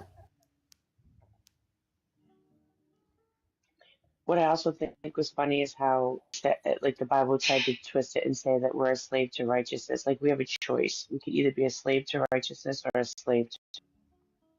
Yeah, me too. Sadly enough, most Christians don't even know the definition of sin or where the term comes from. How it's not about like doing bad things, but more or less missing the mark that God said. So it's an archery term. Well, and I saw that with the SNAP benefits being cut, that the Church of Satan will be providing food, which they have been doing the whole time, but they're now coming out with more aggressive, just saying like, we will feed you if you need food. And I don't believe in Satan either. As a staunch atheist, I don't believe that Satan exists either. But just the fact that the Christians are like, well, what did you do with last month's food stamps? And the Satanists are like, we'll feed you. Yeah, my family is struggling with that particular issue right now, and it's very helpful to see people trying to reach out and trying to help make a difference and help, because a lot of us are going to go hungry this Thanksgiving. But there was a judge that is don't want to get political, but there's a judge that's hopefully going to help things. So we'll see how that goes. Yeah, well, and I've had to go to a food bank before when I was down and out, and it was incredibly helpful. We all got to eat. But you know what I asked for my birthday? I asked my mom to get me a gift card to Smith's so I could buy groceries. Like, that's where we're at. I hear you on that. It's been really hard. I've actually contemplated humbling myself to go to like a food pantry just for Thanksgiving to see like if I could get a turkey or something. Because You know what? That's not the end of the world, and I think we've all kind of been there at one point or another. Like I was living by myself in the home I am in now, but I was living by myself, paying for everything, making my own food, and like after I pay all the bills, there's nothing left. I need help. I didn't go yeah, to the government. I just went to a pantry. it was a little hard to hear you for a second. I did hear you, but it was muffled. Just Sorry, I keep putting my fucking finger over the microphone. So you need the microphone to speak into, Atlee, okay? Okay. Stop trying to finger it, will you? No, I just hold my pinky over the. That's how I hold my phone, but I can change my hand. Stop bullying me. It's my fucking birthday. And if it's not your birthday and you're a believer, you can request on up. Well, if it is your birthday and you're a believer, you can also request on up. But I do want to know if anybody watching can question their belief in a god or God's higher power or anything like that. If you do have such a belief and you're capable of questioning, well, go ahead and we're telling you that you're wrong. I do want to know if you can question them, what it is that you believe and why do you believe it. And maybe, just maybe, we can get into what your belief condemns and what it justifies. Which is what I was asking Candace earlier about what your belief then condemned and what then it justified. And now, anything or condemning anything. I think he said no, it doesn't justify really anything except what you want it to.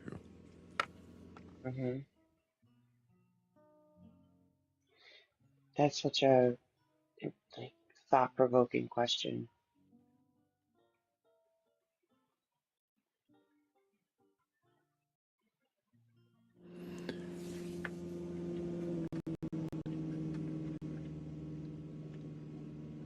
What, when you believed, did your belief cost you?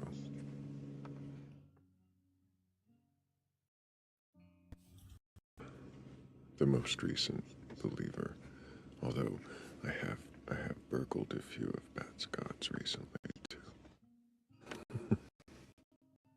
I think it cost me my identity.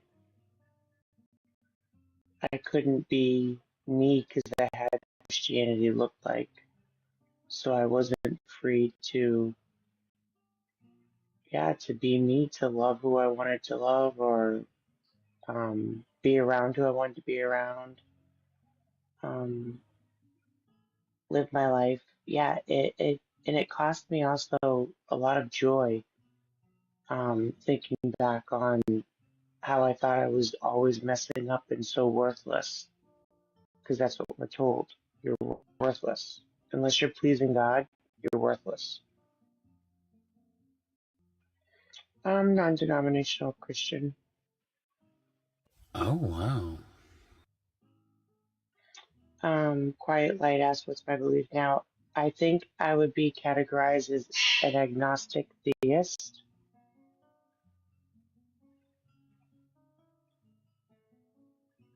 where I still can't wrap my brain around how, even though we've been able to like prove, how space and everything came, and but just how male and female and all the different species were created, like it just makes me think there had to be somebody thinking about it, because I can't, my brain doesn't let me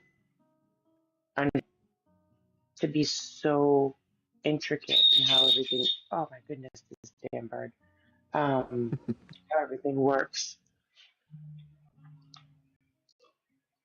So I'm like, is there still a God? But I would never push that on anybody either. Like, I'm not going to say, oh, you have to believe because this, and this. Like, we have no proof either way.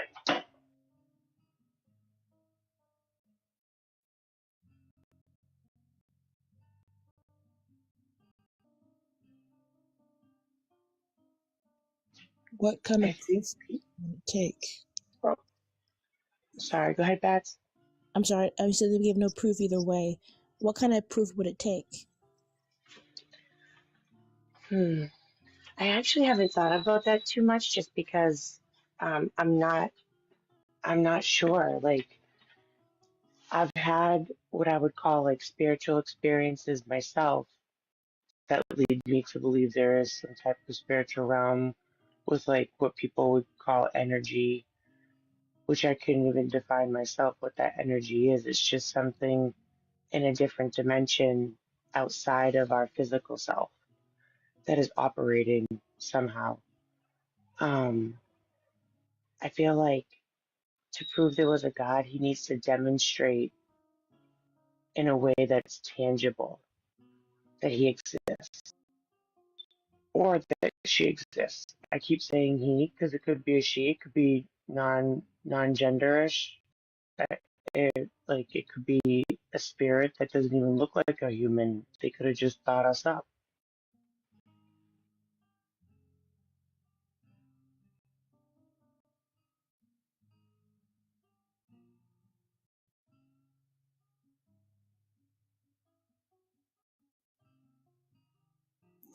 If you did find that there was some sort of higher power, whatever kind of power, would you worship it?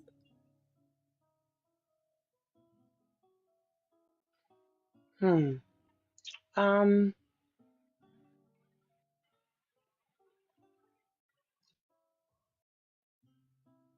I don't know. Higher power to require our worship to please it. Like, I guess they would have to. I'd have to understand what its motives were.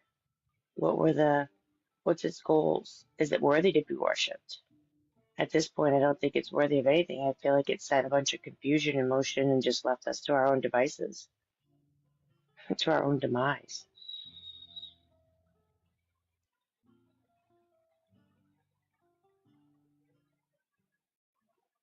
What about you, Bats? What do you think?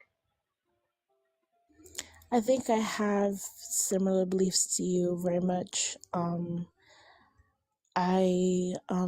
thought about these questions a lot, and I don't know if there is some sort of being out there. I don't think it's necessarily higher, but it could be other.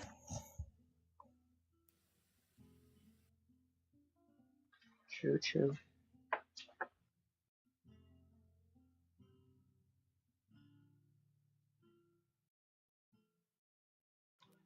What That's I only want to because know.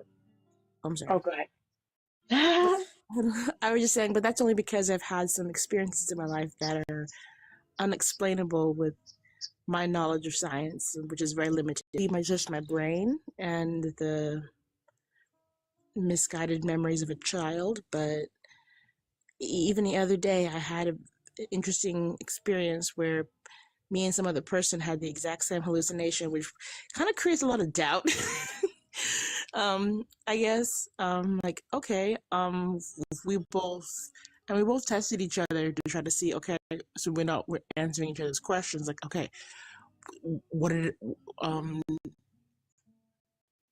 it was a weird experience, and there's experiences like those that give me like, oh, what if there's something out there? Maybe whether it's me, pardon me for that. I don't know, and I think it's important to leave a little bit of room if I don't know. I love what you just said. Like, I 100% feel you on that. And I want to ask a question so bad. Like, were there any outside influences in the two of you having the same? Um, Yeah, we both saw something, and I saw it, and I didn't mention it because I figured it's my brain. Once in a while, I see things that aren't there, and I just figured, okay, it's just a trauma disorder. And then they started saying, well, I've been seeing something lately, and started talking about it. And then as they described it, started describing what I saw. And then I stopped them, and I started describing them, and they said, no, you're right. That's the exact same thing I saw. And so, and then we went back and forth saying, well, what did you see? to the same down to the same conclusion, down to we both got chest pains. But that could also be in some sort of group hallucination. I don't know. I can't explain it, so I'm going to leave room for I don't know.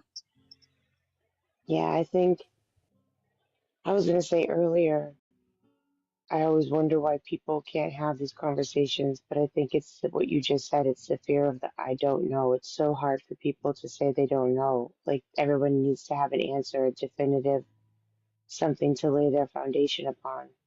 So that I don't know can be really scary. But yeah, so your hallucination happened over a period of time. It wasn't just one thing. Yeah, it was something ongoing that I saw, and they didn't bring it up till yesterday. That they've also been seeing the same thing and having the same chest pains from it, like down to our left arm, which was weird because, well, I guess it's a 50-50 chance which arm, but it was just too coincidental. I don't like coincidences. I don't necessarily believe in them. Yeah, and so those are hard to explain. It would be similar to the experiences I've felt in the past and had, especially with my daughter. Um, that's why I do think there is some type of realm that we don't necessarily operate in or see in regularly, but we do get glimpses of it somehow.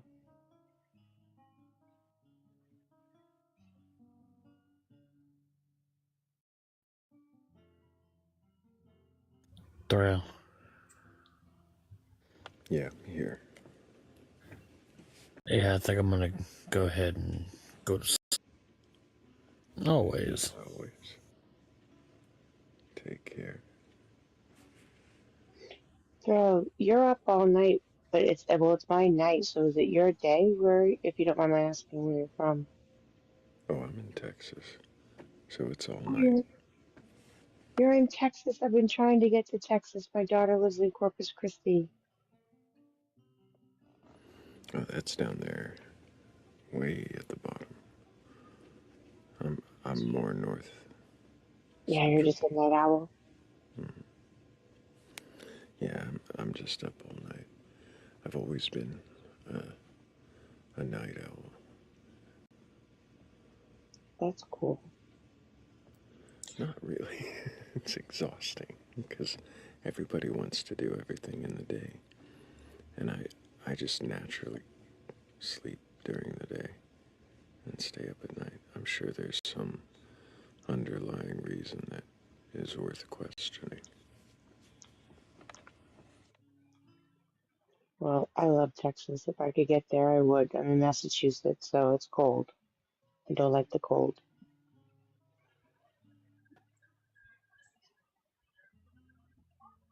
Go figure. The person who created a bat goddess is nocturnal. Mm-hmm.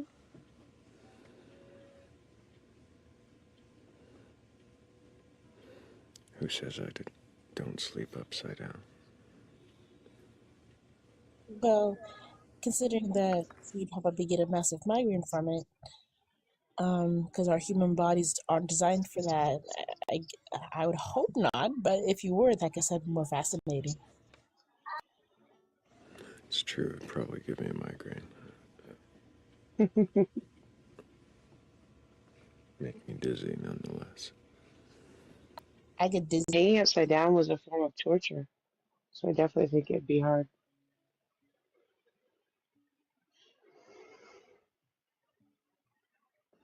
It's got to be great for the posture, though. Oh yeah, totally.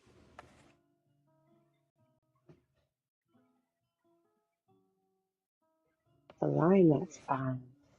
Right. I've heard an inversion table or something like that might help back pain. I totally anecdotal, but I've never tried it.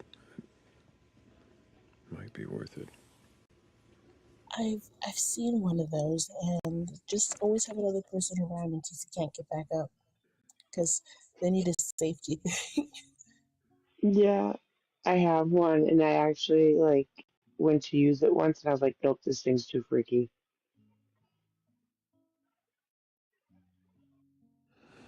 I would absolutely try it. At least once. I would need somebody there, like that says, to make sure that I could flip back in the right direction. Right, you need a spotter. Yeah, I get that. Like Amoria says in the comments, their husband got stuck upside down. Oh my goodness, Amoria. That's hysterical. Not funny, but funny.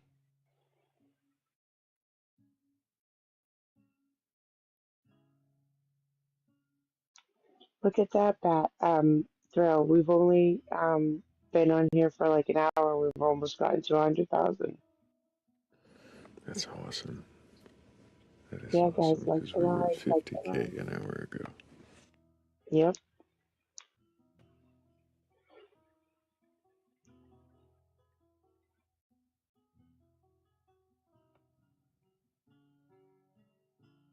If you stay longer than 10 minutes, you lose the ability to probably flip back over. That's interesting.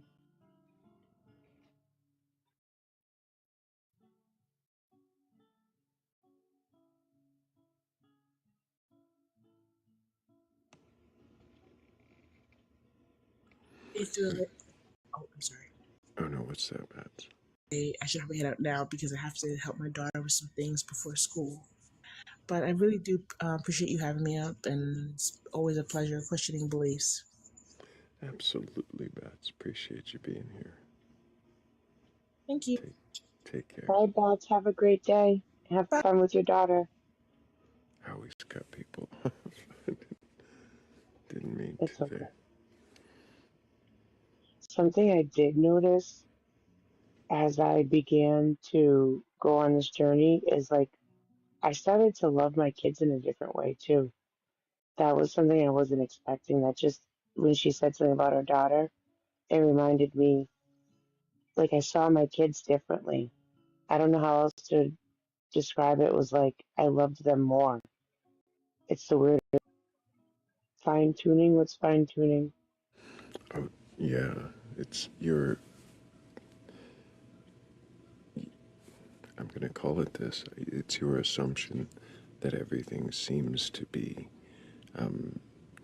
somehow just so that we can exist, which is your implication that there's some creator or God. Yeah. And Joe Okay. is a very gentle questioner. Good morning, Joe. Good morning, Joe. Candace, good morning, Thrayle. How you doing? Good. I'm off this morning, so I can chat. Yay. Um, Candace, I find it really hard to wrap my head around too, and I'm no sciencey person by very sciencey people who like aren't, you know, breaking it down easily. I'm not here to break it down. I'm just curious if we can talk about some of the ways that it makes sense to me and if they make sense to you. Yeah, sure. I'm all about it. Let's go. The idea that we look out and find this really good, perfect world. We don't.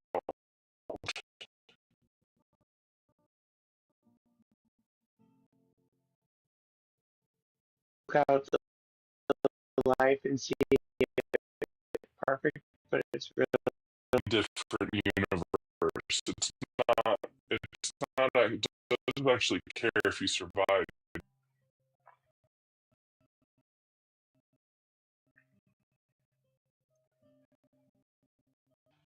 right. Like, just because we're surviving doesn't mean it was perfectly made. Yeah, like we can't swim on most of this planet, stuff like that. Yeah. Like we can't. The other option is chaos, right? Isn't that Yeah. kind of the idea? Like, oh, we look out and we see order, we see this, that if it was a little bit differently, if it was built a little bit different, then it would all fall apart. Or the moon was, different things, it wouldn't be, life wouldn't be able to be sustained. Yeah, and this is where Bill Nye is like, oh, we get closer to the sun all the time. But I don't even care about that. I just look at it like a couple ways.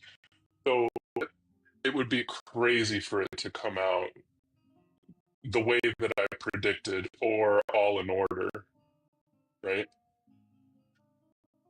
Right. But if I did that 14 billion times, it wouldn't be crazy to think that one of those times it would do that. Well, no, because it happens so many times that one of those times is just going to fall that way. Like if Okay. let's say I had forever to shuffle cards, and I'm just waiting to get the one where they all land, but I'm just going to keep doing it till I get there. Could you see how it could make sense that I would get there? Right. Like, but yeah, you might be able to get there. The odds go up, is kind of all I'm saying, right? I apologize. I think I might be a little confused. Yeah, so if I have, let's say I have only well, it doesn't matter. If I have a deck of cards and I'm gonna shuffle it and I'm gonna say, Candace, we're gonna sit here and shuffle these cards all into eternity, right?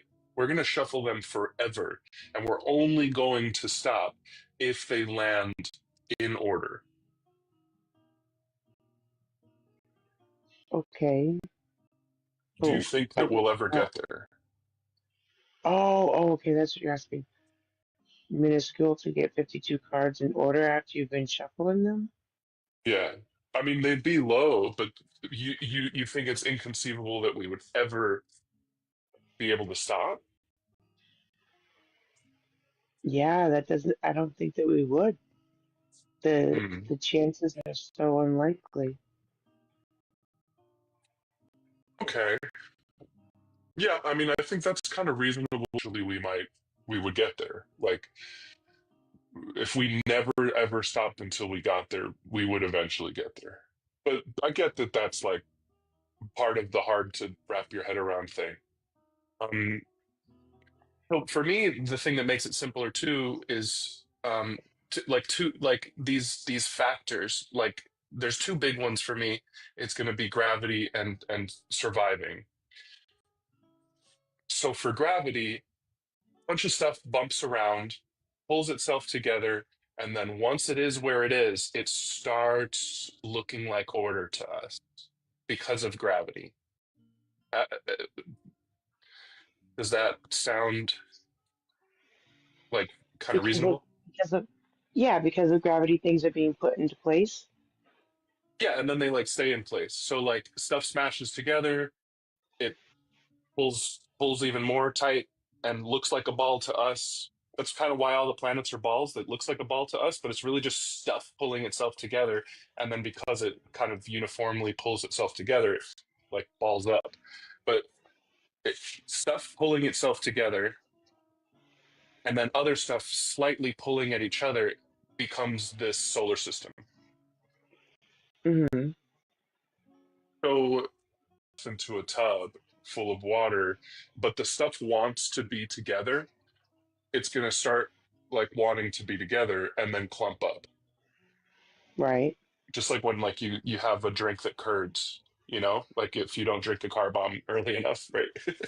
Like Right. it curds. So when those things curd and then they start floating around each other in this tub, and when you put your finger in it and you swing your finger around, this stuff is kind of like starting to look from that perspective. Once it's all curd and clumped up, it starts to look like order. I get what you're saying now. Yeah, so like all we needed was gravity and time, and then we get order. Yeah, well, I think the properties that are clumping together also needed to be alike in order for it to clump together. What you say, like there's a little bit more that goes into that. A little bit. There's two questions I have that I have there. Um, when you say if gravity was off by a little bit, the whole world would explode. Everything would not work, right? Well, I didn't know the world would explode, but yeah, okay, But that's kind of the idea, right? That's what we're where we are. yes, There's two ways to look at that. If gravity was kind of randomly picked, but really early, like before the stuff, then we wouldn't necessarily land where we are. We would just kind of land somewhere else a little bit differently. right, Kind of like if we were on the moon, we wouldn't have very strong, or yeah, right, we wouldn't have very strong legs. Or if we were on a planet that like if we had survived on a planet with really strong gravity, we'd have really strong legs. yeah, put together because you know one change in one variable changes other variables. Right. So if you change the variable later, like now, then yeah, you could see how that could throw everything off. But if you Hmm. changed it before, um, one other way that I like to look at it is, that kind of like circus game or whatever, the arcade game where a bunch of balls fall down with a bunch of pins, and then they like you hope that the red ball lands in the red circle, and then you win, you win Yep, tickets. So if those pins roll balls that are bigger than the closeness of those pins will land at the bottom, right, right? So it's this idea of like this deciding thing, this thing that's saying nothing's going to pass through me, right? And then we look at the bottom of that set of ball. Is it called Plinko? We look at the bottom of those sets of balls and go, well, this looks like order to me. How can none of these balls be bigger than an inch? And you say, well, the guy that pinned these pegs pinned them an inch apart. So there's a bunch of big balls, but they're like, hmm, so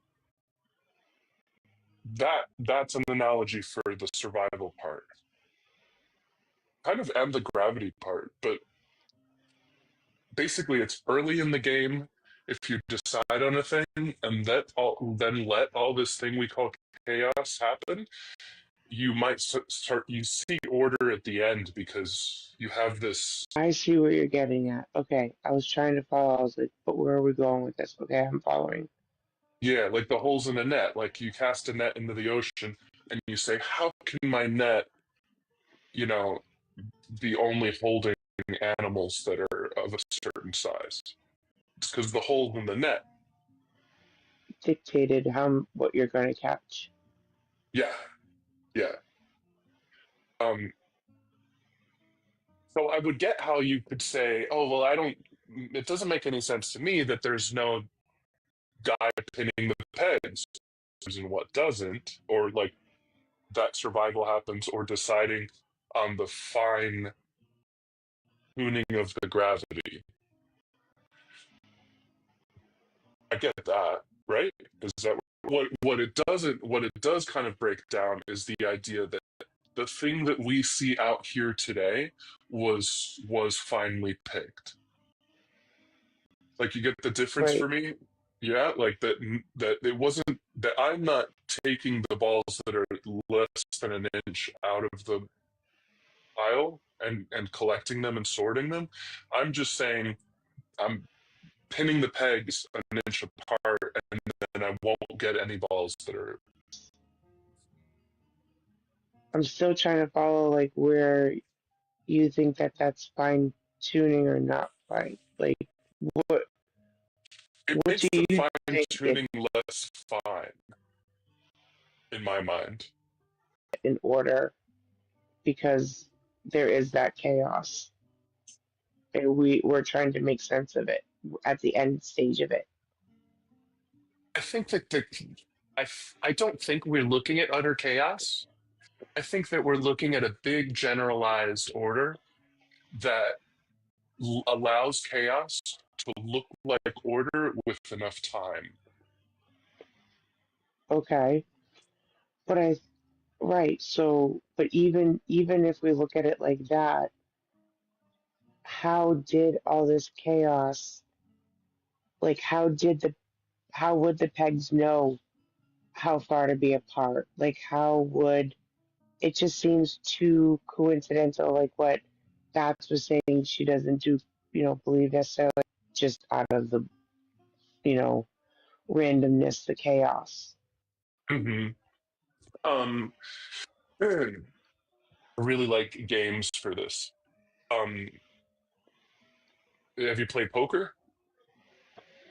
I've tried before, yeah. Sure. You, if you've played enough, then you've played enough hands, and you'd go. It's way too coincidental for me to get a royal flush, Hmm. but someone gets one every once. Right. Um, Yeah. so that's all I see is that there's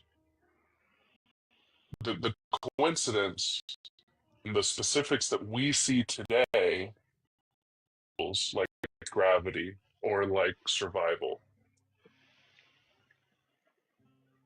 Right. I could see, like, I get what you're saying for like the formation of like the planets and whatnot, because like we're the only one that we can see so far that has what we have. So it happened to all come into play.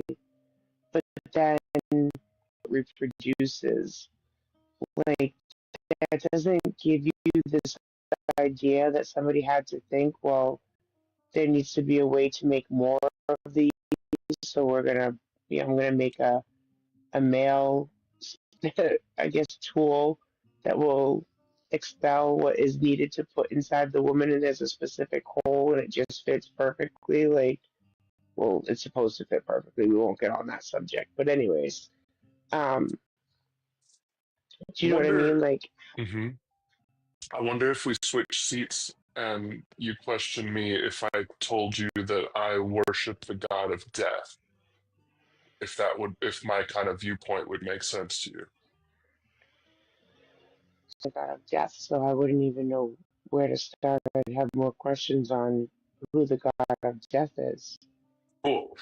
The god of death is that decider. The god of so things that die don't exist anymore, Mm-hmm. and things that aren't male and female, like that can't procreate, Mm-hmm. the god of death wipes them out. Death, death, survival. That's Yeah, survival.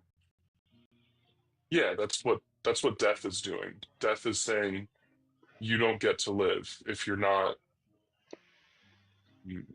fit for living.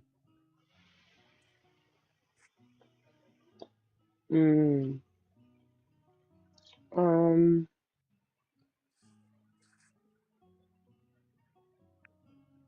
I don't know. I think that throwing in the god of death makes me a little bit more confused to Okay, understand your sorry. viewpoint. No, Yeah, it's okay.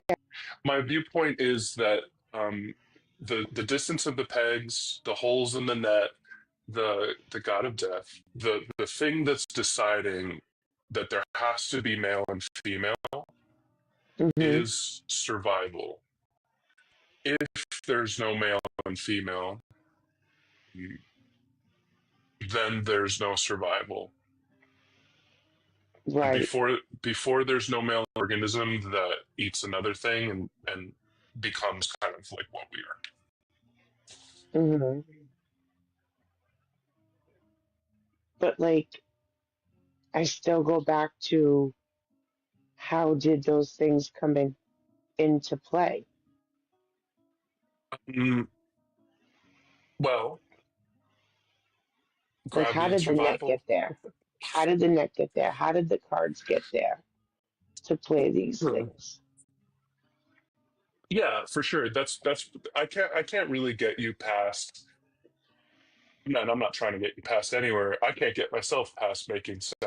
I don't think anyone could tell you, hey, gravity was absolutely not decided on to be this. The speed of light wasn't decided to be this limiter. I Hmm. mean, no one could prove that's where you get to, like, no one get you past that, and it's so impossible to wrap your head around. But to me, it just does simplify it enough to get me all the way back to that point of, like, stuff wants to be together, so stuff groups up and then orbits around itself. And then I heard this one thing one time where an organism slipped into another organism and the outside organism survived, and that's what they were the first thing that looks like us. Hmm. So little steps along the way like that then we look around and go, I have 5 fingers. That's so crazy. But I have 5 fingers because 3-fingered things like me weren't as adept, like weren't as able to survive, and then I outnumbered, like, those things outnumbered those 3-fingered things. All the little things that make me me helped me become me. Right. So I get what you're saying, and like, but then why aren't we um evolving third hand? You know what I mean? Like a third hand would have been phenomenal with all the work that I had to do as a mom. So why didn't we, over the billions of years that we've been here, did we not then grow a third arm and hand? Hmm. Because, for one thing, because the things that we did were, it is that randomness that's only hitting a wall of survival. So something, Okay. well, we do know that things have had third hands, right? Like, you know, off the wall, genetic changes, mutations, things like that. Things have had stuff like that. The question isn't that nothing decided to grow the thing. It just did. And then when it did, it helped so much that thing got to um got to do the deed.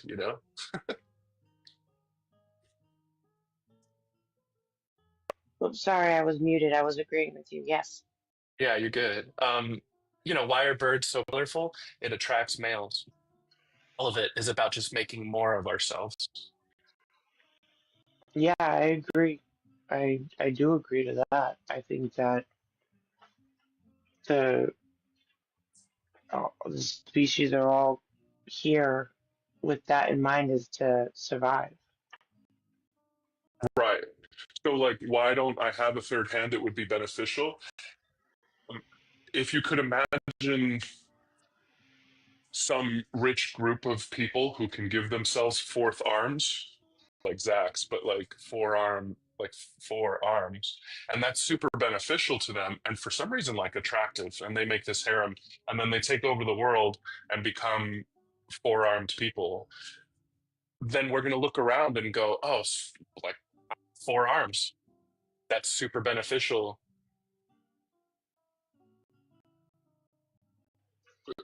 Right.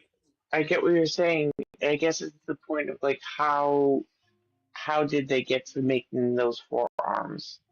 Like how did it all come into play? That's like I think if I could see something in science be able to show creative collective um, growth, or like starting point where it had like a technically a mind of its own.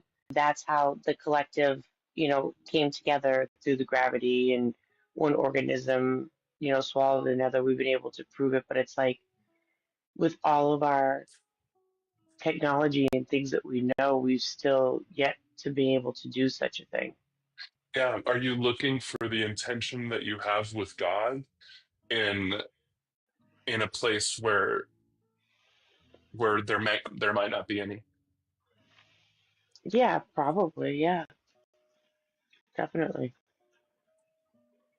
And then are you saying that there's no way we got here without that intention? That's what I'm not sure of. That's the big question that Hmm. lingers. Does Like, I don't does believe. Go ahead. Go ahead. No. I was going to say, I don't believe the gods of these religions that are being expressed have something about them that is very selfish. And, like Jesus wants to be worshipped, or Mormons are going to be gods, and so on and so forth. Yeah, But or if we just men had, wrote all these books anyways. Yeah. Hmm. yeah, exactly. So, but if we just had an entity, and I wouldn't even know how to describe the entity because all I know is the descriptions that have been given about the gods and stuff like that. So I don't even want to give it a description because it's all been man-made anyways. But there was just this something that created it all.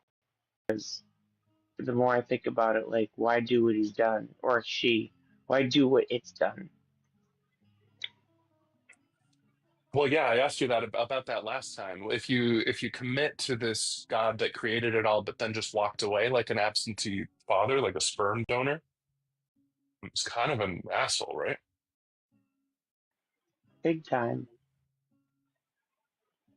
Because then you go, well, with the capability of creating all this stuff, how you want it with this fine-tuned thing.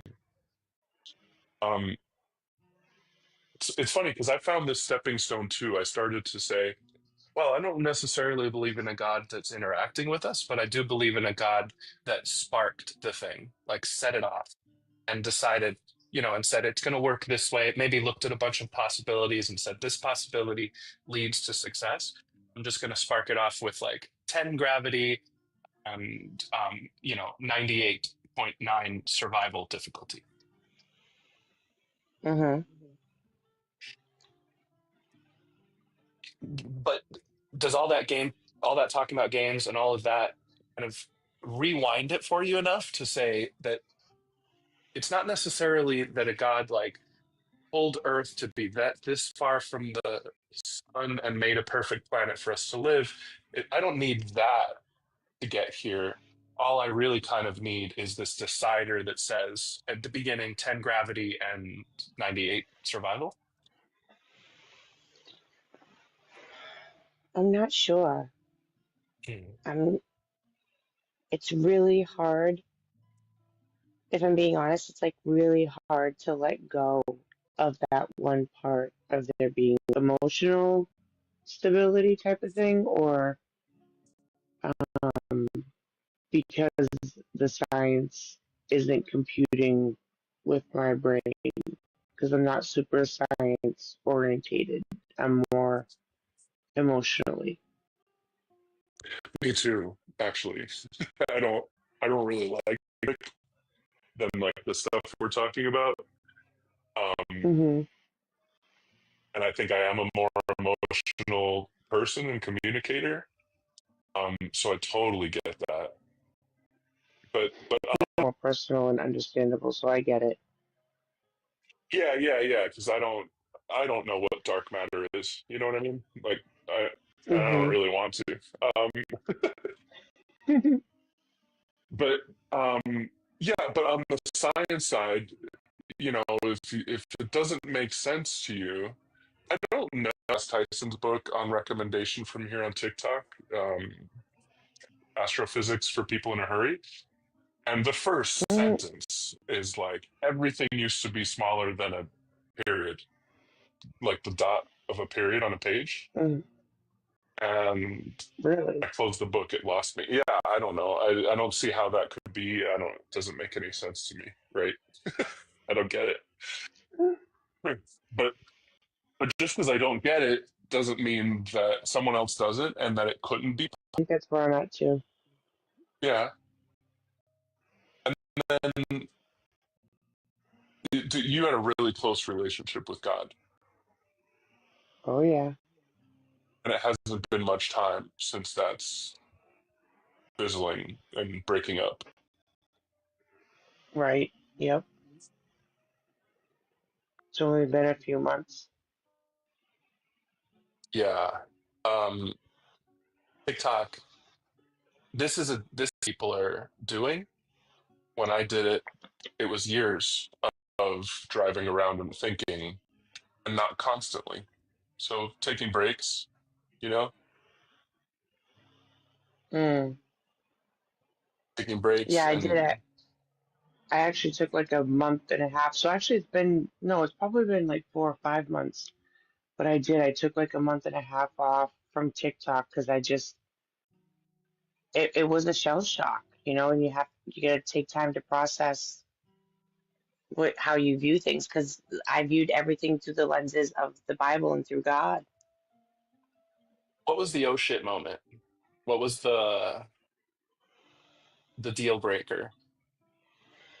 Dionysus, when I learned about him and learned about the stories that the Bible tells and how they've been told before in Greek mythology, that really got me. Like, this is just being copied in their own terms. Like, they just took a story and decided to apply it to themselves in the way that they felt was a way to control the masses or get others to follow.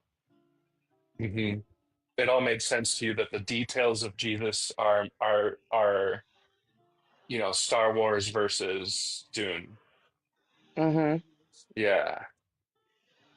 That Big answer is time. so different for everybody. Mm-hmm. I Yeah, love that's why. hearing. Yeah, well, cool. I mean, um,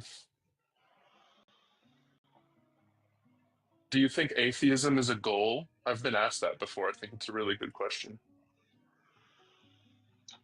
Um, hmm. A goal as in being able to think independently versus aside from religious um, input, or a goal as in how does like that's what we should all strive to be. I meant it more the second way, but I think it's really interesting that you went the first. It's up to you. Um, I think actually, mm, I wouldn't say atheism as a goal. I don't think that should be the goal. I think the goal should be to question the truths that we hold.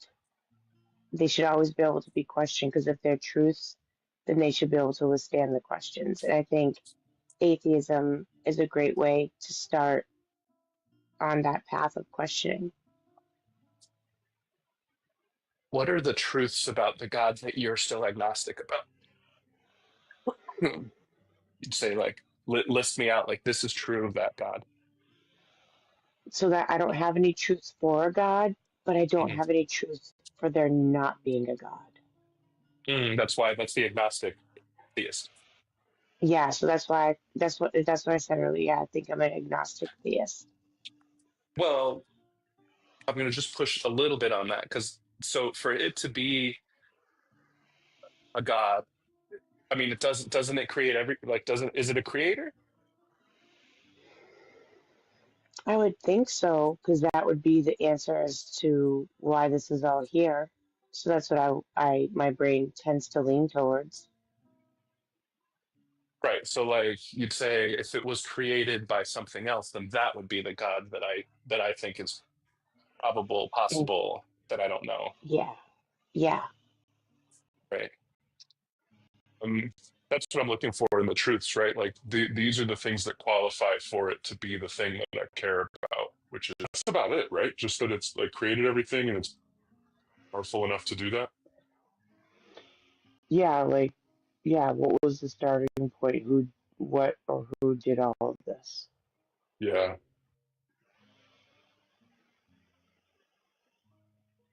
Yeah, I can't lie. Being around these spaces so much, that's a tough question. That's like, Mm-hmm. it bugs you.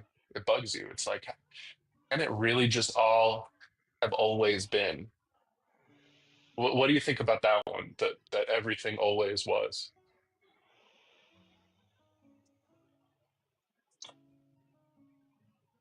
It still brings me back to wanting to know how it began. How I think about it, because I can't process it another way. There's always a start to something. Mhm. Um, hmm. I mean, now we're talking about it that there wasn't a start to something, that it always Right. was.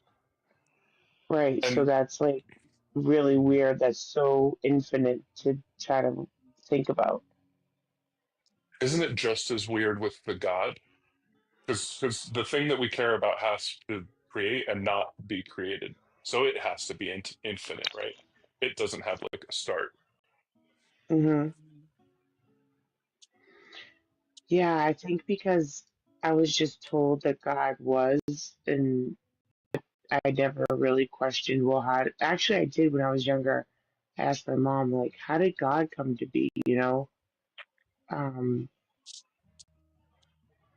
So yeah, it's like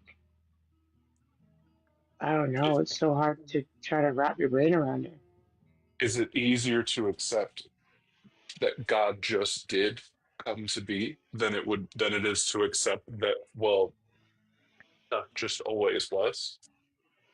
Yes, most definitely. In my brain, it seems a lot easier to accept that it was created versus it just was all it always was.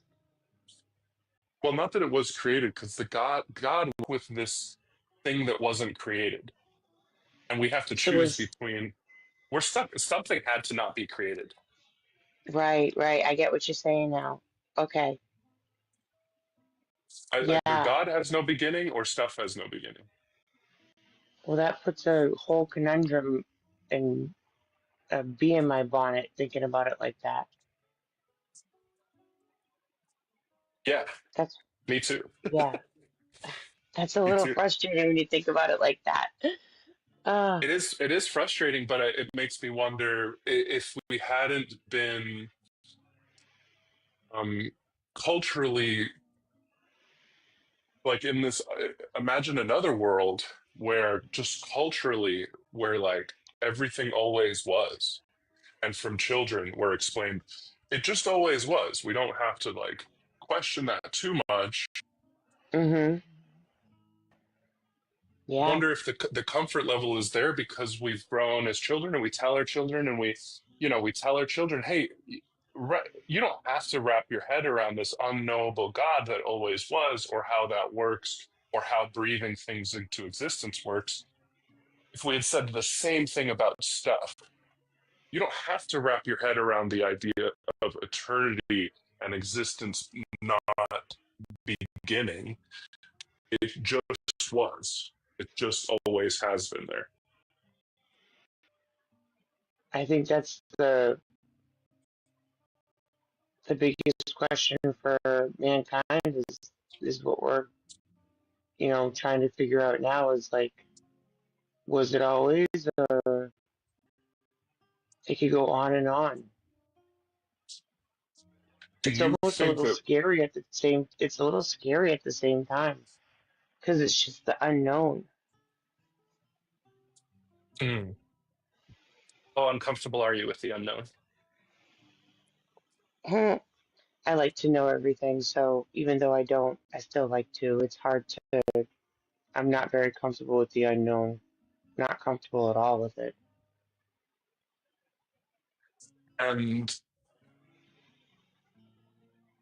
do you kind of do you would you agree with the idea that if you don't know about the answers to these things, that it has some then implications about meaning and purpose and morals and life and all that? Um, Yeah, definitely. I think that's why so many people on Earth search, and me included, the Christ so easily because I was searching, and it's hard with the unknowns to base your identity. You're just not sure where to put your footing.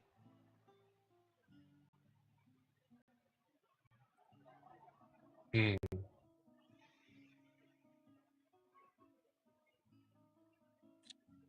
Does it feel like footing to say that you're a human among many other humans? And that rewinding one day at a time, you're still like you're an ape around a bunch of apes. Um,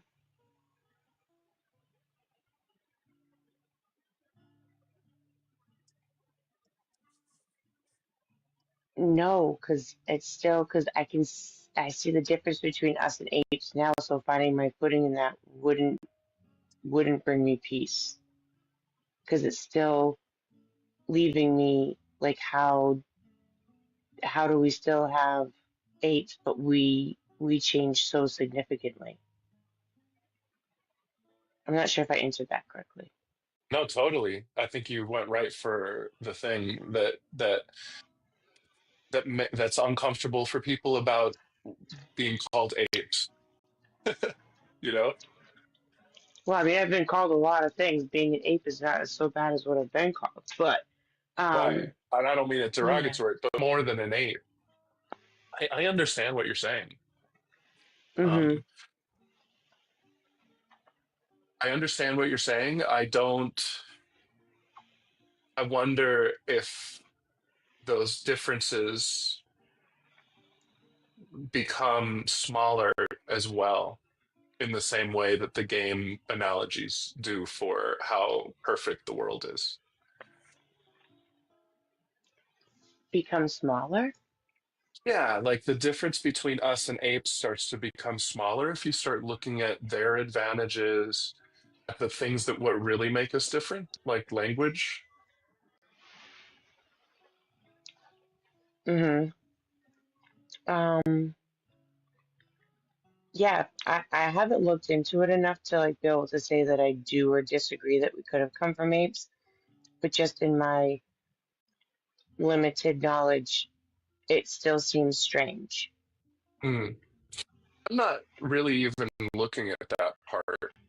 I'm looking at the idea that we're so different from apes. And I'm curious.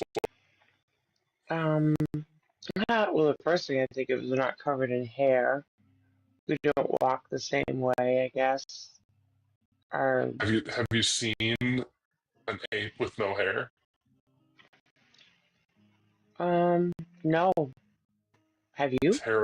Yeah, terrifyingly human. Like TMI. But like, if I start to shave my shoulders, I cannot stop all the way down to the tips of my fingers. Not the tips, but like, this my second. I have little hair. I have Homer hairs on my second knuckles. Okay, yeah, no, I dated a guy that like I used to have to shave his back because he was so covered in hair, and that was the first I was like, wow, you're really covered in hair. You had to, or Um, you wanted to? no, he asked me to. He asked me Oh to. He yeah. couldn't get his back. Yeah. I mean, but I don't know why he shaved his chest because I liked it on his chest, but that's another story. So, Hmm. anyways, um, yeah, so yeah, that's true. There's people that are very hairy, and there is like an albino, like I think I don't know if it's albino, but he's like there's like a hairless ape that you go, oh wow, look at that muscle structure, look at those abs. You're like he's quite attractive. Um, so okay, yeah, I know that's a fun one, but like we're not that different with hair. We're not that different with how we look, right? Right, true. Yeah, that's true. So so what's the thing that really matters that sets us apart? I guess it would be our ability to um talk with each other and I mean, they have little societies themselves, and they do talk with each other. So language, I Mm. suppose, That's a big one would for be a me. Yeah, huge. language. Yeah, that would probably be the biggest. So, but apes, they're really smart, from what I understand. So, and they have emotions. Like I've seen apes respond to people that raise them after a while, you know. Hmm. So I guess we're really not that different, are we? To me, not if it's language. Well, okay, no. Now I'm like reinforcing what you're saying that we're so different, um, or what you were saying. If language is a big difference, and I just go, well, yeah, but language is part of the way our mouths are shaped and like how our ears work. Remember the net, right? The net casting. Um, Oh yeah, yeah. if we can explain away these differences with mutations that work and that help that stay working, for instance, having less hair, not super beneficial if we live outside, right? Hmm. Um, wouldn't that mean though that once we start living inside, that people with less hair do survive? Yep. Do you get like the order reversal that we have to do? We have to go like, because theism says you're shaped this way from clay, right? Hmm. But we start from today and start looking back. The other way is to start from back and get to today. And they both have explanatory factors. They both say, well, the animals that have shelter don't need the hair, and so we'll have more sheltered animals that will survive without the hair, and then those sheltered animals really don't have hair and they keep staying sheltered. See what you're saying for sure. I can see Yeah. it. What what I'm wondering is why can't we take an ape and somehow genetically change them to be more like us to see how that would work? Mm. Um, one, we probably can, scary enough, and two, we probably would need a lot more time because all of this is saying it happens over a lot of time. Yeah, time So is a huge key. yeah, so if you had like a time machine, um, and an environment, if you had a time machine and some predict, and we have predicted, I've heard this. I've heard that we have predicted mutations in animals and what an animal would look like before we discovered it or found it in a place. But if you had a time machine and you had a bubble and could put something in that, it would take the shape of the factors that you control. We see that happen with fish in the bowls that we put them in. We see it happen with plants in the way that we control their environment. So it's just kind of like nature that we have harnessed to breed dogs and grow plants and um, decide how big our snakes are. To there, but like, let's say that I did believe that we came from apes. Let's Mhm. right. But how did the play to then evolve into a human? Because I could get behind there being some type of creator that decided to make a bunch of animals that have evolved over the years. You know, dinosaurs died out. Um, Other species have died out, but some have, continued on to exist, whether it be in a shelter or outside of a shelter, and have evolved. So, but still, how did they get there to start? Yeah, I mean, sure. Yeah, this remember the stomach thing? Yeah, That one answers that question for me. I go, once I have one stomach, I have a thing speaking to consume. And once that thing is surviving because it consumes, It's any mutations that help it find something else to consume are going to help it, like an outer layer. Right.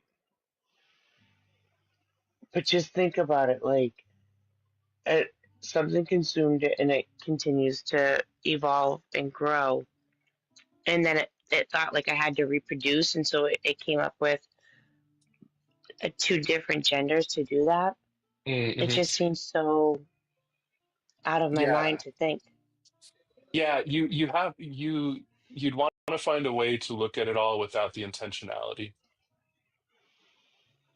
The evolution isn't suggesting that there's a virtue and a goal to the changes that happen.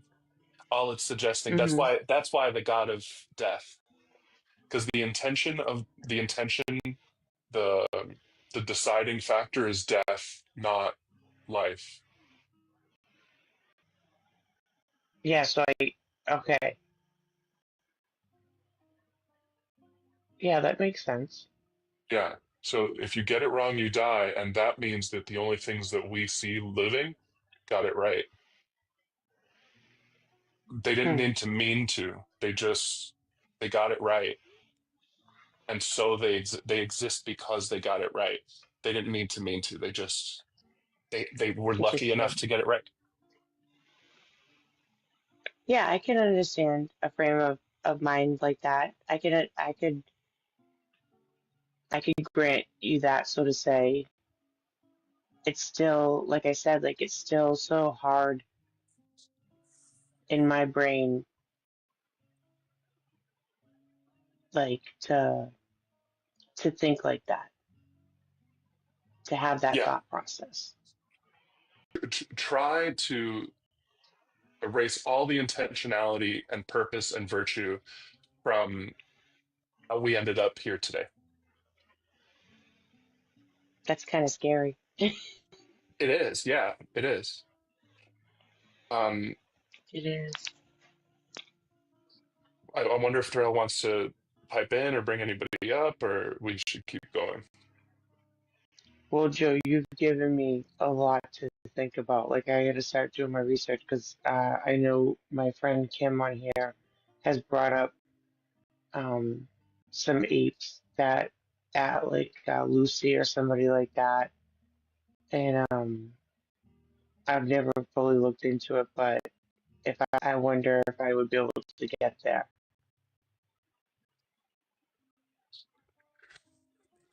Yeah. Um, Raccoon wants to know why it would be so scary. I agree with you, Candace. I think it's scary. Maybe you have a different answer. For me, it's because I wouldn't be here if I won $1 million in Vegas. It'd be scary to think of what would happen if I hadn't rolled, black Mm, that day. yeah, Why is it scary for you? and I feel like if we strip away the intention, it leaves the door open for bad things to be Mm, okay. Whereas I don't want intention to begin with. Does that make mm, sense? mm-hmm, mm-hmm. Yeah, sure, Raccoon. What's bad? What do you mean bad?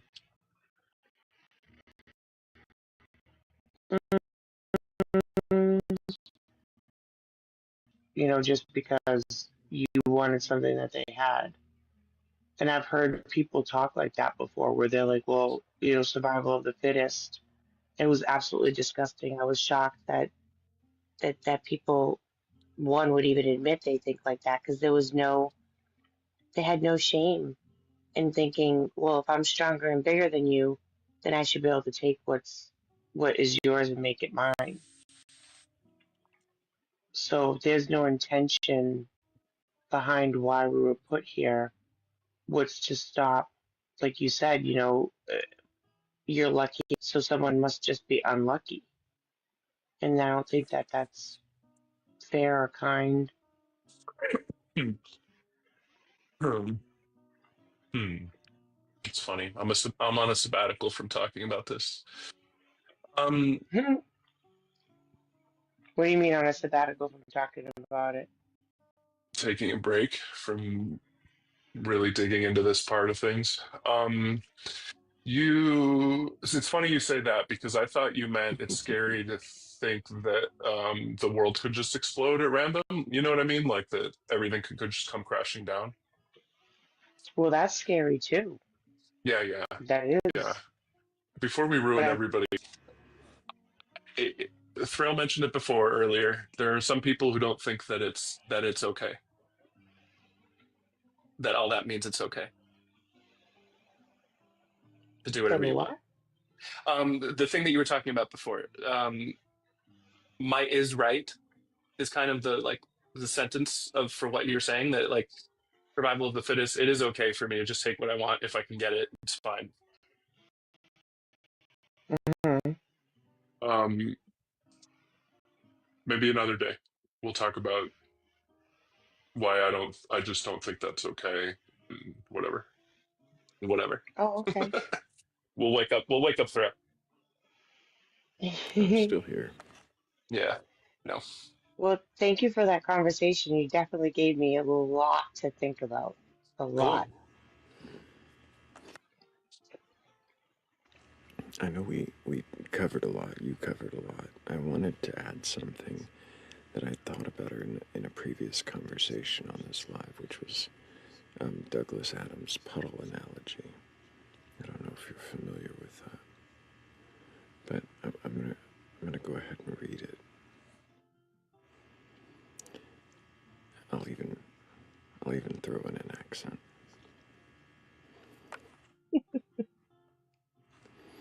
This is rather like if you imagine a puddle waking up one morning and thinking, "This is an interesting world I find myself in.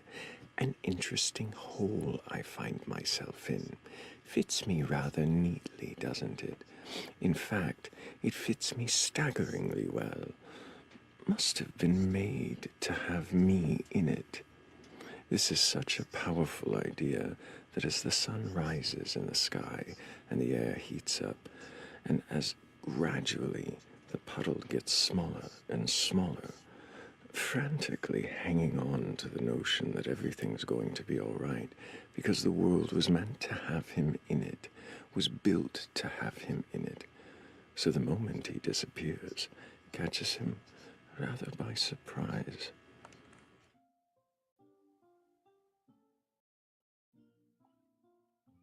Wow. I never thought a puddle could be so deep. Nice. That's a good one. You've been hanging around Tiny for too long. Good dad joke. But yeah, no, it's true. Like when we think about ourselves, and then, yeah, I think I, I've heard other atheists say it, when they became, who said it, um, like more inspiration to want to live this life. And I couldn't understand what he was saying, but hearing that about the puddle, like it makes you want to enjoy this hole that you are, this space that you're in that you've kind of like made for, it was technically, I'm saying in quotations, made for you to the fullest because that sun is going to rise and one day you're not going to be here. So live this life, you know, 100%. I don't want to say for yourself because I feel like if we all live for ourselves, so that it comes back to that guy who was saying if I'm bigger, stronger, but like to be part of the collective to make things better in what we live in right now. Thrill. You can go there a little bit. Or it feels like you're determined. The only I'm not. I only want to take this little baby toe in there and ask you, Candace, What is wrong with selfish motivations?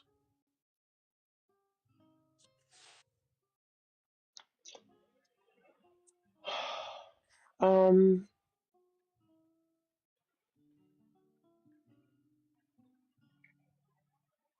it's wrong if it's going to harm someone else in order for you another for your own gain. I feel is humanely wrong. Like to have some a level of respect for others is important. Can everything you just said be a selfish motivation? Does it benefit you to have a level of respect for others and to consider how your actions affect others? Yeah, I guess that could be a selfish motivation because it makes me feel good when I think of others. I feel like I'm contributing to more than just myself. So if I said it's all selfish anyways, is it like, does it feel as bad as it sounds? Yeah, that does feel bad. I don't like Yeah. that. Yeah. Yeah, I Boy, wonder, hmm? I was gonna say this is hard. Life is hard, man, when you start thinking about it like this. Well, I came from Christianity and a version of it too. And one of the most pervasive teachings that I saw and just look back with disgust on is the idea that the meek will inherit the earth, the sheeps and the Mm, goats, and that there was this like thing where you walk into a room and you take the last seat, that the Christian takes the last seat, not the first, you know? hmm I think that's such a weird, arbitrary, terrible, and pervasive teaching. Because what if you're the most interested in the room? Like, what if you are there to learn science and want to sit up front in the front row? Shouldn't that person sit in the front row? Yeah, I would say so. So, like, as opposed to the Christian puts themselves last, is sacrificial, and takes the last seat. I wish the book said um, the the person with the most intent, desire, the fittest, like the person who should be here should know themselves, like know hmm thyself and serve thyself, and and serve others in the interest of serving thyself.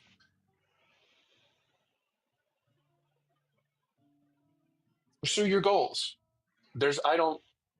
There's nothing wrong with sitting in the first seat if your goal is to learn the most that day. Right. And this demonization of selfishness puts you last and then also makes it so that it's so easy to just put ideas in your head.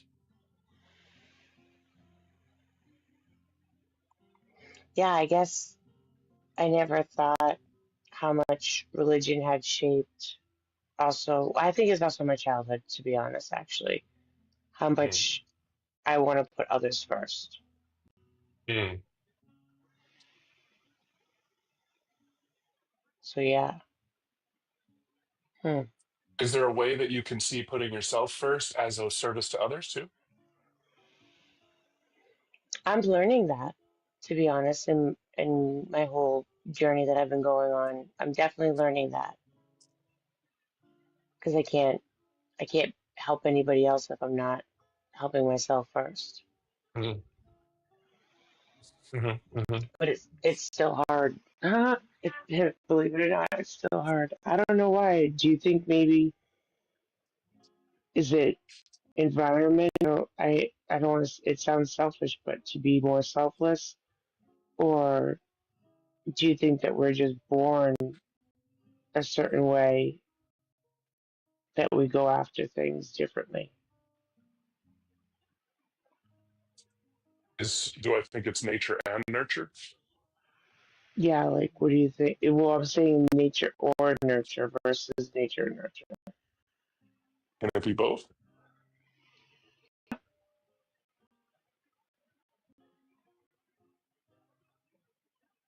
Yeah. Although I do think that some people are just predisposed to being a certain way, regardless of nature. Yeah, regardless of their environment.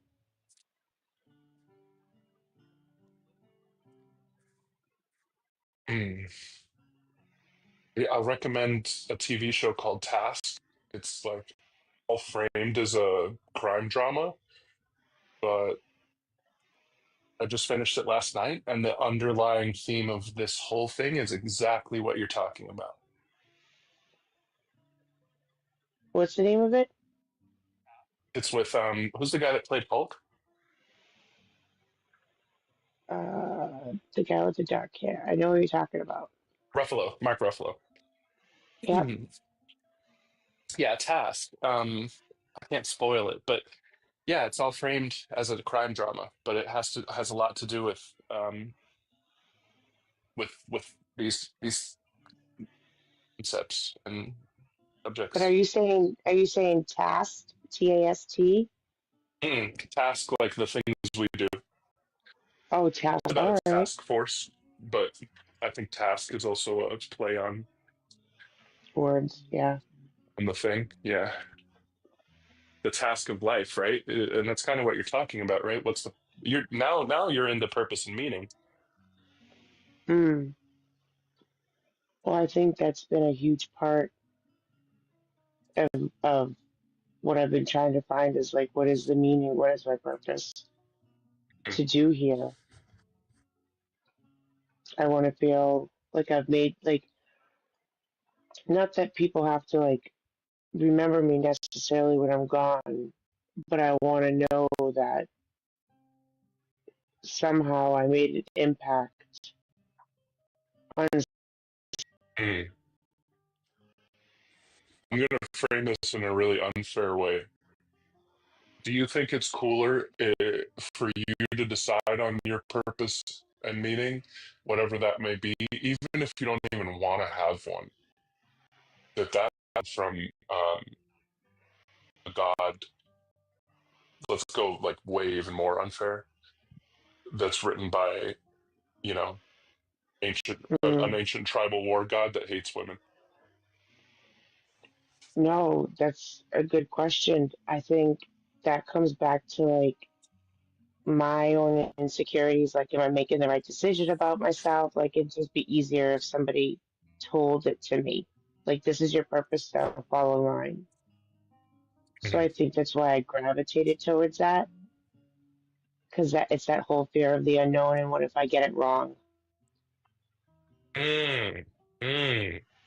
What does it mean to get the meaning and purpose of your life wrong? Well, then I'm going to screw everything up and everything. Like, I got it wrong for a little while. I definitely wasn't living a life that I was proud of because I was trying to not have to face what I was going through or the decisions that I made. It kept getting worse. So finding my purpose and sticking to it was really hard. That's why um, believing that Jesus could take away all of my shame, my guilt, things that had been done to me was so appealing to me. You like crime dramas? Oh, I love crime dramas. HBO. Let's go.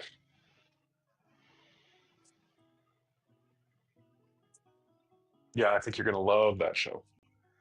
I don't have much more All though. I right. don't want to keep referencing something that we haven't all seen. Okay, I'll have to order HBO. I'll order HBO just to watch this because you make me. I'm really intrigued now. I'm sure Tiny knows ways around that. If you ask Tiny Science, he knows ways around HBO. Not me. Okay. I love Tiny.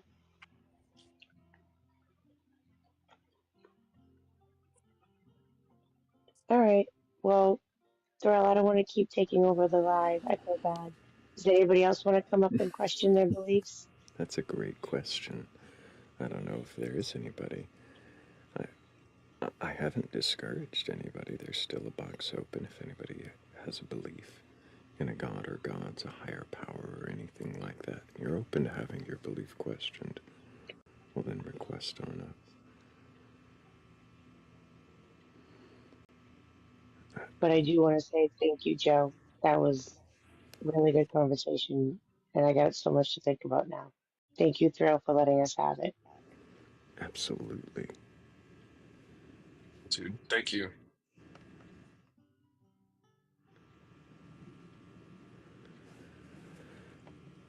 Yeah, if we don't have a believer request up soon, I'm gonna have to take the hint and read a bad AI poem and go to bed.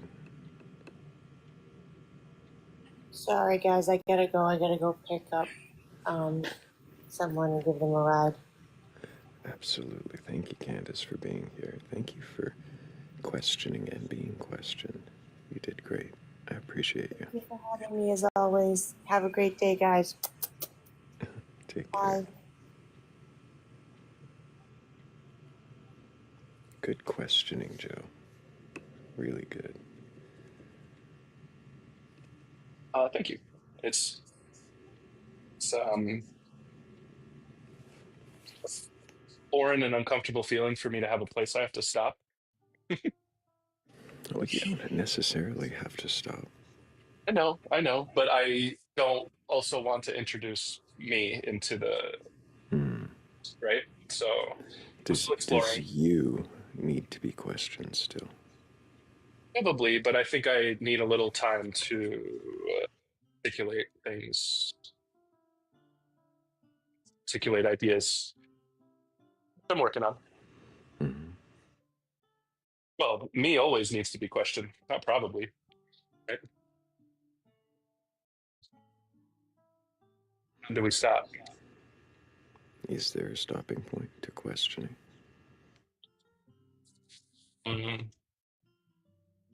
Yeah, probably, but that's like also a stopping Sounds point to everything questionable. else. Probably when the heartbeat goes to zero. Right.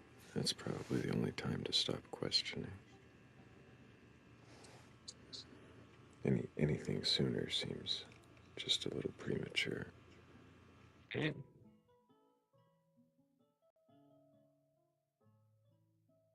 Hazel wants to question the question.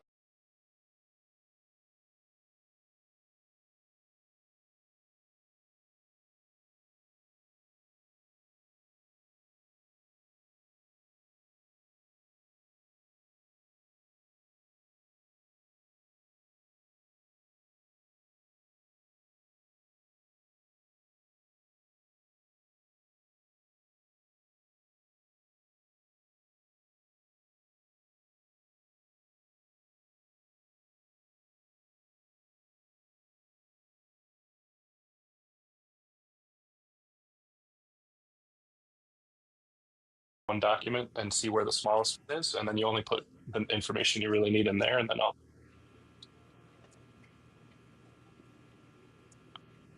What do you call? You can spare it.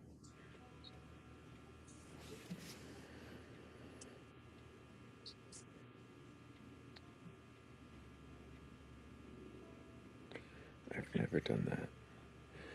I did shrink down the little center the text on some of these more so they'll fit in this format.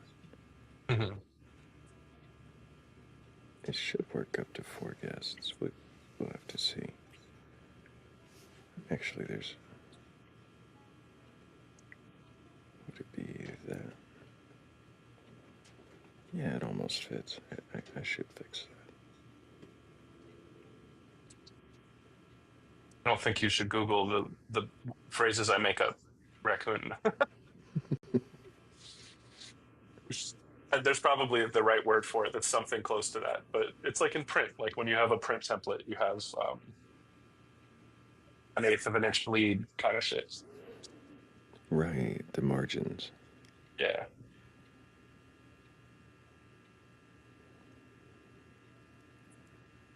Yeah, I haven't made a template, and I should. I absolutely should, because that would help.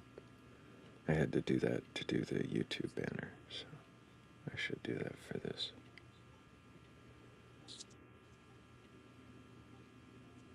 The be respectful is cut off. We need more questioners. All I have is like silly stuff.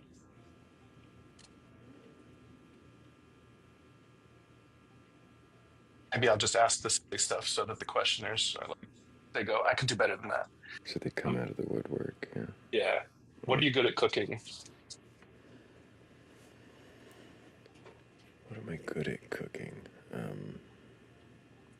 I like to think that I'm good at cooking most of the things I cook. I like,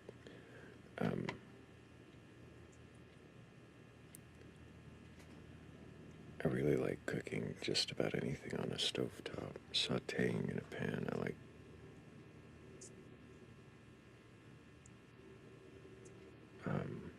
omelets and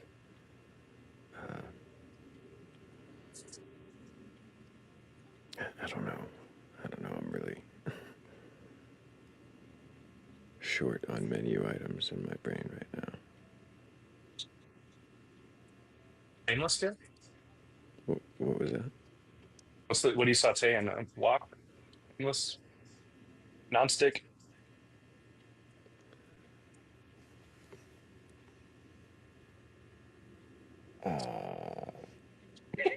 This is going great. Thank you, Philly. A copper-coated non-stick. Nice. Yeah.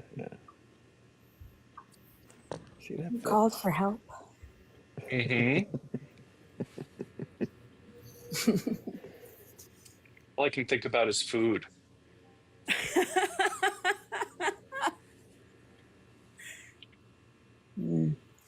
Has food ever been a religious experience for you, Joe?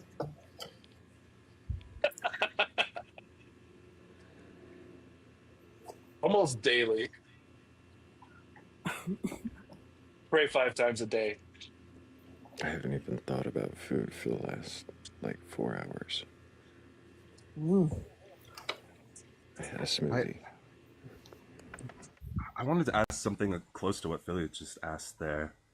Of food being a religious experience. Thrayle, I know you dislike deepities.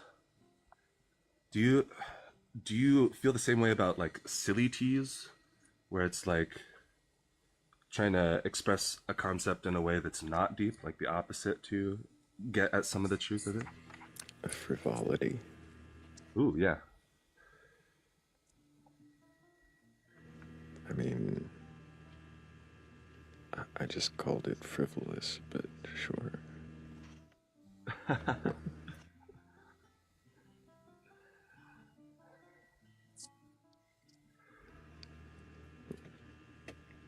Is that what you think is food can be a religious experience? Is that the frivolity? Certainly I do.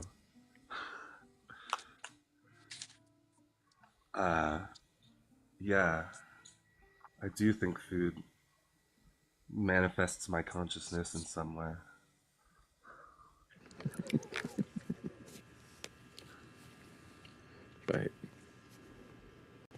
By burning calories. By burning calories? By providing Sure. calories to burn, I should say. I was thinking more like I crave spicy food even though it hurts me. I I feel compelled to have it. I feel good after I have it, even though the observable experience is generally negative. Have you ever had an altered experience with spicy food? I have had my Maybe. belief system shaken by spicy food. I tried the hottest spice recently, and I was um, left wanting. I thought it would hurt me more. I was expecting something debilitating. Yeah, it was only uncomfortable. Elevated experience? The hottest spice from the hot ones lineup. I don't know. It was built up in my mind. Something that would be life changing. Something that would alter my perception in the moment. I would be maybe unable to filter myself. Have you ever made a Bob Marley poster melt from spicy food? Is what I'm asking you. No.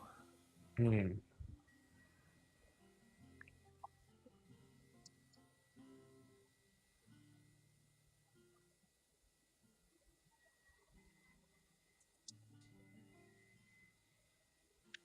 Thrayle, I have a question that's not about food. Do you want it? Sweet. Please. Okay. So, are religious divisions a result of the humans that participate in it? Or is it the nature of religion itself to be divided?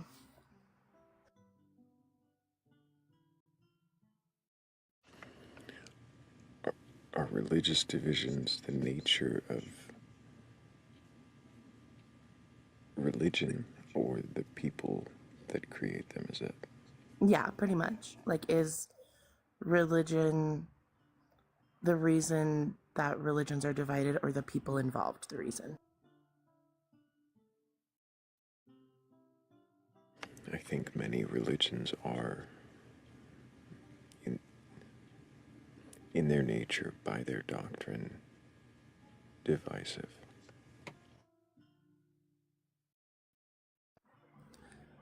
Why do you think they need to be divisive for humans to follow them? Or do you think they need to be divisive for humans to follow them? I think in-group, out-group, tribalism, and that sort of othering mentality gives you a focus to gather around, to bolster your cause.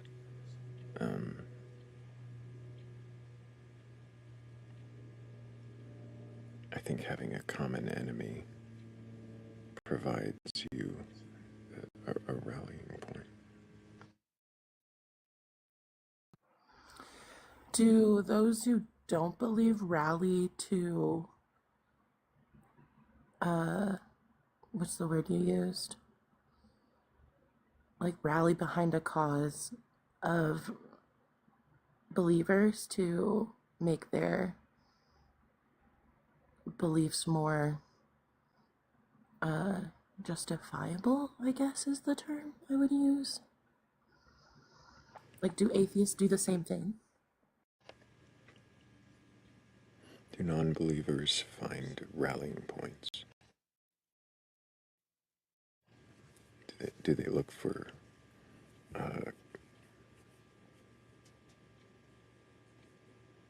yeah, I mean, I think that they can just as easily otherize.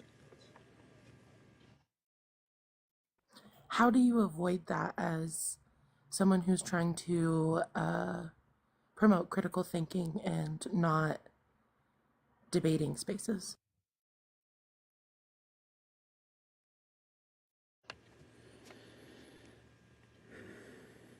Very carefully, and That's such a cop-out answer.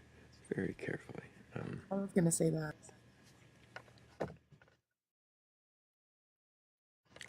By trying to apply the same standard, the same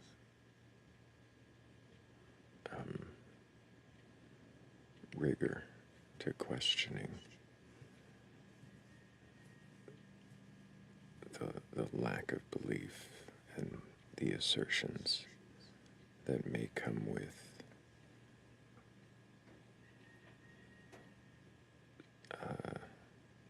like, just because you're an atheist doesn't mean you lack assumptions that are baseless.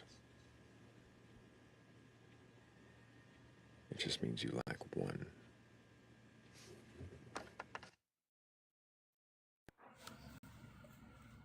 How many assumptions are too many assumptions for you?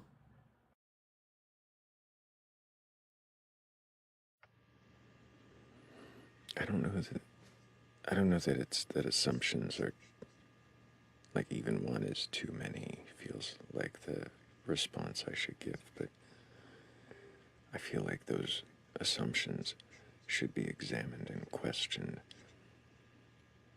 and the fewest assumptions is always best. Well, that is itself an assumption.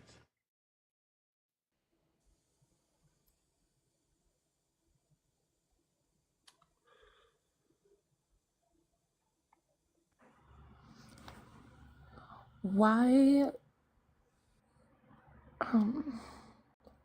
why did you choose that the assumption that God does not exist motivate you to ask questions? Or were you asking questions before? That was crafty. I don't make the assumption that God does not exist. Oh, you don't? I thought you did. No, I don't make I don't lead with that assumption, and I don't think that it motivates me to ask the questions. I don't hold the assumption that a God doesn't exist.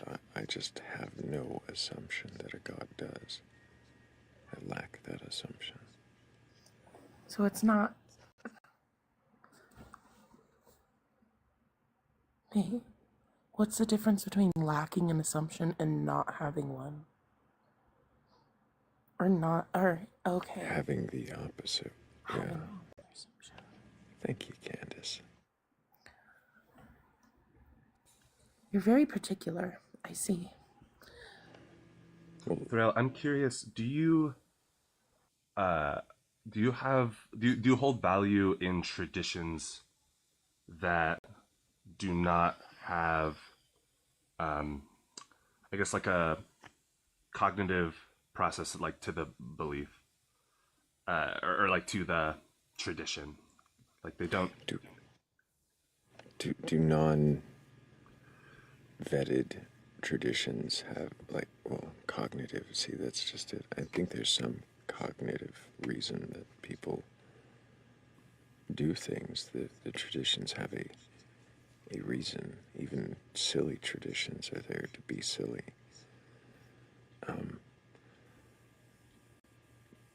But it doesn't matter what value I assign to them. I think they're all worthy of scrutiny.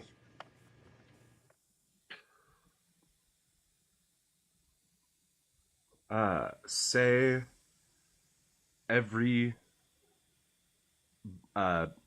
believer suddenly questioned their beliefs and stopped practicing kind of the ritual associated with their beliefs because they did not know exactly why they did it. Would you feel as if something was lost in that equation or gained? Maybe you don't know. Ask that again. If every believer stopped questioning. Or if every believer stopped performing religious rite, ceremony, or tradition because they did not know why they were doing it in the first place, or at least the traditions that they did not know why they did. Would you feel as if something was lost, or? I mean, or if the traditions are lost without question, just because they don't feel there's a good reason, I mean, I feel like they should question that. Because maybe understanding preservation of a culture, some of those things could be a good reason to carry those traditions forward. So they may have a reason, whether or not that tradition has merit to its claim is different.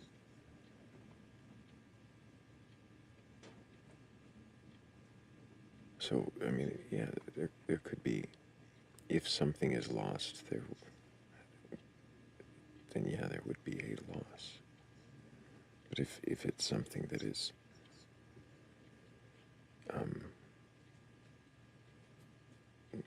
in no way valuable, then questioning would bear that out.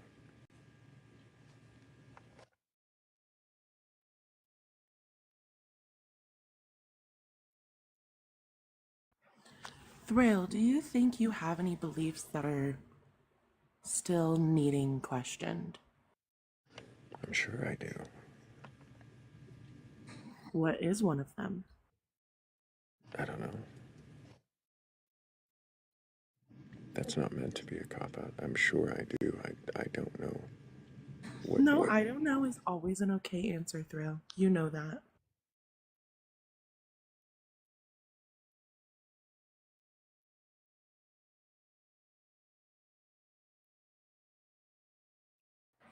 How do you keep questioning once you for yourself? Even if you can't, like, if you don't know what the questions are, or you don't know what you're questioning on yourself, how do you not run out of questions for others? I mean, sometimes I do run out of questions, or I hit a wall where I feel the questions aren't being productive.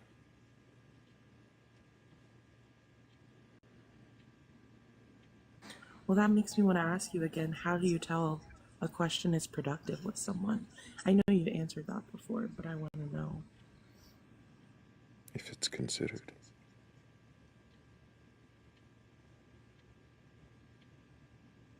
If the moment you ask it, the response is ready, then it feels as though the question wasn't productive. Sometimes there is just, I mean, there just is an easy answer, a ready response, and it makes sense that there would be. Mm-hmm. But generally, if it's a well thought out question, if it's something that should invoke some thought or consideration and there's none given, and an answer is just regurgitated, then it wasn't productive.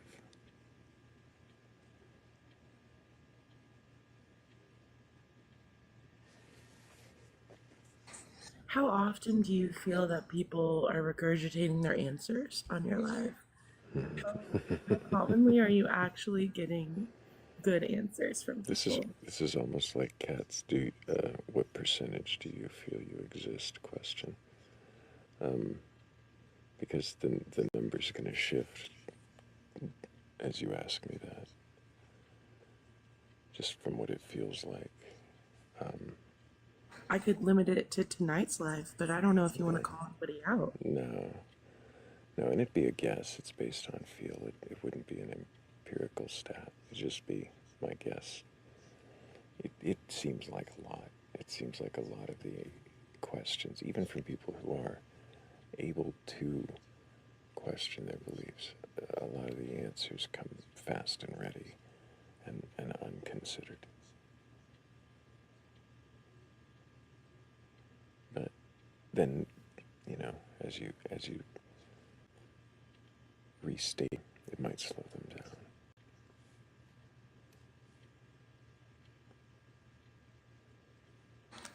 Have you ever moved past the paraphrasing, sense of, restating their opinion and assumed their feelings as a restate to move them towards another direction? Is that a strategy?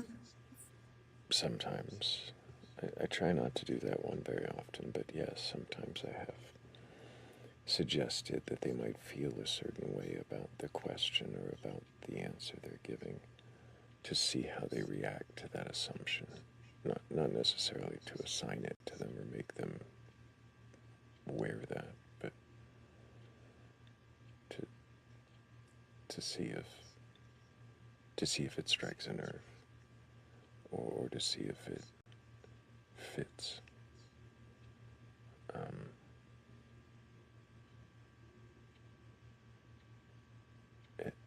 More though to see if it strikes a nerve, if I'm using that method.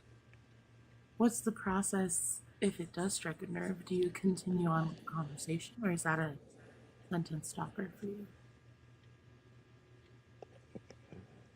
You're getting into the meta, but yeah, of the meta of the method.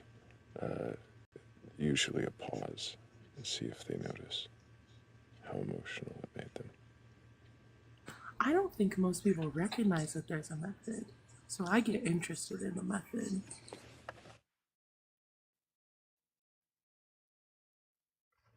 And it adapts, it changes.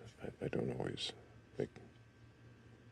keep it that way, but yeah, for now, that's how it works.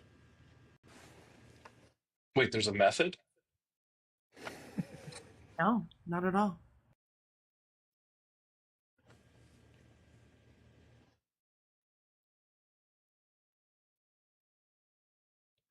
You have a method when you ask questions.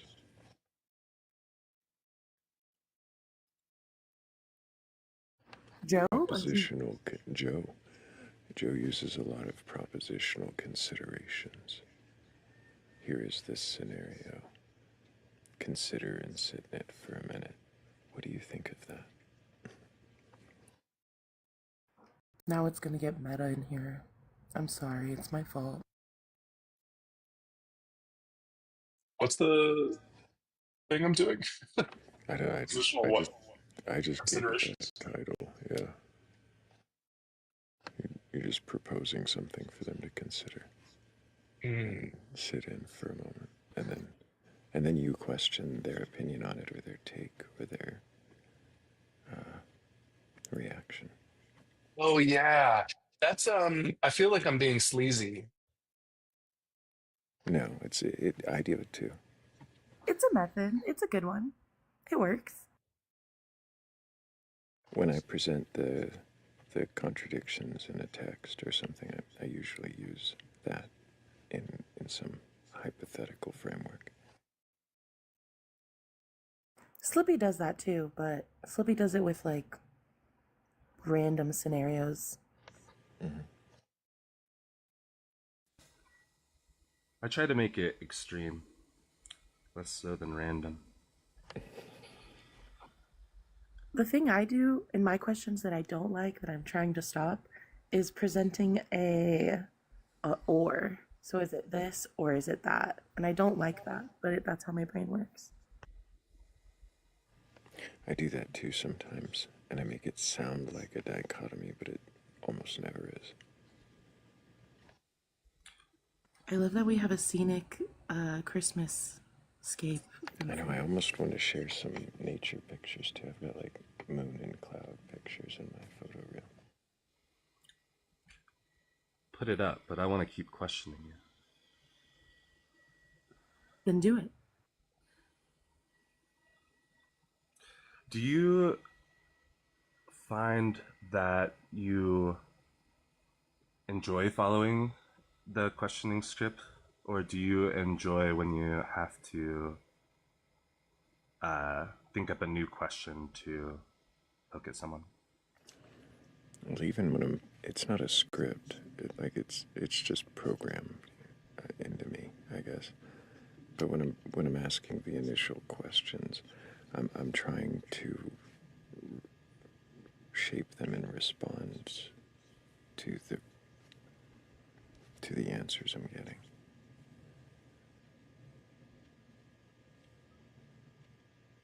I try to frame them, sometimes a little differently or word it a little differently, so I'm not just saying the same thing over and over.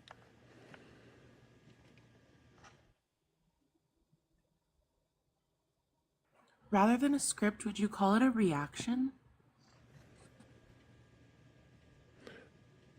Well, I mean, I think what Slippy's referring to is the standard first set of questions that I ask, and yeah, it is going to follow in reaction to. There might be a way to map out a dialogue tree. I wonder if you could. As soon as someone showed it to me, I'd change it. I'll get on that.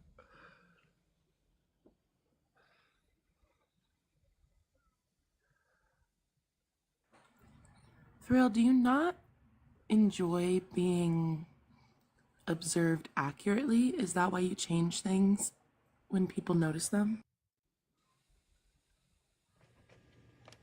No, it's more likely that holding up the mirror makes me question myself.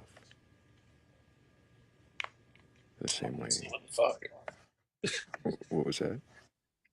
God damn, Hazel, what the fuck? Like, that's a brutal question. Messing around. I love the question. It was a That's good one, why yeah. I'm here, is for brutal questions.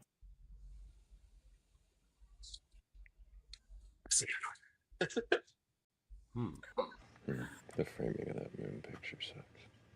It's so cute though. It looks good with the it looks good with the tree.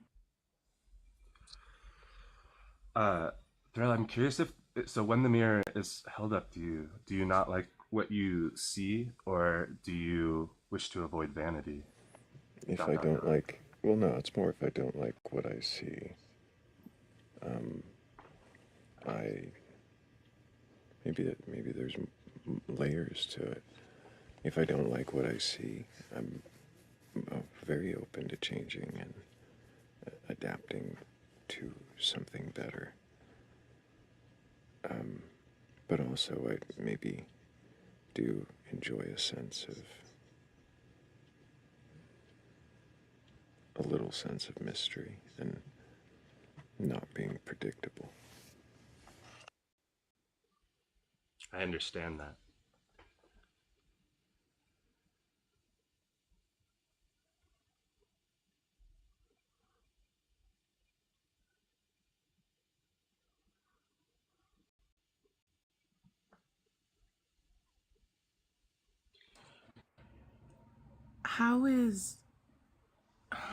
How do you keep mystery in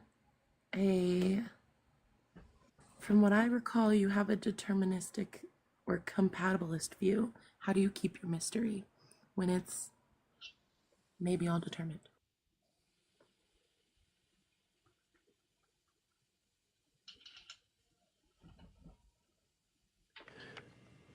So, determinism, compatibilism is more just a way of trying to understand a thing that either is or isn't, or I don't know that it is something that I interact with or can. As if it is true, then I'm determined to do or don't do about it. So if I'm determined to do what I do, then I am gonna do it. And if it's compatible, then I'll, assume I had some influence in that, in whatever way influence can be measured or performed. So it doesn't really matter to the idea that you have a desire to be mysterious. No, I honestly don't think it. I mean, unless in so far as that desire is determined. Fair enough. Where do you think the But desire? what could I do? But yeah, what can I do about it is the big question I ask whenever it comes to free will and determinism. What decisions am I ultimately making based on that? So what decisions are you Ironically. making? Yeah. What decisions are you making in order for you to remain mysterious? Well, if it's deterministic, then none. But what decisions am I making in order to remain mysterious? I mean, the obvious ones. Yes, but the obvious ones we already know. Am I doing it to remain mysterious? Or is it just who Thrayle is? I'm more unwittingly. Of your questioning, because that's like what we were talking about, how you change your questioning the second someone shows it to you or holds the mirror up. Not always, just the stuff that needs to be changed. People hold the mirror up to the, do you believe in a God or God's higher power or anything like that all the time, and I still just say it. So I guess my question is, how do you determine if it needs to be changed? And determine is a bad word, it doesn't really matter, but you want to change something. How do I determine if something needs to be changed? If it... I mean, like I said, if it's not working or if it seems incompatible with what I intend. If in holding up the mirror it doesn't look like what I want it to be or to look like, then it needs changing. You change the thing you don't like instead of changing your perspective on the thing? Why would I change? Yeah. Why would you change your perspective, Thrayle? That's a great question. I have no idea. I don't know why I would change my perspective on it. Wait. Yeah, if something looks like I don't like it, changing my perspective seems to be trying to make a thing fit.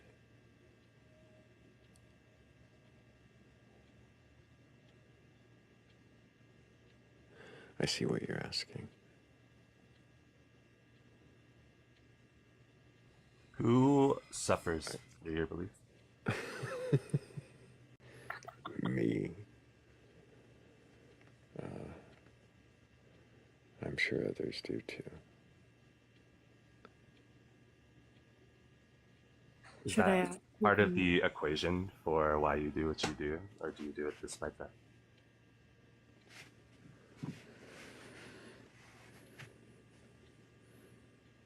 Is me suffering for my belief part of the equation for why I do what I do? Like I'm instilling some sort of punishment on myself, some sort of masochistic fulfillment. I suppose that could be part of it. I was thinking more like, despite your suffering, believing that maybe not doing so might alleviate that. Or maybe this is your preferred state.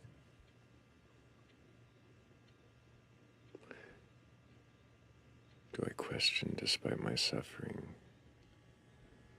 thinking that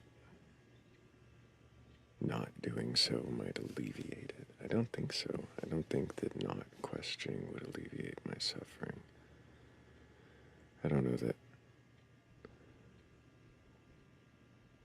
I don't know that the questioning leads to suffering necessarily, but if it does, I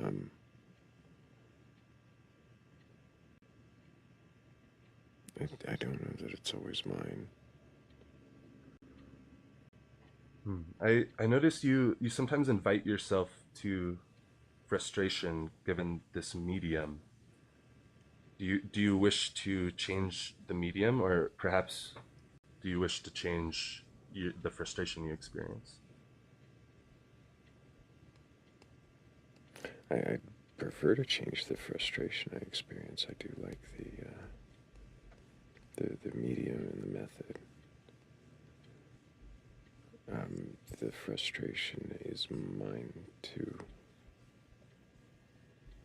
bear and assuage, and shouldn't be as apparent as it gets sometimes. Though it seems some of the audience enjoys the frustration. It's definitely not my preference.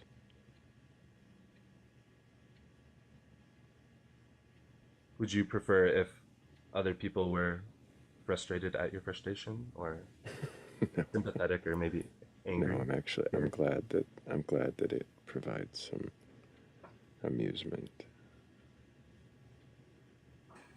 I was also going to ask, do you prefer that you are the one suffering in the situation? I mean, if it's a situation caused by me, then yes.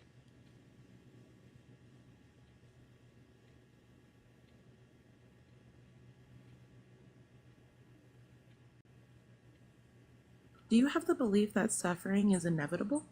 That someone is always going to suffer? No. No, that's very certain.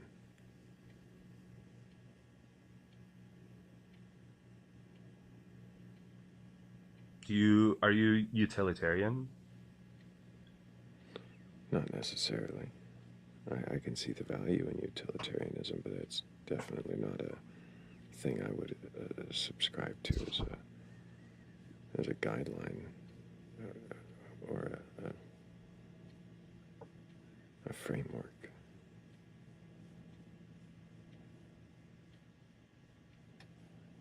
I can see it as a thing to consider in weighing social decisions, but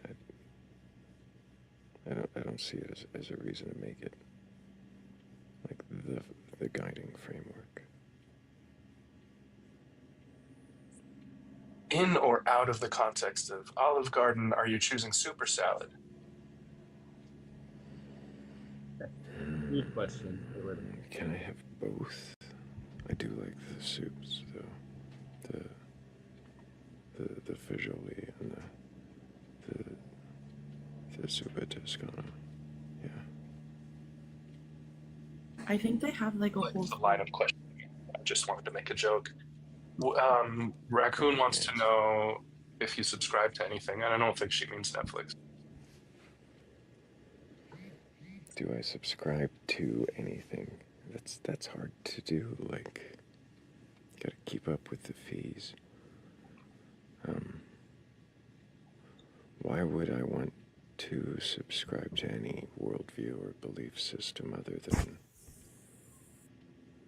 that of rigorous scrutiny and endless questioning?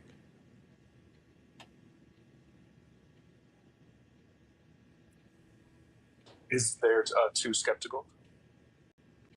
Possibly. Probably. It's worth a question. Skeptical of the idea. All right, you say, why would you?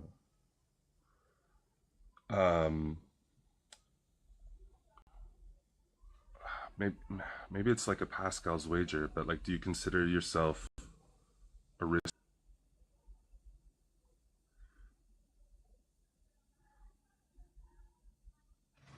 In what way?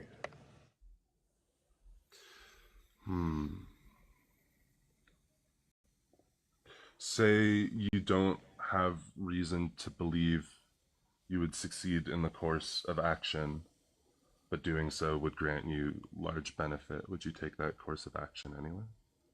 Or would you let the opportunity sit and question it more? If you want a specific example, I can try to. Yeah, I need you to have you ever simplify bought a your lottery question. ticket? Have I ever bought a lottery ticket? Yes.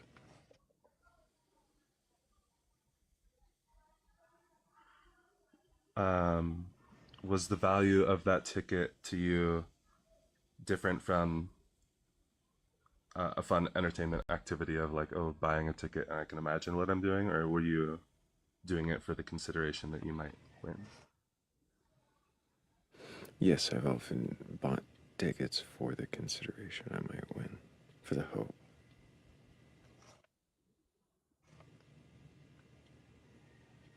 I don't expect to win. Bought them wanting to win. Is that what you mean? Yeah. Okay, have you ever done like a really hard Sudoku puzzle where you have to assume that a number is there to see if it works with the rest of the puzzle first? Or a similar like word game or math puzzle? Sorry, have I ever done Sudoku for what reason? Well, I guess I'm just like getting at coupling like the questions with reasons, so I'm like, what? Ooh. And I've got to catch up with Sage and Bear asked a question earlier.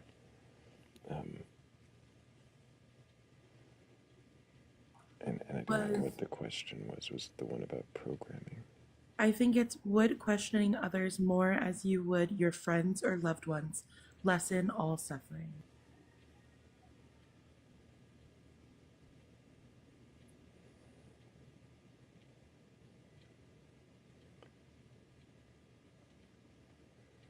Possibly, but to be honest, I've tested and maybe even refined this method on my friends and loved ones.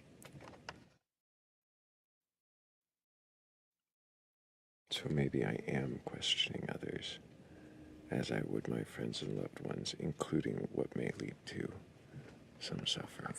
But it's asking about the quantity. It's saying, would questioning others more as you would your friends or loved ones lessen all I think it's more like I would a friend than a stranger, I think is what he means.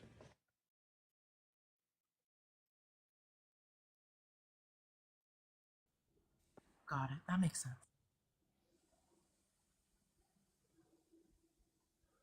Did you start by questioning those around you and then realize you weren't getting enough answers?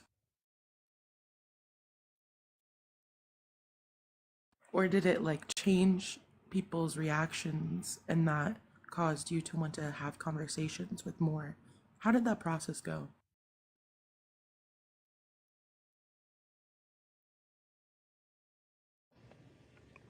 There were mixed results. Some people responded more defensively, some responded more considerately, more openly. I think overall people were more open and receptive to being asked questions rather than being confronted with what seemed like contradictions or fallacies.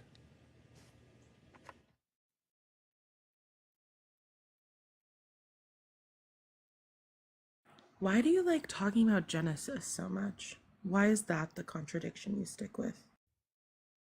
First, it's the first contradiction. fair.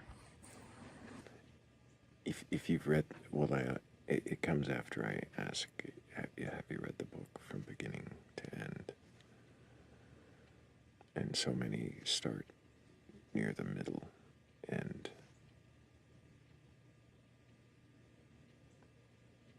so it kind of gets them to think about the book as a whole, and then question, really, to see how they approach a contradiction within the text that they're very likely unfamiliar with, in a way that's not meant to be a gotcha, but as a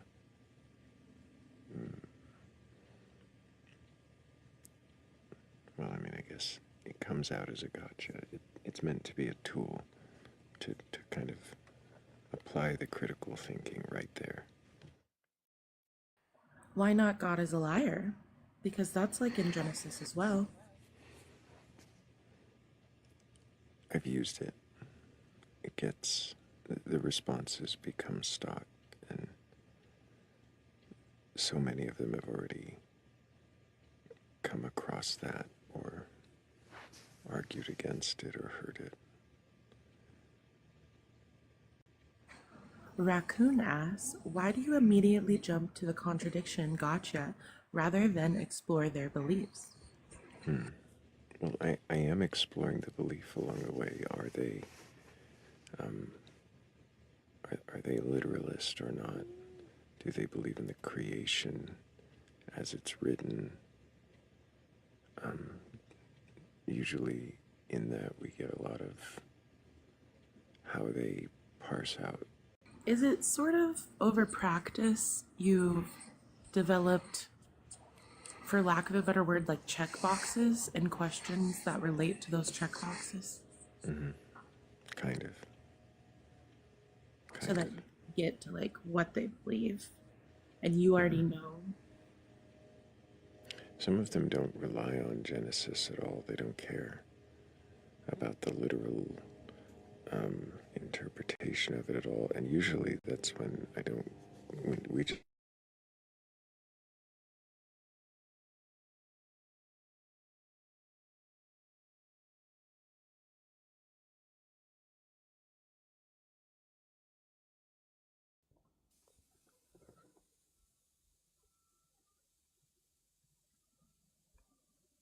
presents a huge questioning point because Jesus references Genesis. I missed some of that because you had bars. Uh-oh. But Jesus presents something. They don't like Genesis. And Jesus presents something in Genesis, is what you said. But Jesus is in Genesis. What are you talking about? Jesus references Genesis. So even if their belief is based entirely on Jesus, then questioning Genesis shakes that foundation. Oh, okay. I see.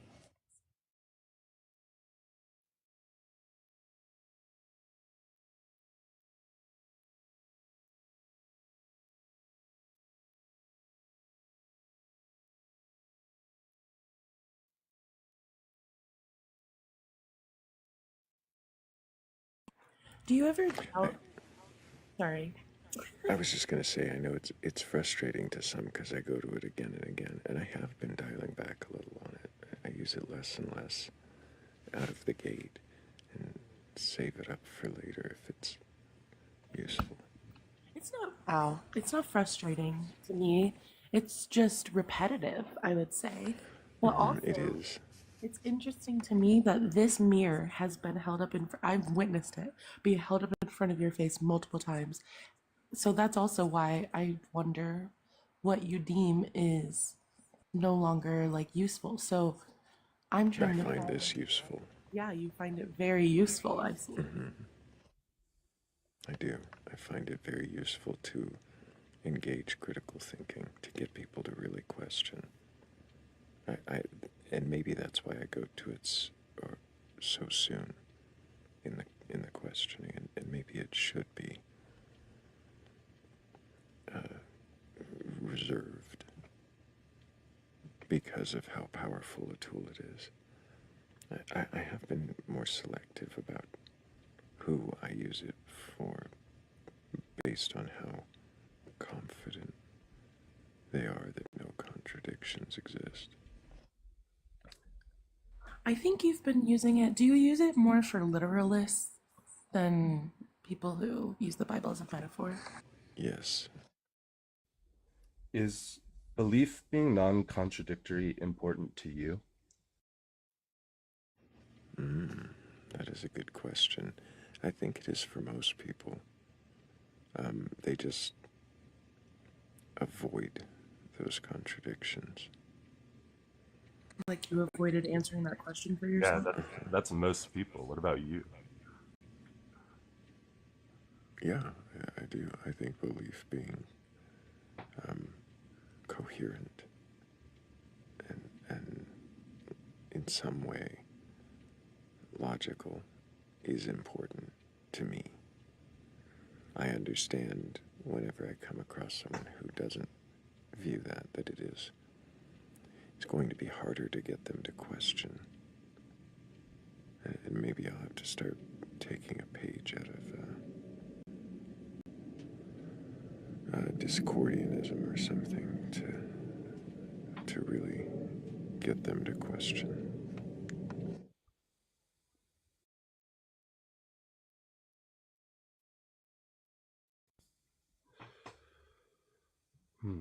So a while ago you said like, why would I subscribe to something? Go of that to subscribe to a religious belief.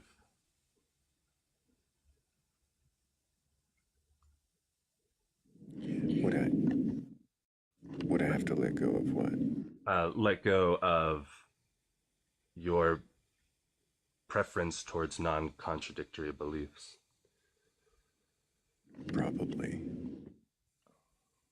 So far, in the belief systems I've seen and been presented, I think I would have to let go of a need for beliefs to be non-contradictory, or at least I would.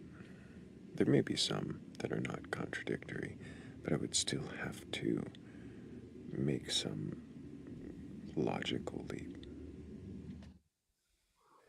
Do you feel like making that logical leap would be more detrimental to you than the potential benefits of doing so in the cases of belief systems you've been presented with?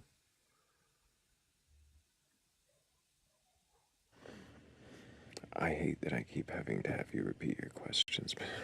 I'm sorry, I gotta work on clarifying. And then we lost Philly.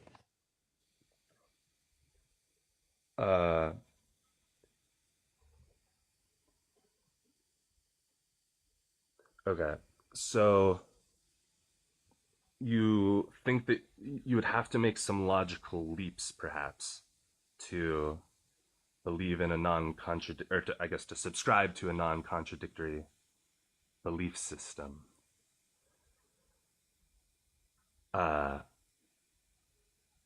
Have you, I guess, in the cases when you are presented with a belief system, do you evaluate, like, would making that logical leap be more detrimental to me than whatever benefits I might get from subscribing to this belief system? I try not to personalize it so much, but yes.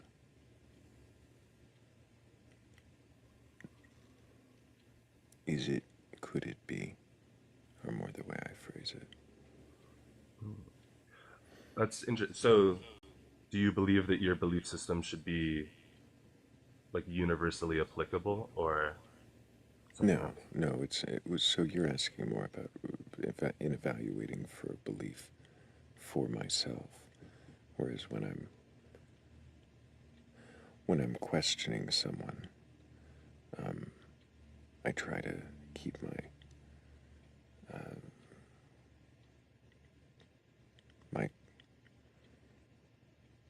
trying on of whatever belief it is more universally applicable, more broad. But if I'm considering something for myself, which I guess is in some ways the same, I am wondering how, maybe not how applicable, but what are the implications?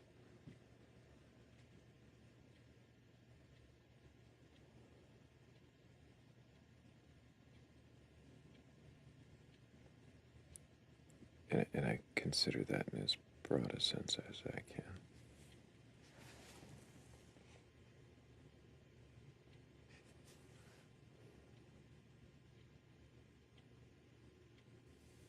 Do you consider the implications that other people's beliefs have on you personally?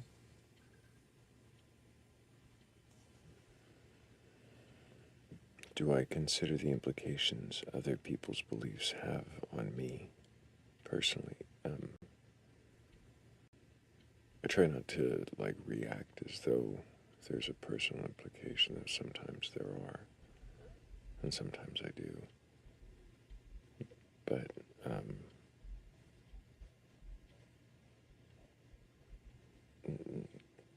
generally in questions, I tend to be as broad again as possible. But yeah, if some kind that considers pain or suffering to be a self-chosen or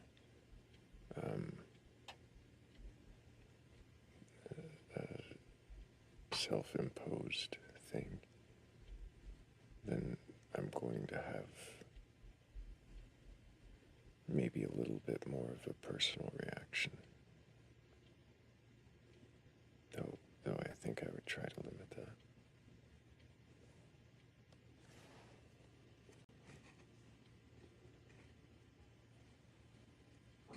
Are there beliefs people think are more harmful than others?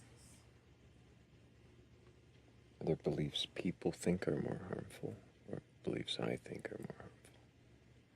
You, personally, kind of. You can look at the people if you really want, but I'm asking you questions. Are there beliefs I think are more harmful than others? Yeah. Yeah, there are. Harm would have to be defined here, but yes. How do you distinguish those beliefs?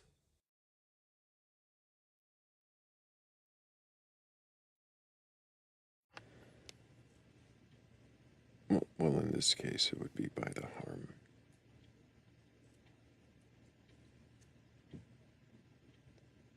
As per the question. Harm to others? Yeah. Well, or self. So if I'm questioning someone who has a belief that is harmful to themselves, I will question that angle as well.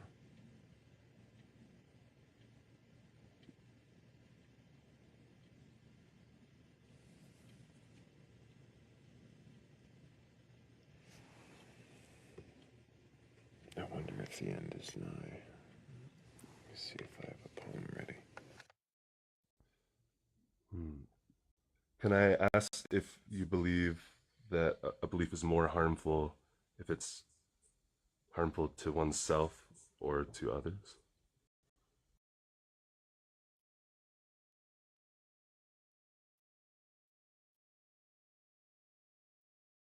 Like, if a belief is harmful to oneself, is that more harmful than it is if a belief is harmful to others?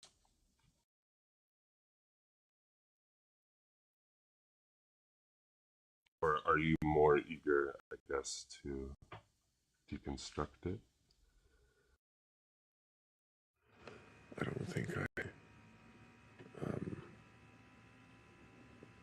I think both are harmful, and weighing that, this one over that way is not necessarily going to be conducive.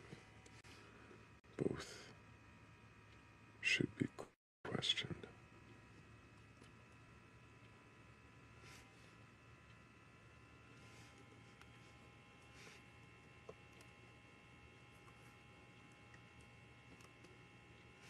Slippy, why do you think it's okay to believe in contradictions, like in your belief system? I should first ask for the class, do you believe you can have belief that has contradictions? Why are you wrong?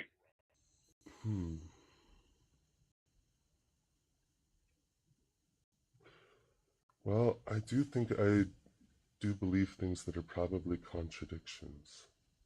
Let me see if I can think of an example.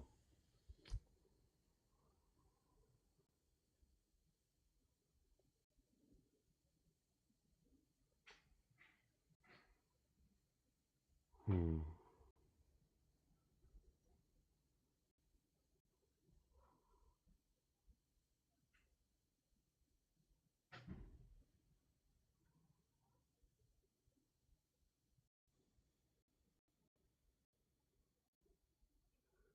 I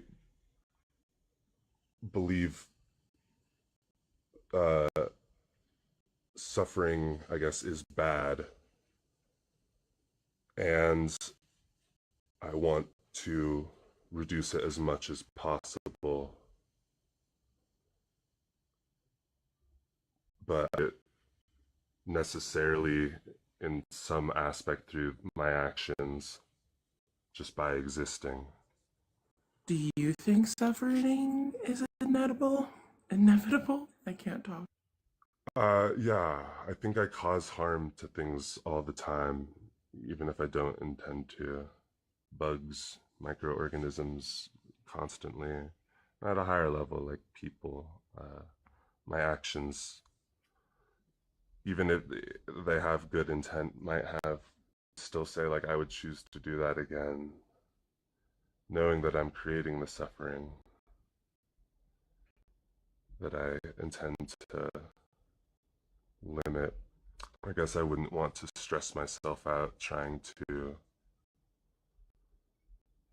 indefinitely. I do want to limit it as much as possible, but knowing that I am contradiction. But I was going to ask, I don't know if that is. I think that's just how things work. How many souls do you believe in now, Slippy?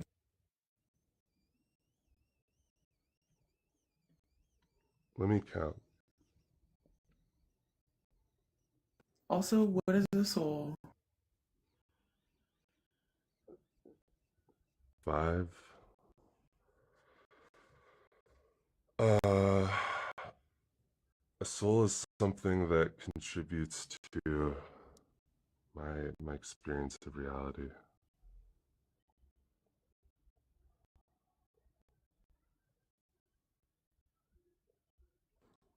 Contribute reality. Like what? How are you sure that you're experiencing reality? I don't try to differentiate it too much from whether or not it is actually true. It's just the, you know, I guess it exists, so that is real, and I'm putting that in opposition to things I have not experienced and things I have no framework to understand.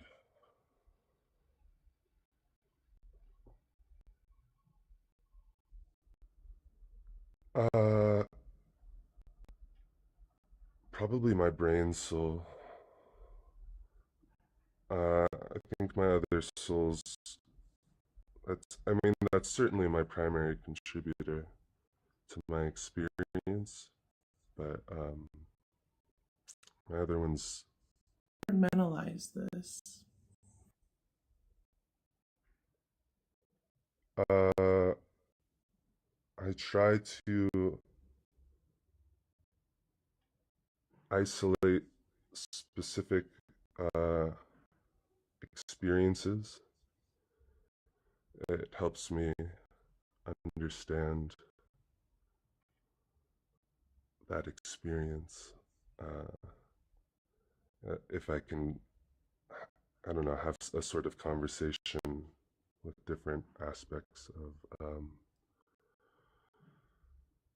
what I'm experiencing, so I can have different perceptions, I guess. So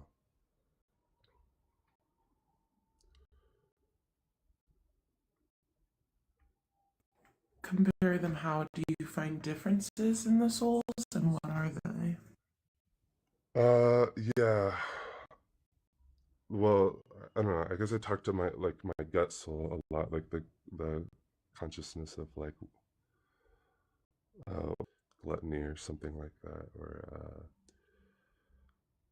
just like raw desire, or even kind of disgust, like nausea or whatever. That still contradicts my brain a lot. It's, I guess, a feeling I get in my gut compared to a feeling I get in my brain. So it happens with things that I desire that I feel like I shouldn't. And then I guess it also happens with things that I fear that I feel like I shouldn't. Each soul. Yeah.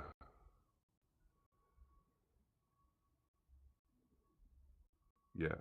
How do you know how your soul is feeling different from your other soul?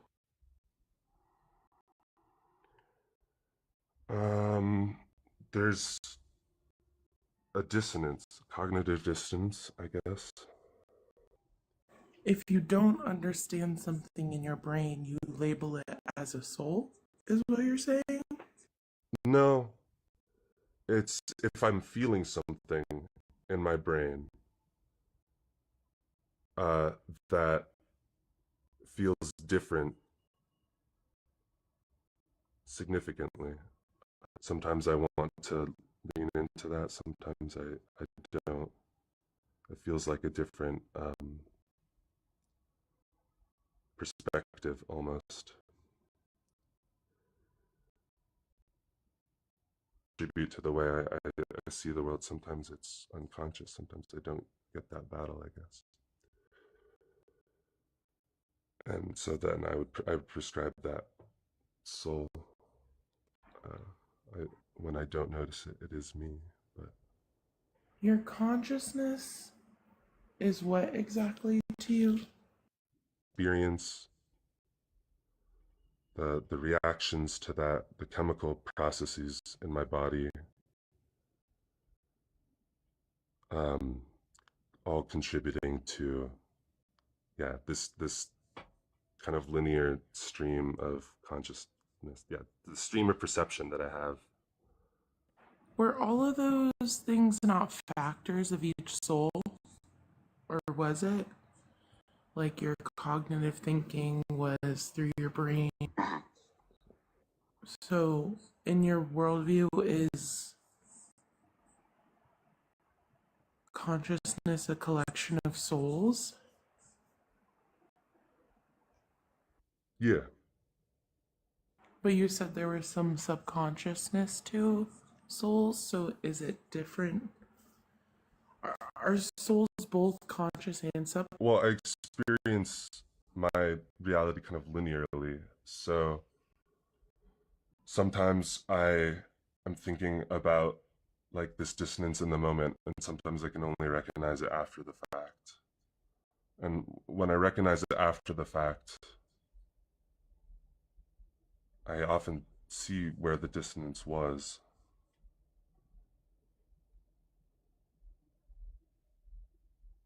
How do you question your beliefs, Slippy?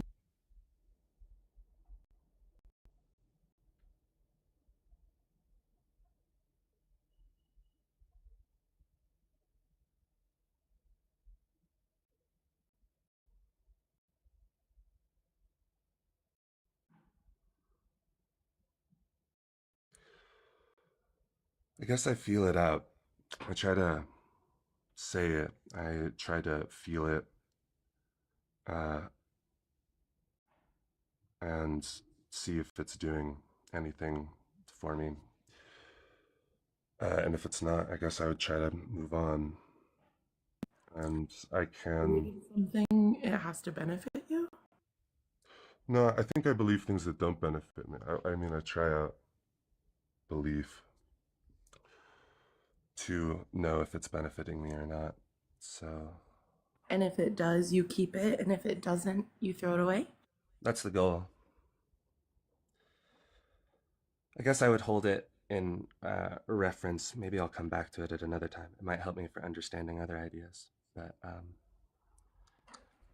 Why don't you keep the things that benefit you?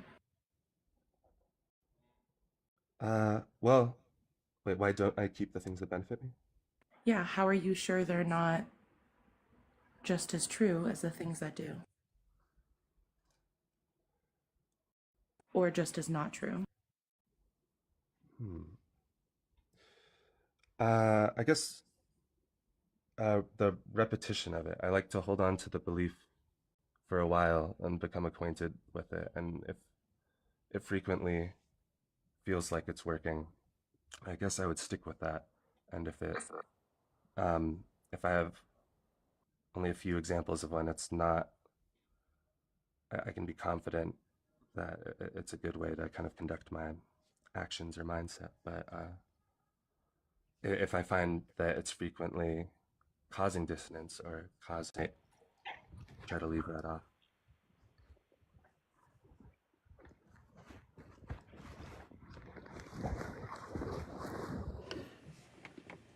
Hello, Quiet. Did you mean to request up?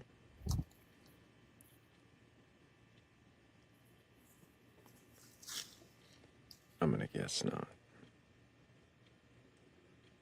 That's okay.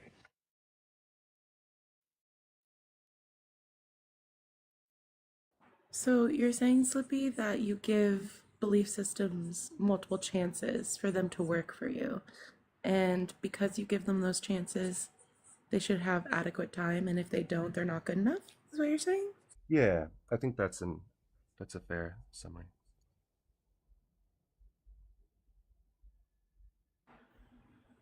Why do you like to try on beliefs? And have you tried on beliefs that you never considered to be true? Yeah, I have considered, well, I have tried on beliefs that I don't consider to be true. I think it's fun. I enjoy it. I think it gives me opportunity to both reconsider the things I thought before and yeah, build myself up as a person. And don't I don't feel a lot of sadness when I let go of a belief I don't like, so I don't feel a lot of risk in doing so.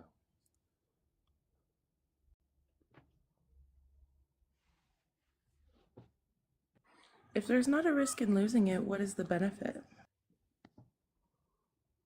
I think just learning things in general, feeling new experiences helps you process other things faster. And you can call upon just more experiences by which to consider things. It helps for concepts of like accessibility, or I guess like trying to communicate information to people that are of a different starting point than you are. Would you say it's sort of a way for you to create your own meaning? For sure, yeah. I really like doing that too. I think creating my own meaning where I don't see any brings me peace in some circumstances. Many circumstances, in fact. Is your goal peace? Or what is your goal? Yeah, I want bliss. I want to be happy as much as possible, I would say.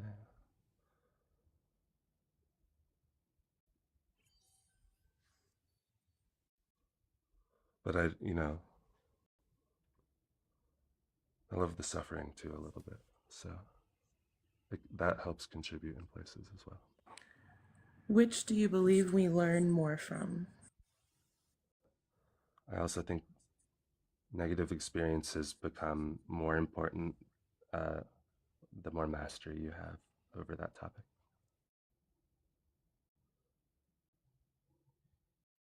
The more you know, I think the more you grow from a negative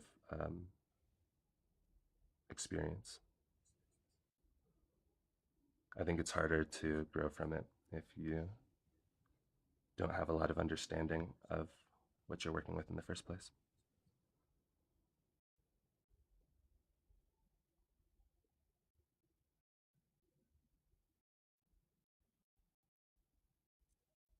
Are you an artist in any way? Yeah, yeah. Mm-hmm. Mm.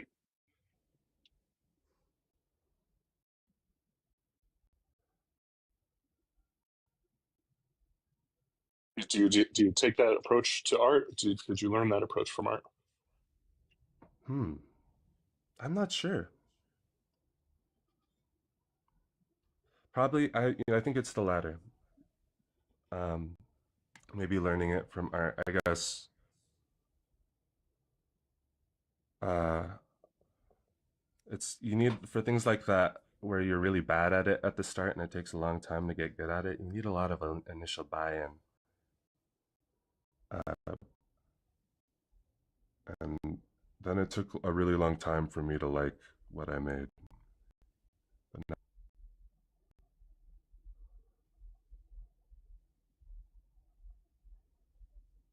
Is it as important? Is why you like it as important as that you like it?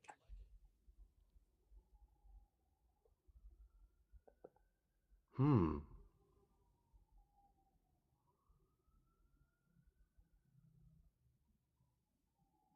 I think I like it is the most important thing to me. But if I do find myself liking it, I guess I would want to explore why I like it. But I think the more important thing in general is whether or not I do.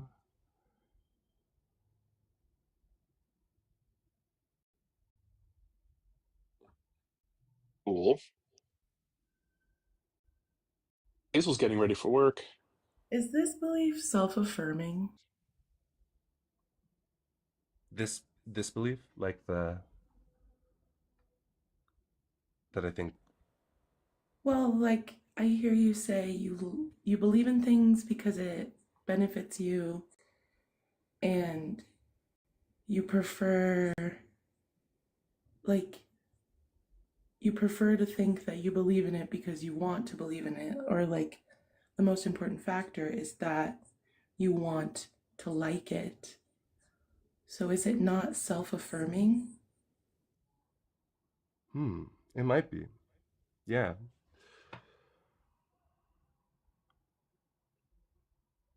I think that could do a lot for me though.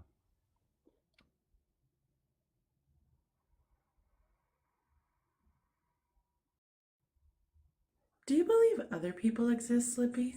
Yeah, I do.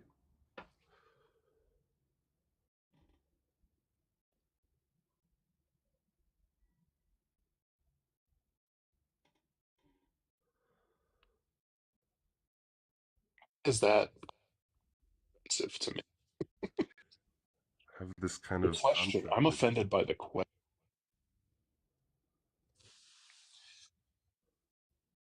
Why? What did I do? I think it's something about the nature of the question. It's like asking someone if other people exist while you exist and ask them. And then they're supposed to consider the question and say yes or no. Like, there's something in me that goes, there's only one answer to this. I don't, it really bothers me. Hmm.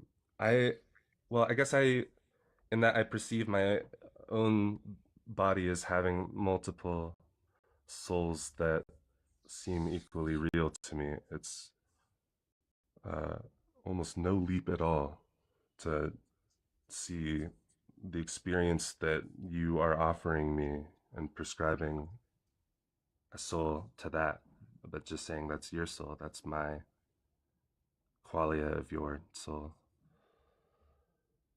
You're a voice in a box on the screen, but I am building like a kind of a personified image of you that, regardless of, you know, solipsism or whatever Descartes. No, I guess I get how it could I can work, see that. and you didn't do anything, Hazel. I get how it could work. I'm expressing that of this um, bug in me. But it was mostly I was asking because Slippy's beliefs seem to be affirmed only by them.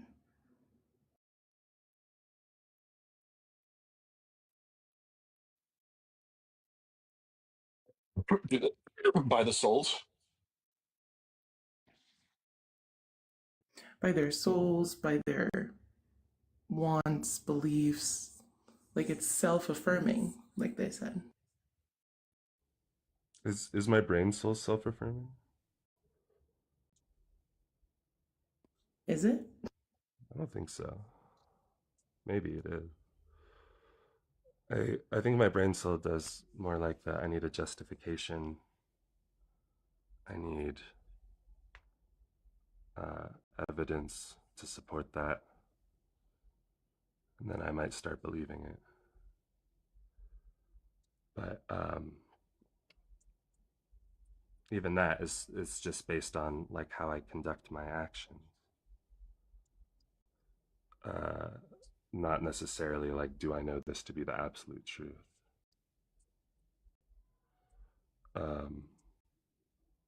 So I don't know if my brain still does so much affirming. I think my brain still doesn't know. I think my other soul.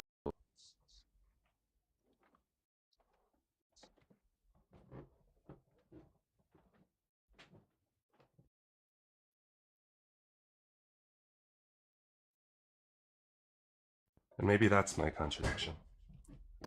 What are the roles of your souls for your brain then? Are you saying they're affirming your brain?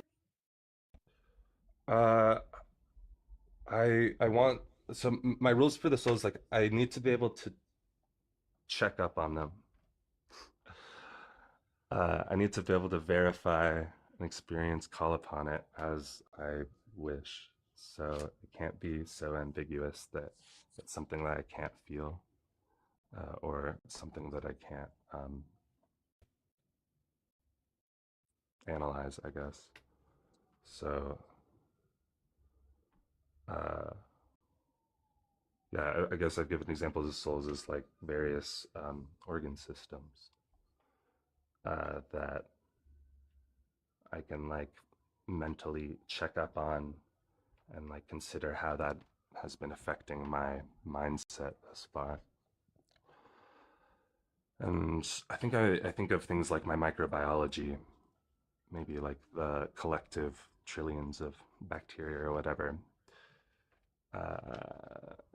as a soul, like the things that are interacting with my body from inside me that cause me to perceive things that I might not be able to cognitively address, yet is a part of my experience nonetheless.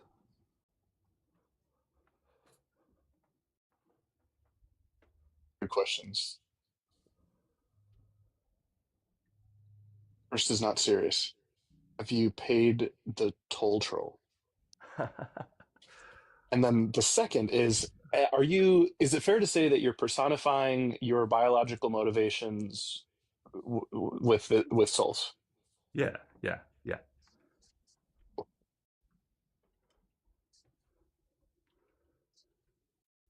I'm actually cool with that. I find it helpful for understanding my own thought processes and maybe not being so upset at myself for why I do the things I do. If I have like anger or anxiety, things like that. I don't know. I find myself more generous to other people than I am to myself. So if I can kind of personify these beliefs and have a conversation, I think it does help to process that experience. Which you get to not be angry at yourself. Is that because yourself is an accumulation of these souls and one of them won today, so you don't have to be angry at the whole self? Yeah. What's the danger of your belief? I see it. I don't. It's a Or no, genuine question. Don't. Oh, what's the danger? I thought you said that's the danger. No, what is? I'm curious. I mean, it might be somewhere there, but I don't know what it is.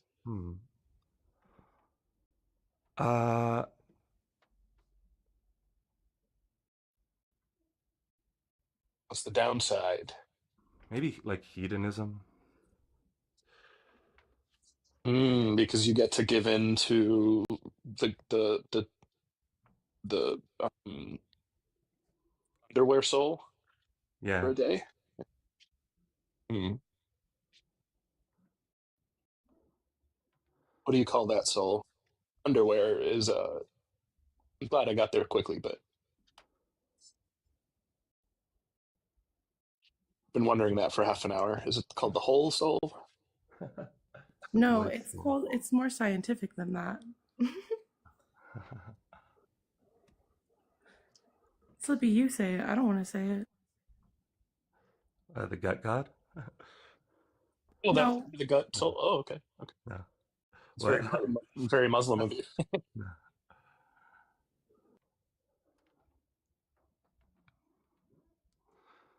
Somebody in the comments asked if it was only biological. I do think of like the things that like if I make like a writing and like post that, like some of my essence is imbued. You can get like a picture of me as an observer experiencing that. So I do think we kind of leave little bits of ourselves as we act, and other people can kind of pick up those impressions.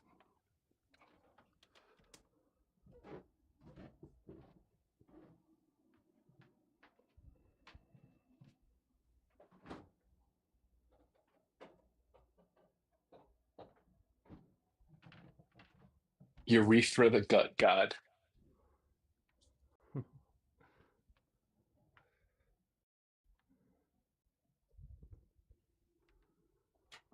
In the past, he's called it a urinary tract soul. So. Oh, yeah, I do have one of those. Yeah.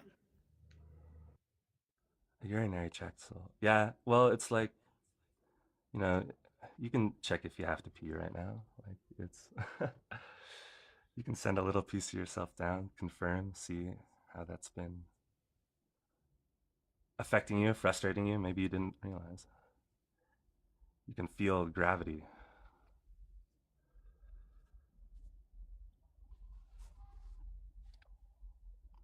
Helps you balance. I didn't have to pee, and now you said that, and I checked in with urethra, and she said, yeah. I need a what the fuck screen, please, Thrayle.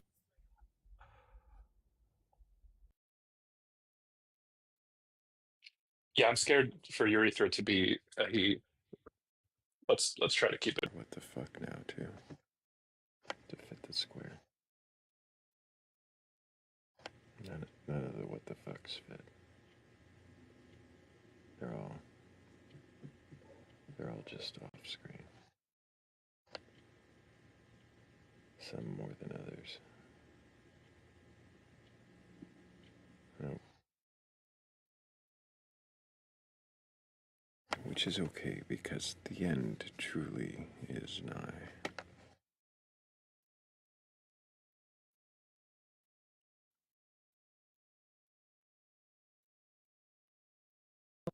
Well, thank you, Thrayle.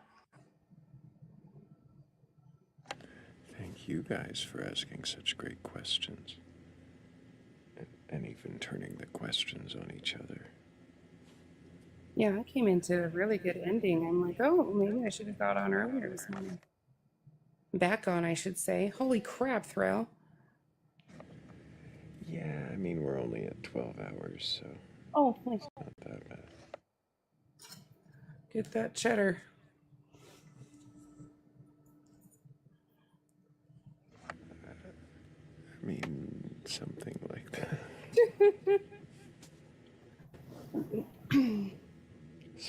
Speaking of which, I guess I should take this opportunity to thank Tiny and Donna B and Kara Elise, Quiet Light, and Amoria.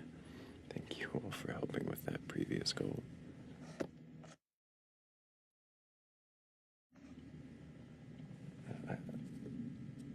I don't know if I would call it cheddar.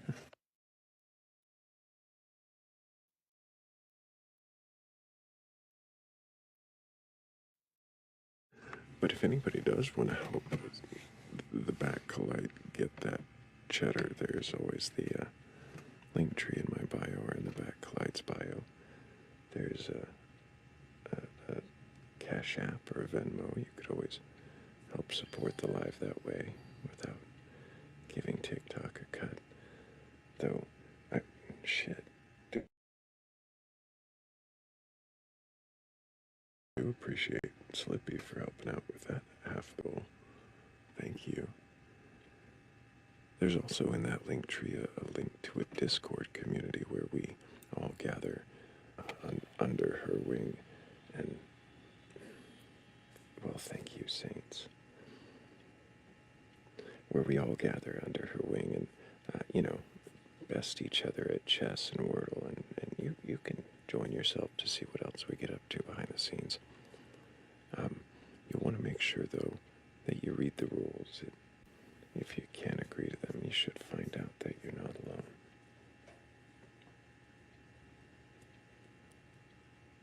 But yeah, thank you, Saints, for, well, hell, you've been on both ends of this live. Always a pleasure. In any capacity, sir.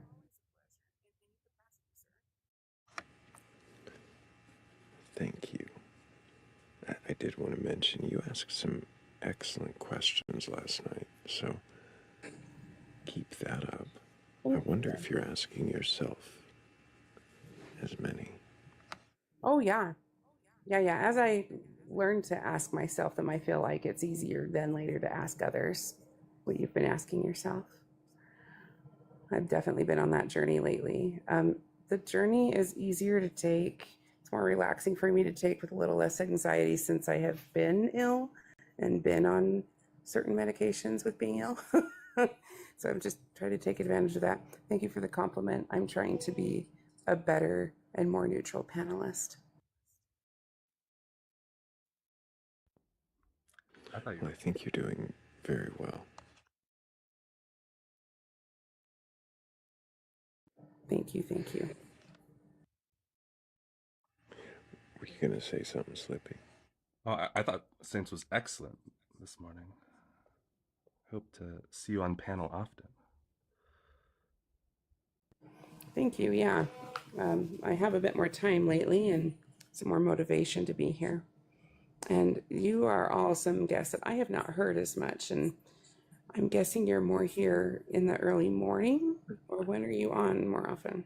I guess weekends. I'm in the Discord often. I need to spend more time in the Discord. That's what really needs to happen. Yes, you do, Saints. I would love to have conversations with you in the Discord. You got it. Well, we'll make it happen. I'm in the hospital right now, so I have time today, and we'll probably try to spend quite a bit of time there today. Yay! Not yay for being in the hospital, but yay that you're on the other side of it. And that's quite all right. I get to go home tomorrow. That's a yay. That's good to hear. Well, I didn't get to thank Joe, but thank you, Joe, for coming up and asking such great questions of Candace. It was actually a very, very good conversation. I thought you did very well questioning her perception of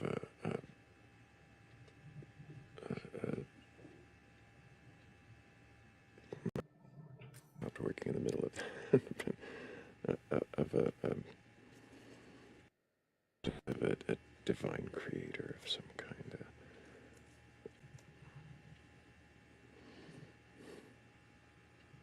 Why did my brain stop working? Probably because This of is the time for 12-hour the marker poem. here. Yeah. Now, question. I have a What question was about that? the poem. Are these poems you write? Are they from a specific book or collection? Where do you get them? I prompt an AI that's been trained on my poetry. Oh, cool.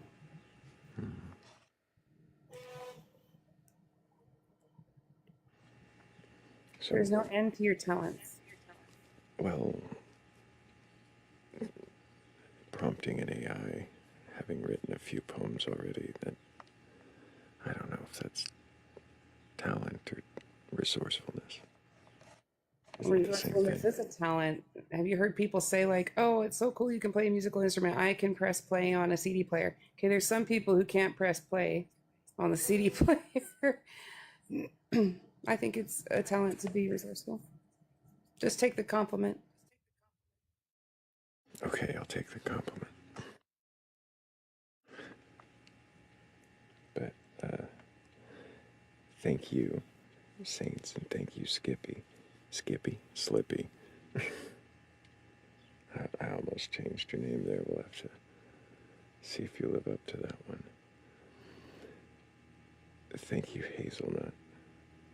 And thank you to everybody else who joined us on panel, who questioned their beliefs, who questioned others, and everybody in chat for tapping the screen, for sharing the live, for getting us up to 130,000 likes. We were over, we had, I think, over 90 viewers concurrently for a long time there. So you guys did the work. I really appreciate all of you. And did I thank the sleepers? Oh, thank everybody who fell asleep. Because, you were here too.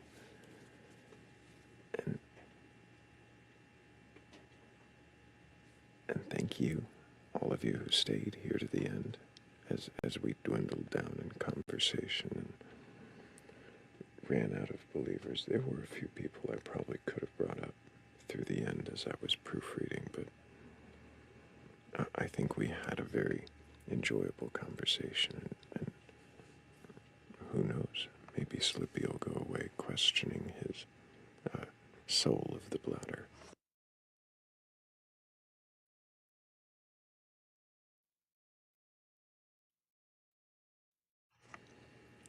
I guess we'll never know. We'll relate every time. I guess we'll never know. I'm going to go ahead and drop everyone down. So it's just me reading the poem, but thank you. Thank you, Saints and Slippy. Thank you, Hazelnut. And I'll see all of you and whoever else joins us in the Discord later.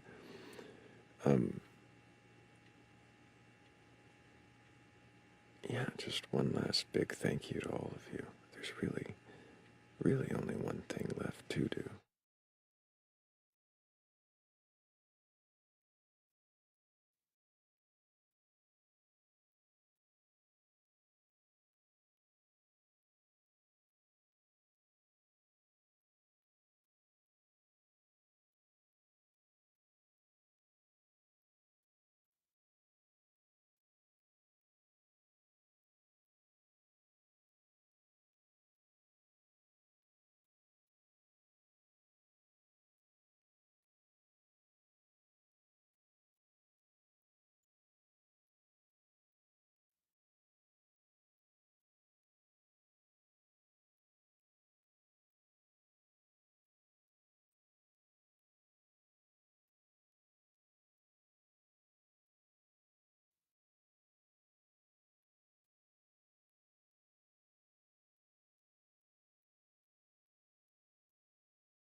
speak of realms beyond the veil, where spirits drift in moonlit trail, but none ever return with proof in hand.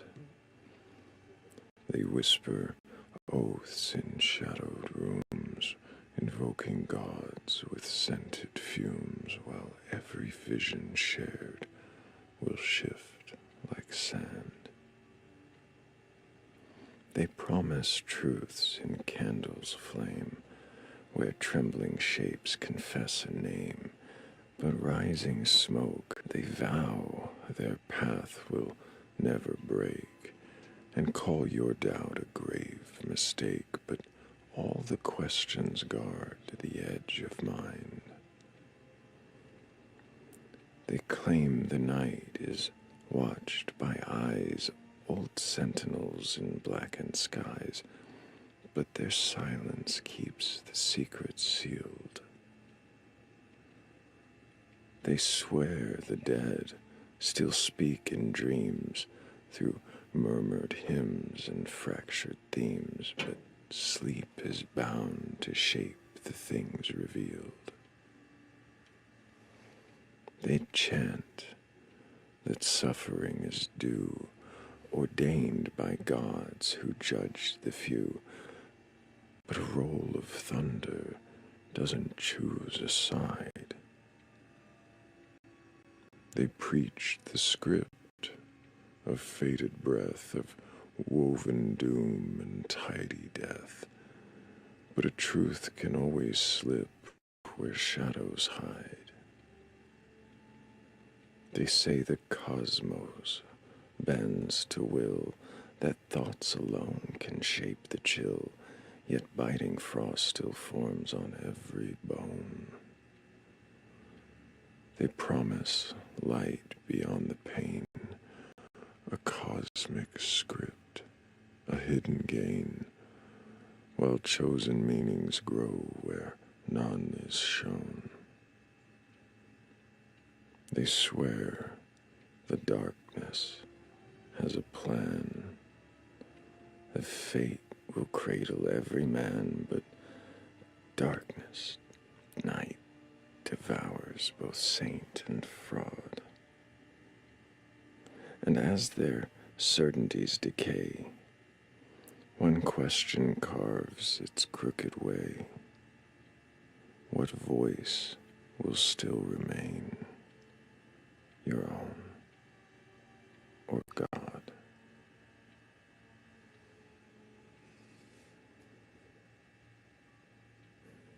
And on that note, until the next time we meet in darkness and seek wisdom together, I love you all. Take care.